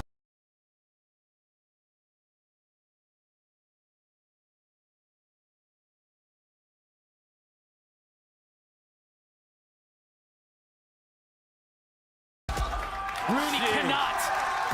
100 Thieves obliterate Cloud9. Something about the games that we cast, Doug. They're just blowouts. I mean, yeah. Let's just say, I mean, I predicted C9 to actually win this series. Nothing against 100 Thieves. I think they've been great. I just thought that Cloud9 have looked C9 better. have looked crazy in the form that 1000%. they've been enabling Oxy, but I would agree. I'm really happy for 100 Thieves, and if you're a fan right now of 100 Thieves, you might have to look at this and be like, this could be a team that can make an actual run and make it to Shanghai. Oh, yeah. You can hear them all right now. We're back. Yeah. Cryo is back. 600 and however many days.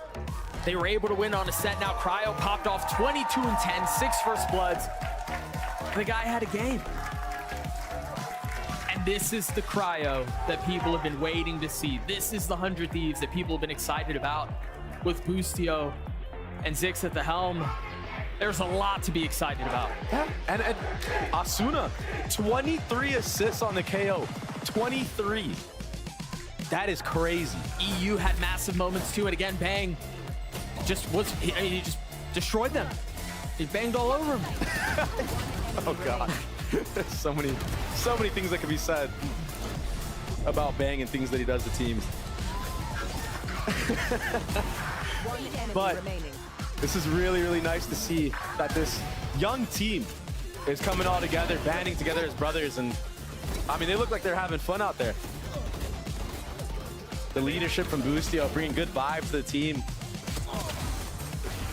Maybe cutting the leash that Cryo once had before. And if he didn't have a leash, maybe just enabling him to be more aggressive, be a star player that we know that he can be.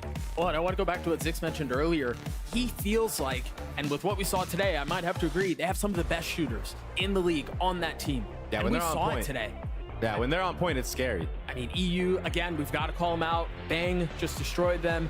Cryo popped off. Everything from top to bottom. Everyone played well. Yeah, everybody really played well. Asuna on the first map on Raze, he started off, what, 7-0 or 10-0 or something? 10-2. 10-2. Not bad. And he's back to his shaky, cracked aim. He's getting headshots left and right. I don't know how he makes it work. I don't know how he does that. But he does. It still trips me out every time I watch him play. Oh, and I think on the other side for Cloud9, you can almost just kind of like let this one go. Right? Yeah. This feels like such an anomaly compared to what we've seen of Cloud9 recently that I wonder where you even start. It's very similar to the conversation we had with NRG yesterday. Where do you even start when you're looking at this back, when you're watching the film, because it wasn't close? Yeah, I think this is one of those things where it's just a humbling moment for you. You know what I mean? Yeah. Not that the players needed to be humbled, but just as a team, you know, you've won a couple matches, you've been dominating. Yeah. You need something that can bring you back and ground you and make you just work even harder for the next time. So this is not the last thing we're gonna see from C9. They're gonna be back. I have immense faith in C9. I think that they're a very, very good team, and they have a good chance of making a run for Shanghai as well. It's kind of crazy at the top. I truly feel like there's a bunch of teams that can beat everybody, and we're seeing that with how these matches are being played out. The crowd wants Boostio. Elizabeth wants Boostio for the interview, the Verizon post-match interview. Take it away. Well, Doug, I always give the people what they want, and it's the man that can win a round without a mouse. It's Boostio, everyone. The crowd is so loud for you. Congratulations, Boostio. Now, I have to ask you, the round where you won without your mouse, we kind of saw you trying to work it out, and then you're like kind of wazdying over. Talk to me about that. I don't know. We charged it backstage, but apparently it didn't charge for some reason. And then it died, and then I realized, like, you know, we have to play the round still. So I was like, I'm gonna run to the bomb site, and then I was like, everyone just bait me. I'm just gonna jump through the bomb site. And then everyone waited, and then I jumped through, and then we won the round. What was the emotion after? Oh, it was funny. They were bad. C9 was bad. Like, really bad. You're gonna go back there and find out that you did not have a mouse? No, they know. They know. Oh, they knew when they lost. All right, Yeah. fair enough. Well, I also have to ask you, I talked to you during the Arrival interviews, and he said that you said that winning that game a bit ago for the first time felt better than winning Champions. To be clear, for those of you who don't know, Champions is the World Championship of Valorant, which you won last year. You're the reigning world champion. But last week, you're like, much better. Why? I mean, playing for like an org like 100T, I think it's like more important to win than like EG, to be honest. Like, winning a world championship is awesome, but like representing 100T is a lot different than EG. So I just want to win on this org more than anything, to be honest. That's completely fair. And I mean, the fans want you here too. The fans are out in force for Boostio today. I was stalking your social media, and I saw you did an interview, I believe his name is Camus, about winning. And you talk about that snowball effect. Is a snowball snowballing? Where do we go from here? Where do we go from here? I mean, We're 2-0 now. I mean, we all have unreal confidence now. We already knew that we were the best aimers in the world, or one of them. And I just, can't wait to keep playing more matches. It's going to be so fun. I love my team, and, I think we really could do some damage this year. Where do you think you are in the rankings of all the teams? I mean, after that performance by NRG, which was horrendous, I think they are way low. But let's say maybe top 3. We're only 1-2 games, so we'll see. Number one, they say. And I love Boostio's just true candor. Thank you so much, Boostio. Crowd, keep on being loud for Boostio. But on the analyst desk, we have Boostio's coach, Zix. So friends, please take it away. Talk jump. Are we good? Rip headphone users, am I right, everyone? Yeah. Okay, so we're joined by Coach Zix of 100 Thieves. Congratulations on the win, 2-0. I gotta say, man, we're like, pretty much almost done with that first half on Ascent. I look up for a sec and I see the score and I'm like, what in the heavens is going on? You guys are just shellacking them out there. Was that something that you had felt like could be a reality given what you know about this team? You feel like, okay, we could definitely make those like undefeated rounds or undefeated halves happen. Or was that even a shock to you? I was pretty confident coming into our match against C9. A lot of the comps that they play are really like low util for the actual like hits. And we noticed that their util wasn't like super, super good when they were like hitting bomb sites or when they were just like taking fights. So we expected it would be an easier match than I guess like the public thought, but not necessarily that it was, going to start 10-0. I mean, our Ascent's been really solid. Yeah. And obviously we haven't gotten the chance to show it. And I'm sure in the back of all of my players' minds, they're thinking about this like, I don't know, it's like 17 months or something they haven't won an Ascent. Yeah. But I was glad we were able to finally play it today and break the curse. How tight, though, were the butt cheeks as the rounds continued forward? Yeah. No, he's in a room back there. He can't tell what's going on. When I saw we got mid fought on our mid default and then we got completely cleaned, I was like, might be a tough half. Yeah, might be a tough half. But then I was thinking, I'm like, we only got to get 2 rounds. I have 2 pauses. Like, worst case scenario, I can, figure something out. Yeah. And then we ended up pausing. We called one of our set strats that we prepared for the match and worked twice. It was. You love to see it. You love to see it. Coming into this match this week, what do you think was different with the preparation? And do you think C9 playing earlier in the week helped? I know you mentioned a little bit about their comps being low util. Do you think that really helped, or do you think there was also like another layer that you guys added in order to make this performance the way it was today? I'd say we prepped pretty well around the enemy team that we're playing. I would say, without a doubt, the Loud series helped us so much in prep for Bind. We didn't really know what to expect out of their Bind, but then they ended up, fortunately for us, having to show it, and it was their map pick. So we were able to see kind of, well, 1, that they're playing Cypher, 2, quickly create some ideas of what we wanted to do against Cypher, like little details we wanted to change. Yeah. And we just ran that game plan and we just, played it flawlessly. So it felt very good in terms of preparation. Yeah, it looked good too. And I think one of the things that I've noticed, and a lot of people have noticed about 100 Thieves, the perception is you look really strong when doing like set piece, like execs primarily, especially on Bind. Like the execs look really good. Also retakes, any sort of like plant and denial, like those very clear ideas. I'm curious how that matches up with your view of the team, and if you think you have any strengths that maybe aren't being touched on so much. No, I think that's definitely a fair take. I would say one of the things we're working on a lot as a team is being able to default. I think like in the long run, like set strats will always be good to get you some rounds. And if you spot like a vulnerability, like the set strat will be, very nice to thwart it. But when it comes down to it, if you want to be the best, you have to be able to default and you have to be able to play these rounds a bit longer. Something we've been working on, and on certain maps, it looks really, really good. Like on Bind, we're very, very good at mid-rounding, but on other maps, we still need some work. But it's a process that with time, we think we'll be able to, build into. Yeah, for sure. Well, I do see that we got a Twitch chat question from Ions. I think. I don't know. We'll see. Sorry about that, buddy. I like the Z's on the end. Yeah, all the Z's. Got to make sure you pronounce it. All right, looking forward, what would be a successful year for 100 Thieves in your mind, like qualifying to Shanghai or champs or something maybe even higher than that? What is, I guess, that bar for success that this team has set for themselves this season? I mean, I would usually say, like, it's kind of corny, but it's like, for me, the most important thing is just that every single day of practice, we have a very clear goal. We're working on the goal, and that we're making improvement on it. And if that's happening, then I'm good. So you're more of whatever the day. Happens, yeah, whatever You're happens. a day-by-day happens. guy. Yeah, yeah. Okay, that makes a lot of sense because you're coming into this head coach role here, and I think that's how you kind of had to operate when you were on EG as well, right? Like just day in, day out, just play it by ear. How for you has been the experience of taking that role of head coach now, on an org like 100 Thieves, which comes with a lot of pressure.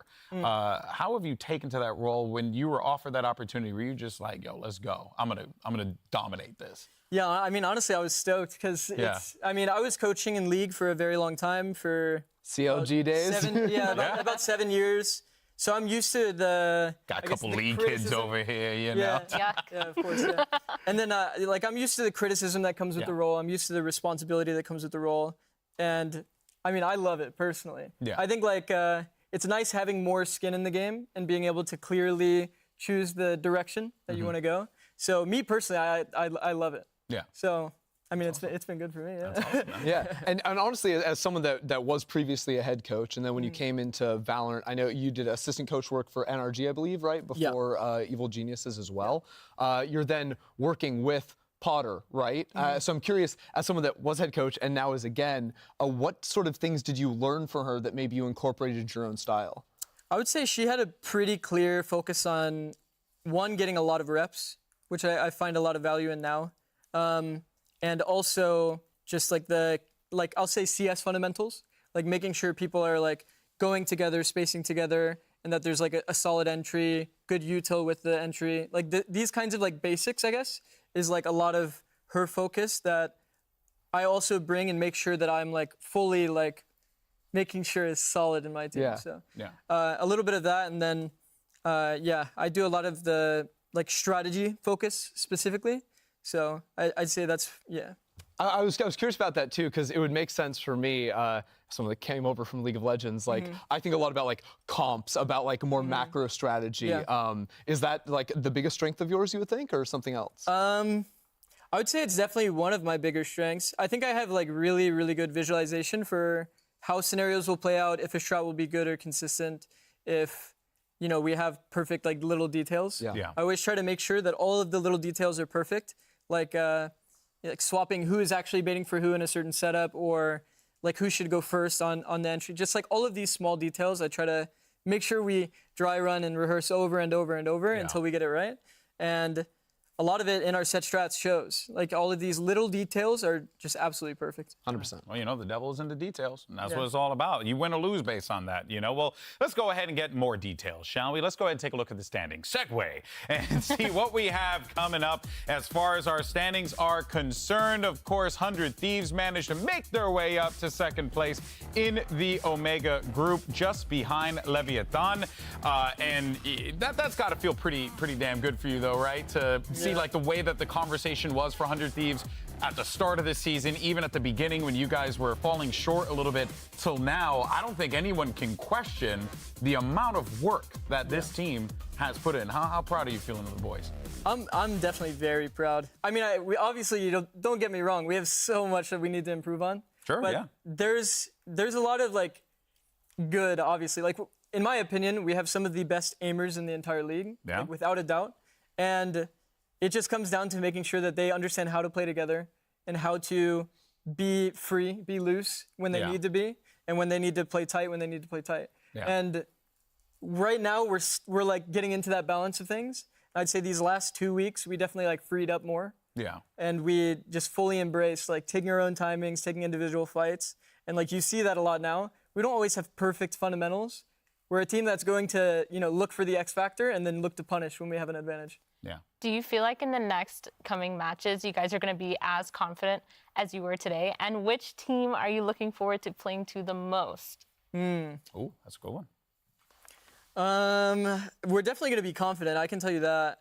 I mean, just you got Busio on your team. I think you'll be all right. Yo, my bad. We're going to be confident no matter what. But I'm honestly looking forward to fighting both Crew and NRG. Those are our last 2 matches.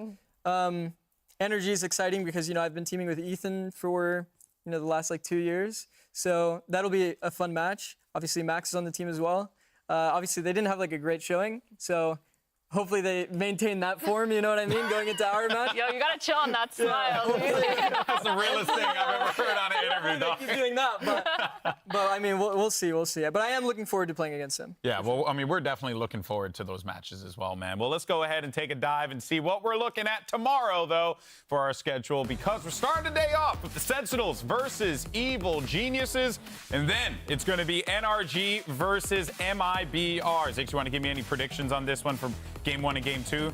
I think Game 1, maybe, Yeah, I'm liking Sentinels here. Okay, all right. And shocker. I'm going to go with the bold take here. Oh, what a risky man.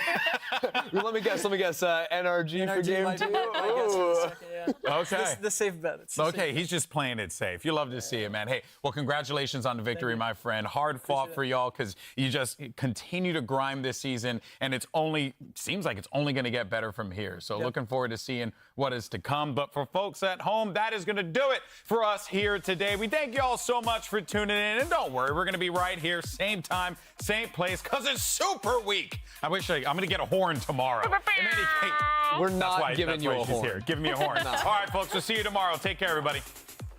Appreciate you again, pal. Thanks so much. Yeah. All right, bring it.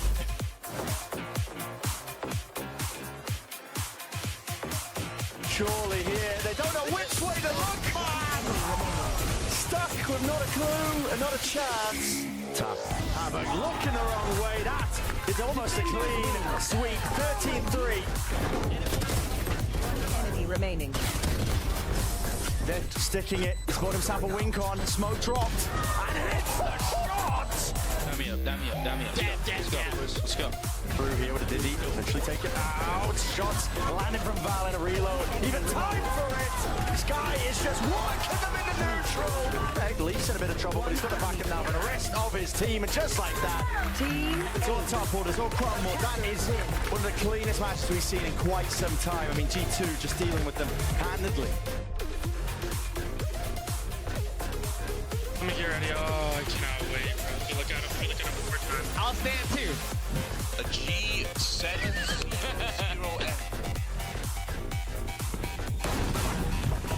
One enemy remaining.